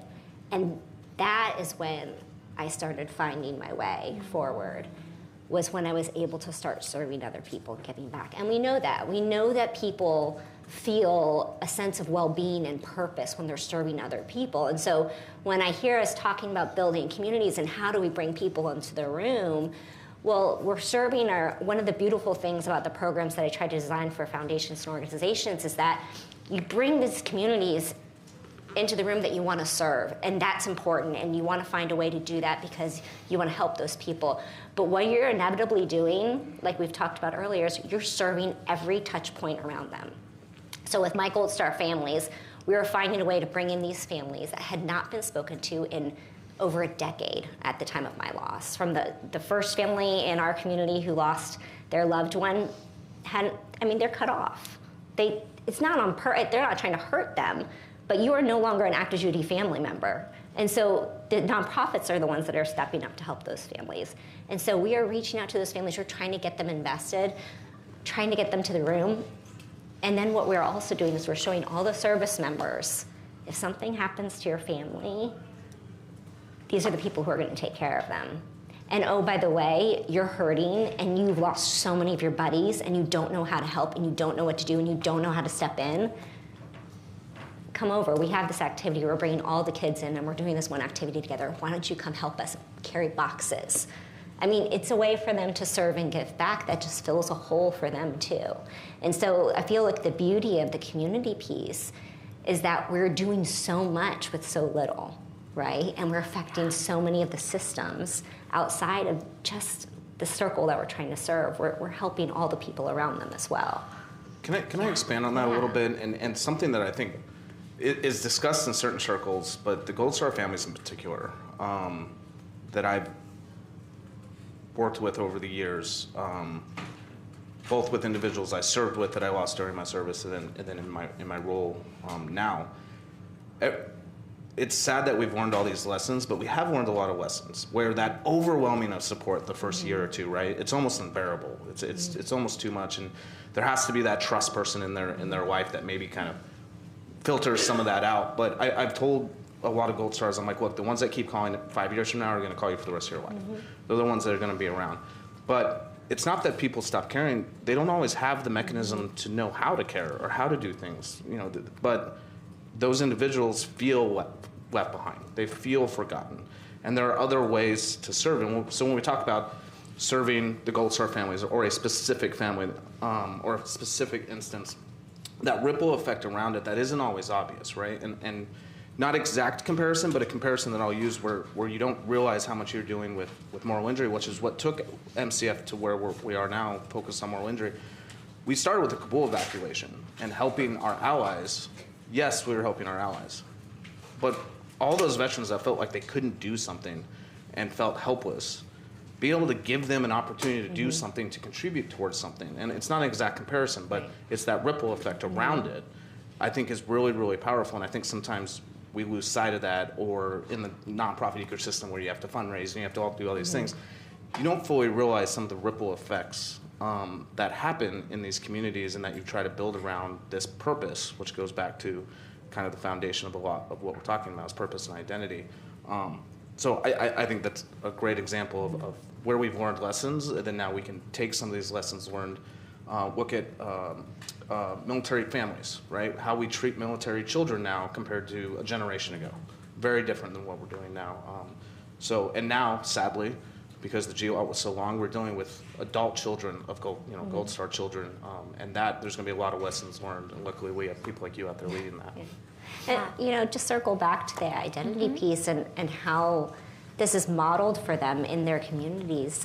We have what you do when you build this large community where individuals can lean on one another, is that new people are going to come into the fold. And that's the tragic part of it, right? There's going to be the new people who are dealing with all of these first day, first week, first month, all the firsts, with whatever they're dealing with. But you've got these people who've walked the walk. And it's not the same. It's not exactly the same, but they're the in group. And they know that, you know that they know that you know that you've all walked the path. It's not going to be a perfect map onto each other, but you felt the pain, you've dealt with the stress, you have some resources, you know that therapist, you know that one, you've done this art therapy or that one, right? And they can lean on each other, and then they can also understand, like, oh gosh, yeah, I know that's the worst. The first time you go to some event and you're the only person at a table of all couples, the worst, right? And they can kind of hold hands and walk with you along the path. To make it a little easier. Yeah, absolutely, absolutely. And what you shared about what is necessary for healing, including gratitude and gratefulness, including purpose, including community and community support from people that you truly trust, including feeling heard, including having a path from others who have walked the path. This is all so key and important. And I want to understand more of your own personal individual journeys in that. And, as a psychiatrist, I'm curious, did you also have somebody that you spoke with one-on-one? And what was that like? And how did you find that person? Did you do anything like any of the traditional treatments for post-traumatic stress disorder? Because this certainly was traumatic. Maybe not the trauma of loss of, yes, it's as traumatic as it gets, basically. Mm-hmm. So I'm very curious what your own experience was with that with respect to therapy, treatments, etc. I'm not the type of person to raise my hand and ask for help. So building support programs for other people was perfect because I could, under the guise of helping others, reach out to all these people that I thought were really interesting to serve our community and to help people. And so we brought a lot of amazing individuals in and services, a lot of the types of things we talked about today into the groups, just to see what hit with people and what worked. And everybody was different. And, we talked about how AI might help filter down what types of therapists or what types of services might help people. And I think that's incredible. But I think there's something obviously to be said for asking the person who knows you really well that you've gotten to know, do you think that's for me? Do you think I'd enjoy that? Or do you think my kids would get something out of that particular therapy? And so I think for my journey, a lot of it was taking advantage of services through the types of things I was building for others. There had not been any programs at that point for our families, and so we were building them as they came with nonprofits at the time. And so a lot of what we see today in our community started, our Gold Star spouses were the guinea pigs, and we told them, we were like, let us know, we want your feedback. And so to the part about listening and being open and honest, if we're taking the time to create surveys and ask for feedback, but we are not taking the time to read that feedback and make changes so that we're making it better for our people, then we're doing a disservice to them and to our own time, because we got so much great feedback. And we always told our family members, give us the good, bad, and the ugly. I want to hear the good things, but I really want to hear the bad things and the ugly things too, because we need to correct it. Or we need to explain why we're choosing to do things the way we're doing them. And that opens the dialogue for our communication, which allows us to grow as a community and move things forward. Yeah, I'm going to start this portion with a story. So 2 years ago, working with a nonprofit called Darby Warrior Support, they brought us down to Arkansas, and we did a duck hunt. But the people that were there, it was 4 of the squad leaders that were on target the night Thomas McPherson got killed. His son, who's now 13, came with us on the duck hunt.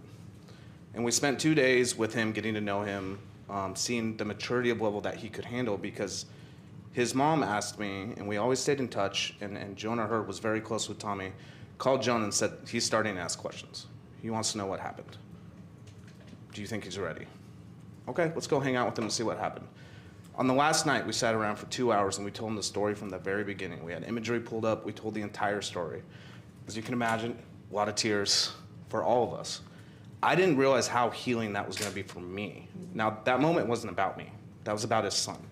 But how much it meant to me to finally stay in contact with the family all those years and be able to tell that story and honor Tommy. That's treatment. So I think where we need to change some of the stigma is like, what is treatment? Treatment isn't laying on a couch. It's not a 90s sitcom when we think about what treatment and therapy is. Sitting around the fire overseas, talking post-mission, that's treatment. Mm-hmm. Being purposeful about it takes it to the next level, right? Mm-hmm. Plugging into resources. But now we have these things, healing through experience. Mm-hmm. People go surfing and they do workshops around it, right? Mm-hmm. What brought me towards advocating for psychedelics is I had a lot of people I trusted, who I had fought with, who swear it changed their life. Changed my mind on it, brought me towards that, brought me ability to advocate on that. So when we talk about the stigma, the Ranger Regiment, from the time I was a private, said go to therapy, go to therapy, go to therapy. Well-intentioned, but we didn't know what we know now about PTS. And I think where we're at now with moral injury, in particular, are where we were in 2005, 2006 with PTS and TBI. We didn't have the information. We knew something was wrong, and we knew we needed to do something, but it was just go to therapy. It wasn't the whole command involved. Now you have command who's like, you're taking 2 weeks, you're gonna go do this. We can miss you on this training because we need you in the fight later on. And so adjusting that stigma is also looking at what is treatment, right? And what is best for you? Because maybe it is good for you to meet with someone once a month. Maybe the more intense traditional therapy is maybe something that you need. But also, maybe you need to go sit with members of your tribe and tell a story to a Gold Star son and let him heal a little bit. Absolutely, and I love that, and I want to draw on that with a question, and that question is, in addition to asking what is treatment and how is it best decided what you specifically need, how do we have treatments that actually are penetrative through the whole cultural infrastructure of, the Army, of the Navy, of the Marines, as opposed to it being treatment as a response to crisis? How do we integrate treatment into the everyday mental health and well-being and resiliency into the everyday of everybody's lives so that they know and are able to recognize in their peers what they need? They're actually able to call their peers out if needed in the way that you were called out, Tito, that they're able to support their community in the way that they need, not just in crisis, but also if they see something is wrong within them, within others. What do we do to kind of create that as part of our everyday structure? Well, I think to start at the macro level, I think it's important to have everybody at the table when we're developing these programs and we're developing treatment, right? And this gets into, it starts to get difficult when we're talking about like real solutions, right? There is a limit on resources. You don't have unlimited resources. There is a limit on certain things, right? And these are constraints that we have to continue to work through. But bringing everybody at the table. So I think we are doing a good job as a community now, versus say 10 or 15 years ago, where we will have clinicians next to practitioners, next to command teams and leaders, whether that's a command team or it's leaders out in the veteran community. Either way, you have I'm non-clinical, but I have clinicians on my board. I seek their advice all the time. And I came into a lot of this backwards, where I was like, well, this is what I'm seeing work in the community. And then I found out there was research to back that community building, to back healing through experiences. And I was like, oh, that's great. Now we have both sides. But crossing those silos is really important, and it's something that we have to understand about that ecosystem. And then I think the generation, where I've seen this work at the small unit level, is really a culture that you build at that level, right? Where when you go and you say, hey, this guy needs 2 weeks off, and it's identified at the team level, the command team, it's like, yep, let's go, right? It's trust of getting them back in the fight. How do we scale that? And I think that is a difficult question. I do think it's difficult. And we can't, some of the approach to me is providing opportunities to put people across silos at the table to make decisions at all kinds of different levels. But to scale that across Department of War, I think is difficult because we want to have a silver bullet. And a silver bullet doesn't solve anything when it comes to mental health. This is not just a veteran problem. This is a Western problem in general, right? The next generation behind me in Gen Z, some crazy statistic, 60, 70% have sought mental health or are more comfortable about it. But our grandparents didn't talk about it, right? So when someone comes in after high school and they're like, I've been going to therapy, let's work with that, but let's also work with that Vietnam veteran who's coming for the first time. We're at different parts in our journey, and to be honest, I don't have an answer of how we scale this across the entire community. I would argue that it starts at community, like hubs and hubs of communities is my approach to how I can affect my bubble. Yeah, I'm right with you on that. I think that the way you infiltrate organizations that are trying to just help their people is to what we said in our keynote this morning, is to be human, right? We go to work every day and we spend so much time with people and we interact with them with only our work hat on often.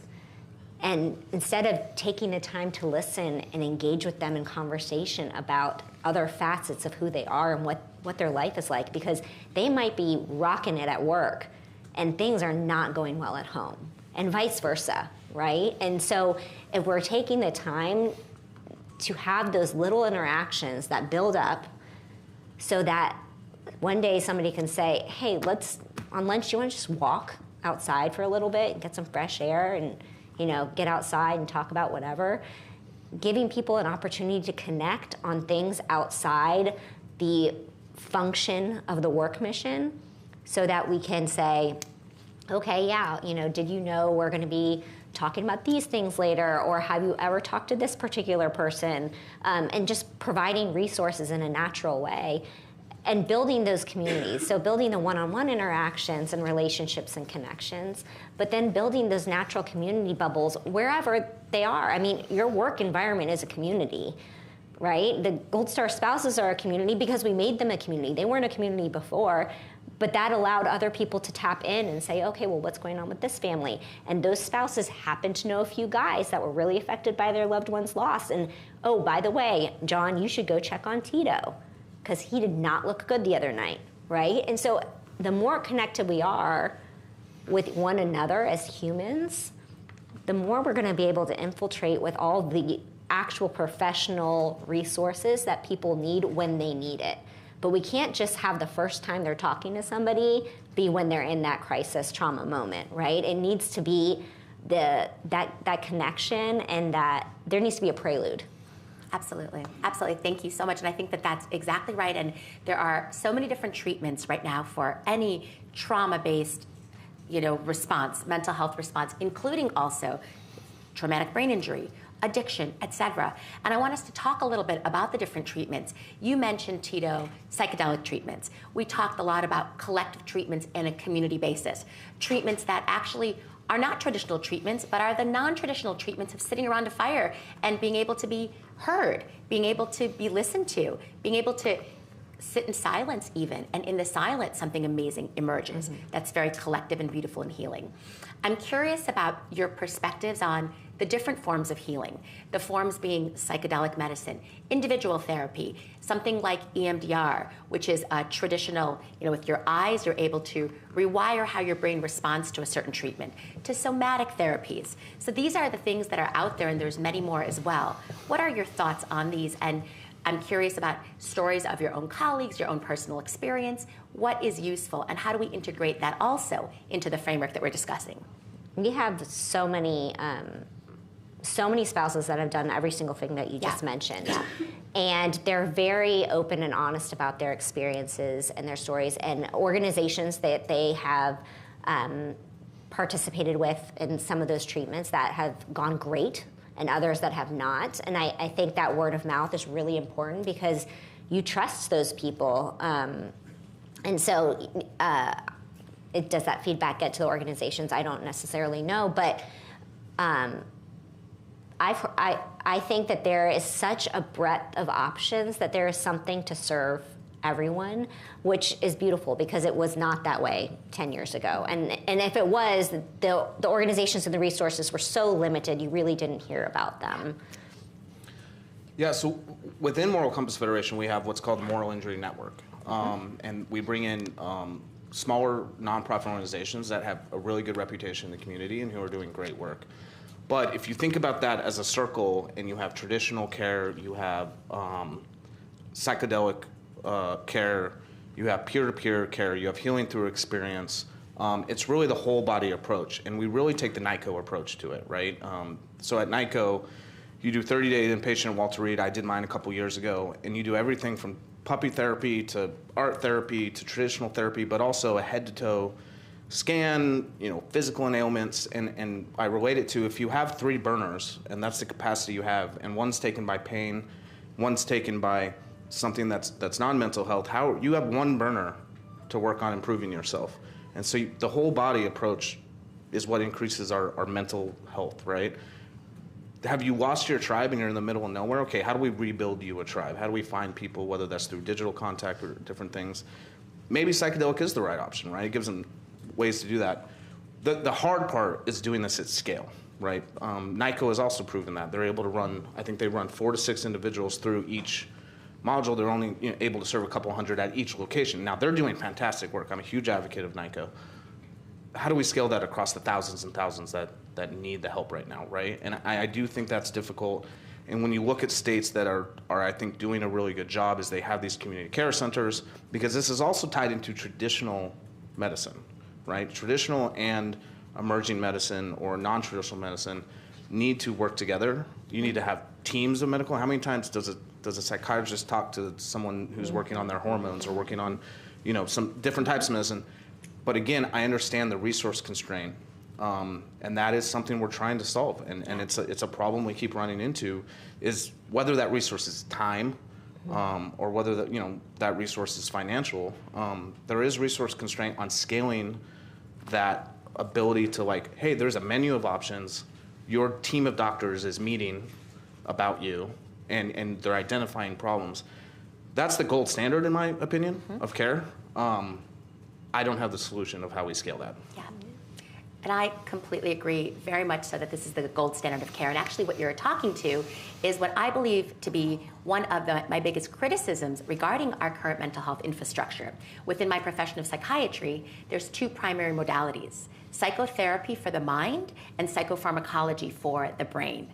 And what's missing from that often is the body and the spirit. And that's why the model that you're talking about, which also has a very body-based component, you're actually getting all the other doctors to weigh in on what could be contributing to the mental health care, or how can the physical body be impacting the mind of this person. That's number 1.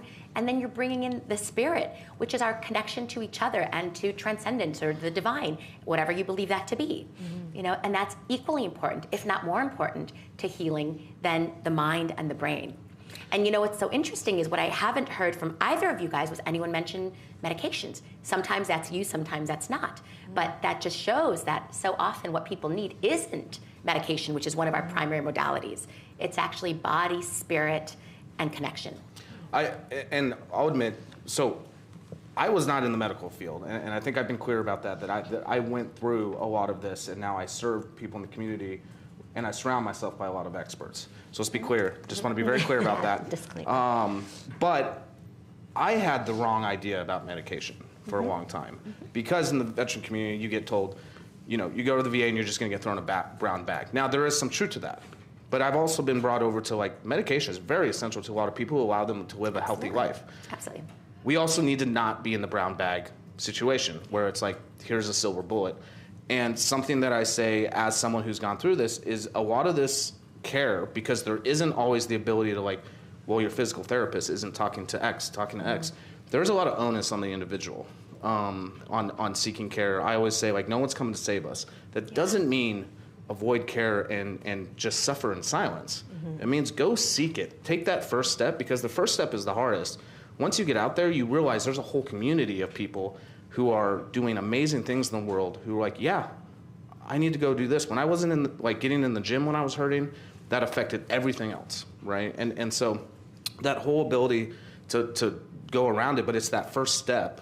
And sometimes it takes being dragged there, sometimes it's being pushed there, and sometimes it's realizing your purpose, and maybe you're failing the people you care about, your family and yourself, that you kick yourself in the butt to get going. But it's that first step, and you're gonna find a community, no matter what tribe you come from. We both, Special Operations, the Marine has its own kind of tribe and community and culture, but any tribe and culture, not just veterans, find that tribe, take that first step, and you're gonna find more people like you out there. Absolutely, yeah. I mean, one of the things that I was thinking about as we were talking about this is the hard part of all of these treatments is when we are trying to do the follow through on the other side, because oftentimes people will dabble in a treatment or they'll try something out and then they disappear, and it's hard to figure out, okay, well, have they found somebody else? Are they doing something else? And again, resources are limited. We can't expect every practitioner to chase people down to check on them. But that's where we go back to really making sure that if we are building or we are working for an organization that is invested in their people, have we created an informal network among those people so that we can hear from them if somebody is not following up with whatever practitioner, and they need to be, if they decided to stop their medications and we've seen a change in them. There's people that, thankfully, you know, in the different circles I've been in, that we flagged along the way, that had we not had those connections among one another, we don't know how it would have turned out. And so the follow-through piece is a tricky one, and I don't know that there's a formal answer for it. And so that's why when everybody keeps stomping their foot about where are our people, where are our tribes, where are the communities, it's because we ought to lean into that more than we do. And it's not an easy overnight fix to build it, but once you do, you know it's successful when it no longer needs your help to thrive and come together and meet, when it's doing it on its own outside of your prompting for a get-together. And that happens, it can be done, but it does take some intentional communication and some focus to build it. Yeah, this has been such a fruitful discussion, and we're nearing the end, and I just want to pose one question to the both of you guys to wrap up, and that is, what do you hope that the future generation of first responders, of individuals who are of service and their family, could know about mental health that you had to learn the hard way? I hope that future people that are going through something that I've had to walk through or that others have had to walk through realize that there is so much more strength in community than you realize. That sitting in the isolation and in the pit of despair makes sense for a time. But once you are able to take a breath and reach your hand out for somebody else's, there is so much more oxygen on the other side of that. And so if people would just take that chance on others, that's what I would hope that they would learn. Beautiful, thank you. I think I'll first plug where I think moral injury is hugely evolving right now. Moral injury was not an official diagnosis until the last month, and now it was written into DSM-5, TR. The APA recognized moral injury, and so I get a lot of phone calls when MCF talks about moral injury, and there's a lot of people who say, that's it, right? So there's a lot of people discovering moral injury, which is really exciting. But the thing on an individual level, so I think that's going to open a lot of doors. I think that's going to open a lot of doors. I view it as the third leg of the triad, like the stool, PTS, TBI, and moral injury when it comes to those type of injuries, the silent wounds. But if I could impart some wisdom at an individual level, is you deserve it. You deserve to get through the tunnel to the light on the other side. It's going to take work. I'm not going to lie to you.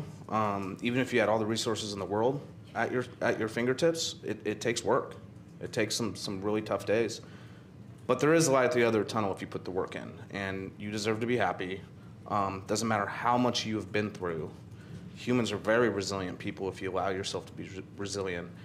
We're also very social animals. And to your point, lean into that.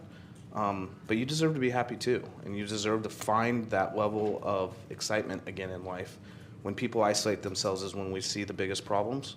And then the spirals start to happen. And so if I wish I could just shake everybody that's going through a tough time that says there is a light at the end of their tunnel. You deserve to be happy. Let's get to work. Beautiful. And on that note, thank you both so much. Thank you. Thank you.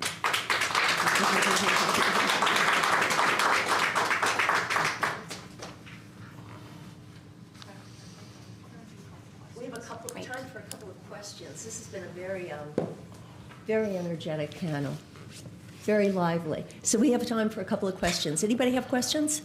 Okay, all right, arms are up. Can we get a microphone? There we go.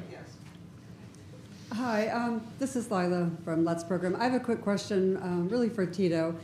We find that moral injury is the most difficult thing to help a veteran with. Do you have any thoughts about that, please? I do. Thanks for the question. So moral injury right now is at a very interesting time. With the acknowledgement with the DSM, that's going to open up resources, it's going to open up research. And so my message to the community would be, if we remember where we were at with PTS in 2004, 2005, and where we were at with TBI in 2007, 2008, 2009, we knew something was going on, we knew something was wrong, we thought we understood PTS, but the body of research that we now have at our fingertips was not there yet. And I would argue that I thought it would take 5 to 10 more years to get moral injury identified because the body of research isn't done there yet. There's been one done at a large scale with active duty in the last 3 years, and it was 2,000 veterans of the GWAT generation. But everything else tends to lean toward end of life for Vietnam veterans, which is important, but it's a different moral injury. There's a draft generation, what happened to them when they got home. And I have pulled a lot of lessons from the Vietnam generation, but my challenge to the community would be, we haven't even come to a consensus of how we diagnose it, how we measure it. Even the definition of what moral injury is. If you go to Syracuse, you go to Duke, you go to Harvard, and you go to UCLA, you have 4 different definitions of what moral injury is. So as a community, now is the time to lead on finding that definition, right? Which obviously you always want to expand it versus constraint. How do we at least define it, or not define, measure it, which I think is going to be difficult because it's like PTS, right? It's very squishy, I guess. That's my scientific term. And then agreeance on the treatment, because one thing that I fear about where we are at with treatment right now, and this is both active duty veteran as well as the private sector, right? Like doctors kill themselves at an alarming high rate, and a lot of that comes from moral injury. We saw moral injury during COVID with our medical professionals, which Mary Mayhew always focuses on. How do we look at not just the veteran community, but health as a whole, is the treatment. And I don't think we agree on the treatment. What I fear is so much is going to default to treating it like PTS. There is a Venn diagram, there is overlap there, but the treatments aren't going to be the same 10 years from now. So I hope that doesn't do that. And then the spiritual part. Spiritual, so the Air Force and the Army, moral injury has been owned by the Chaplain Corps. Moral injury is not purely theology or religious based. Spiritual means a lot of things to a lot of different people. And so I fear that we will constrain that too much towards a religious and theology versus a spiritual, which encompasses more people. And so these are the challenges that I put out to the community of how I think we need to be approaching this. And this needs to be all hands on deck, right? We need to be engaging with our academic partners. We have a conference in UCLA in October that we are having these conversations. We need to be acknowledging our policymakers, many who have never heard of moral injury. The House Veteran Affairs Committee should be hosting some roundtables in the spring. And then our nonprofit ecosystem needs to be talking to all of this of how we deal with the community-based and veteran-led care. That was a long answer, I apologize, but that's where I see it right now.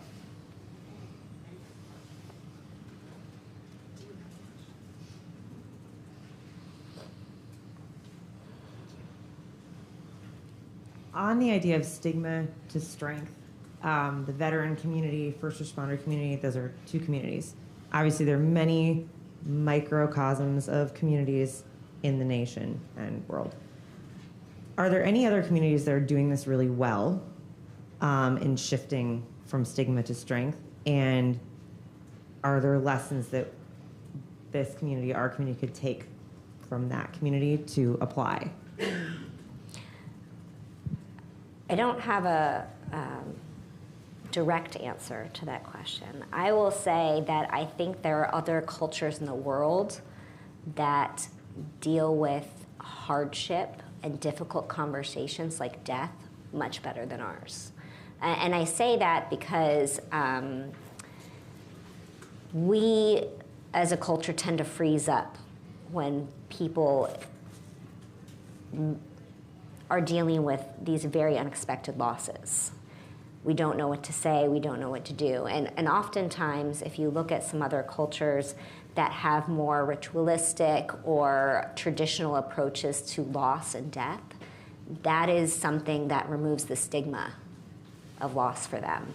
And so it's not a direct answer to your question as far as our culture, but I think that when we are trying to remove the stigma, a piece of that is learning how to sit in the uncomfortableness with people and not force something, because more and more we're seeing these losses that were not common before, and they're becoming more common, as we know. And so, I don't know. I think there are small micro ecosystems that do well. I think the challenge is at scale. I mean, mental health problem. Look, veterans don't own shit sandwiches. This mental health is a problem across the community. I mean, the closest I think special operations does more credit than in the past, because it can be micro. But you find these little pockets of things that do well. But this goes into a larger societal long-term thing that I can have with conversation after, in the maybe the Vikings, because they didn't have cell phones and they would sit and talk about death, and they would sit for hours and decompress coming back from battle, and they didn't have to reframe what mattered because they were trying to survive. I mean, but I say that jokingly, but I think sometimes we lose that on this constant on your screens, and I'm just as bad as anybody else.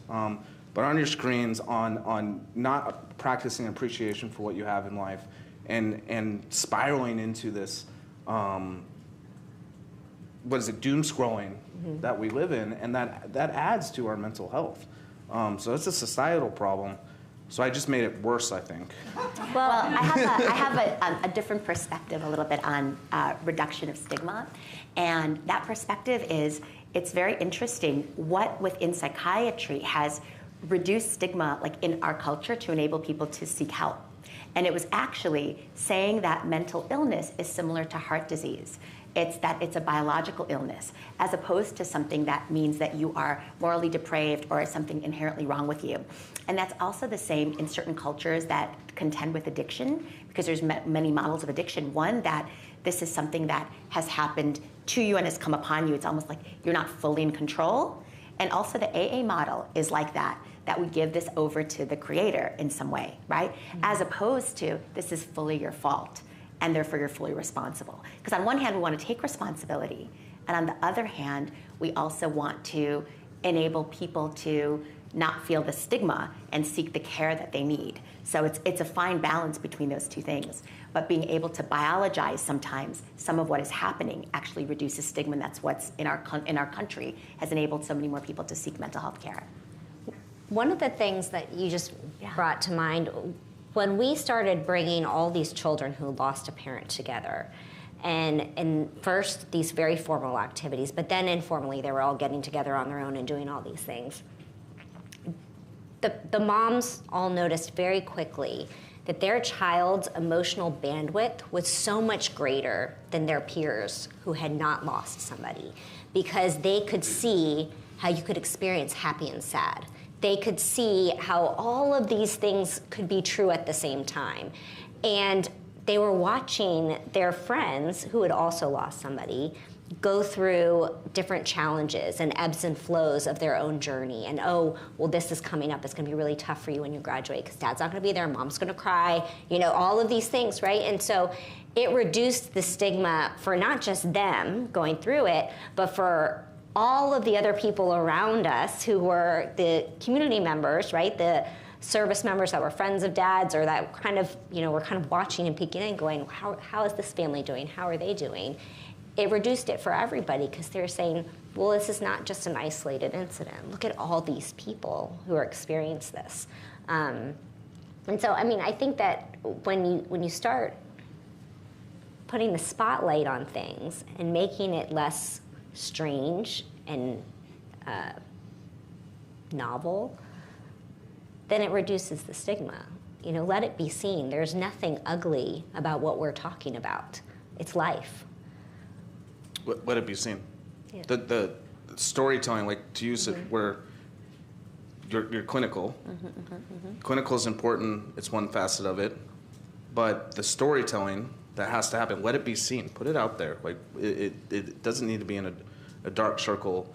And what excites me is there's so many veterans now writing stories. There's so many people who are in filmmaking now, and there's a better portrayal of what's going on, what the true community is. Yeah. But moral injury is a good example of where we use storytelling, because academic has been doing the research for decades, but it wasn't reaching the veteran community. It wasn't reaching Congress. Policymakers are like, okay, another statistic.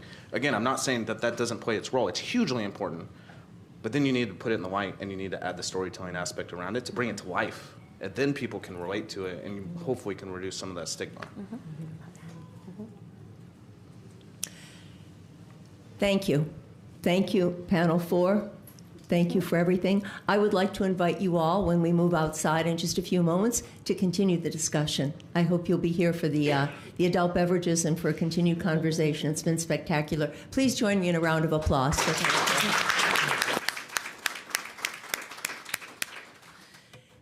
Okay, I've been charged with summarizing the day's events. I get one line for every panel, for everything that we've gone through today. Can you imagine? One sentence per. So, wish me luck. You ready? Okay, I'm going to start with Dr. Akita Franklin. She talked about the importance of fit, the importance of meeting people where they are.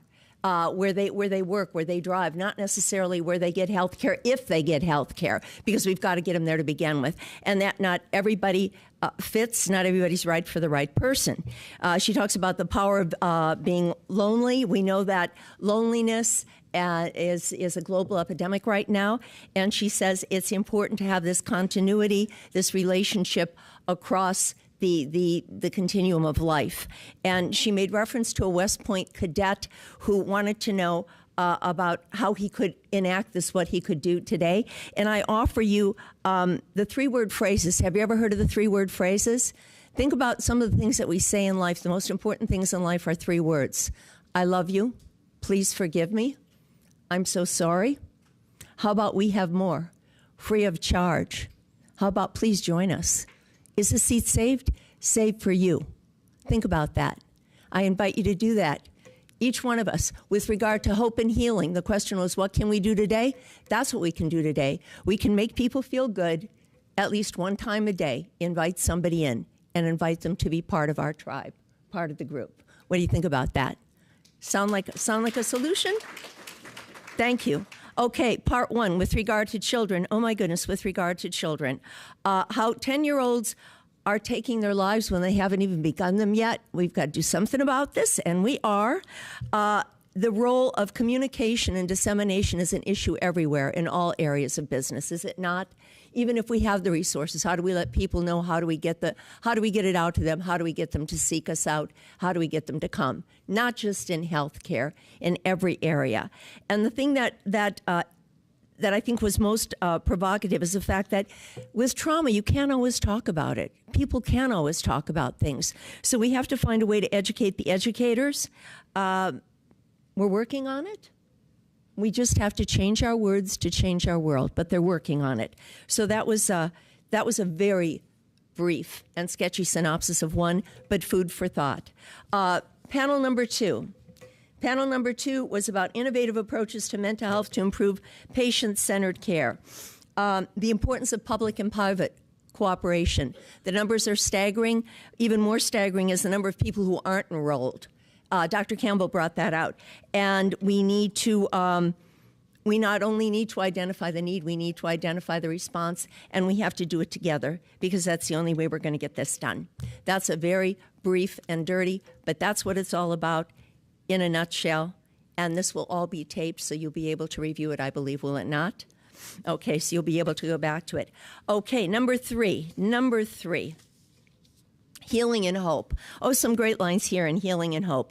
We all get to choose. We can be the darkness or the light. It's a decision. We can be happy or miserable. Some people can't really decide that because they have other mitigating circumstances. Remember, we're talking about behavioral health. We're not talking about mental illness, even mental health. I prefer behavioral health, all right?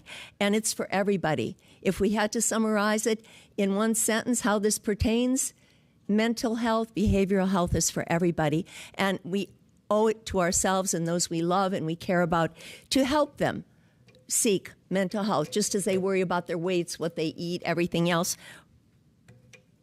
Behavioral health is very important. It's of primary importance because it's a driving force. Some of the things that were shared were healing and hope. Let's see. I love the story about filling up the gas tank. I love Tito's story about filling up the gas tank where the guy comes out and he says, you know, shoulda, coulda. And he said, it's amazing how motivated we are when we're just so irritated. Irritation can be a tremendous motivating force. So never underestimate that. That was again, they talked about the importance of private and public and collaboration.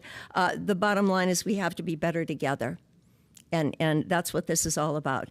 And finally, number 4, how do people ask for help?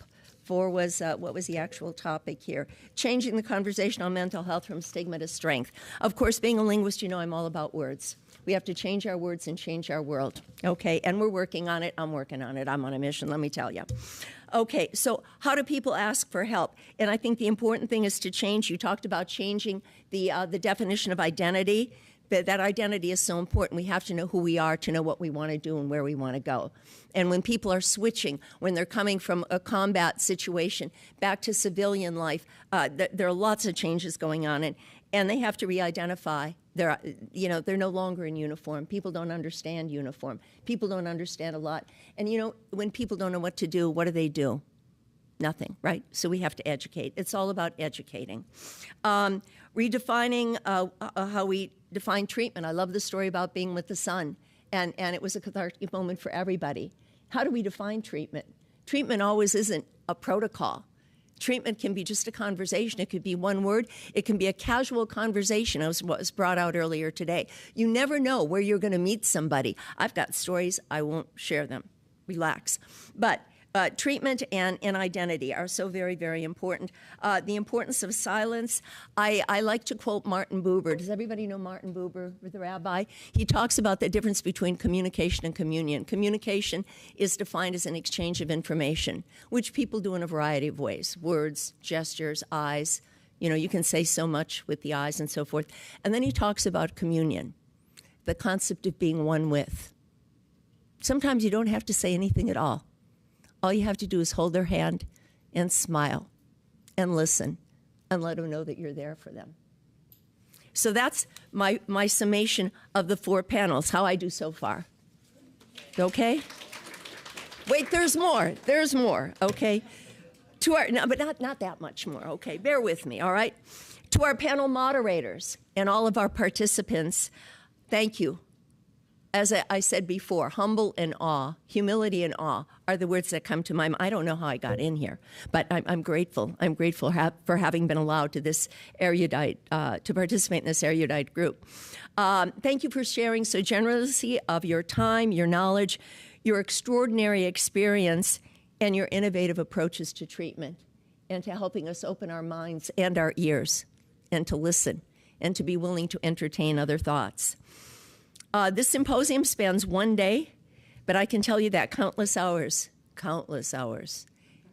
people are nodding, have gone into the preparation of this event. So a very special thanks to all of the volunteers and the machine behind it.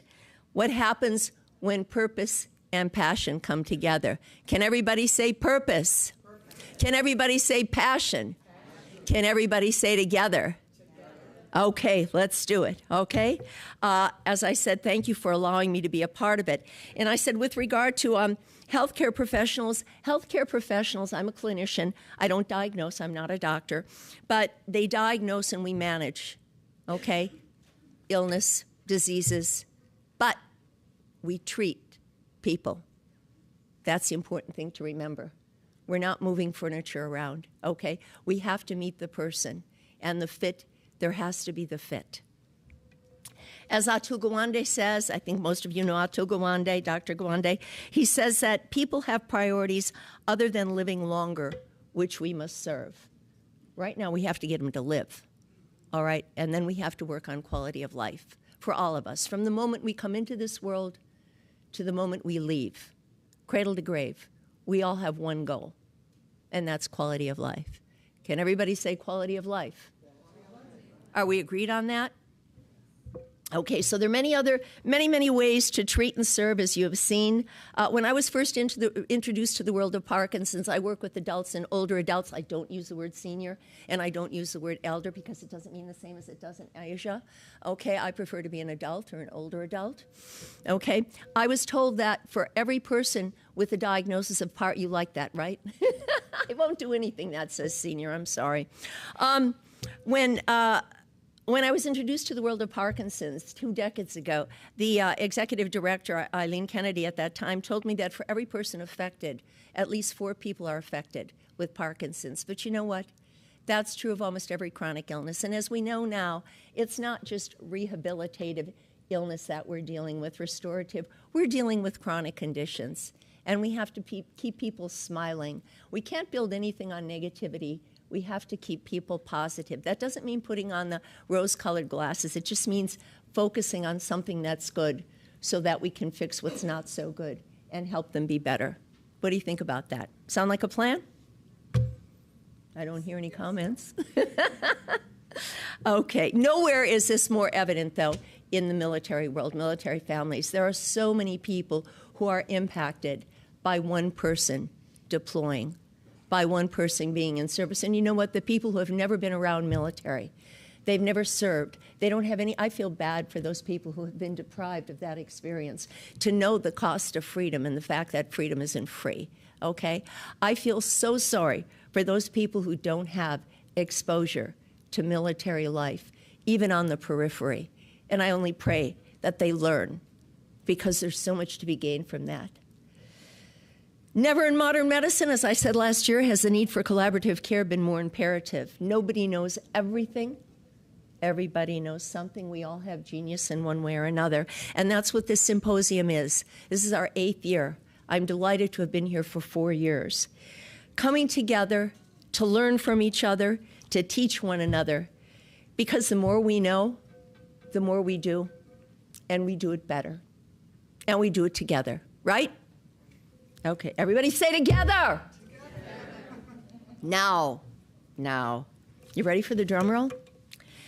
Now, I invite the chief engineer of the John P. Mayhew Foundation Express Train, a person driven by the mission to do more and to do it better, and an inspiration to us all. Please join me in welcoming our host back to the podium, Mary Lo Mayhew. Thank you, my darling. Thank you.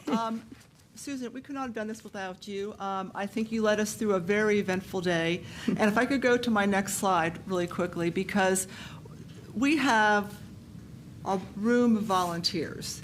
It takes a village. I have passion, but I can't carry this load alone. And I have so many people in this room that have helped me carry this load and make this a success.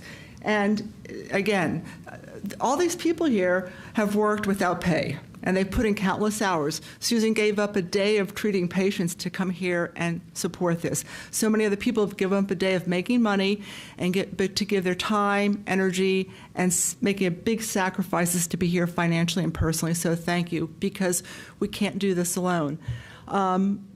Next slide. And I also have to thank our organizations that support us financially, because food doesn't fall from the sky.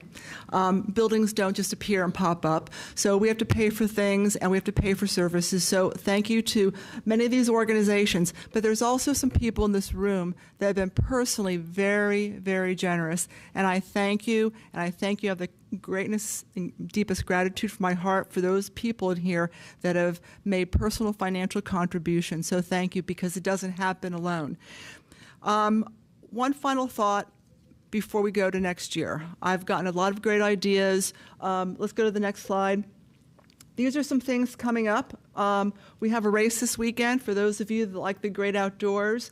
Those we serve as resource fairs and connecting with community. One of the things we heard about the importance of connecting with community and finding purpose.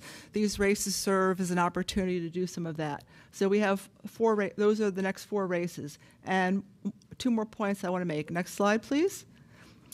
We have a Hill Day coming up, December the 9th. We're going to be on the Hill. We have a room reserved. Congressman Keene's office is sponsoring us. And what's the purpose of that day? To share what we heard today. We'll be putting together a report, but also, too, we're going to be culminating the reports from the last 3 years, so we can look and see trends. We're also going to be pulling some of our partner organizations like Angel Force and Warrior Gaming. They've been doing some work and writing their reports from events we just had this past weekend. We're going to be pulling some of those together to look for trends so that we can educate our policymakers on what needs to change. What are the priorities you should be paying attention to? Because we know we need good legislation and smart legislation. Those banners outside, I take those with me when I go up to those members of Congress. And they open those up and they see the names of people we've lost that we should not have lost. Our friends, our colleagues, people we served with, people we knew in our community, people that were our children, our parents. And I read out several of those names so they know those lives lost and why we need better policy.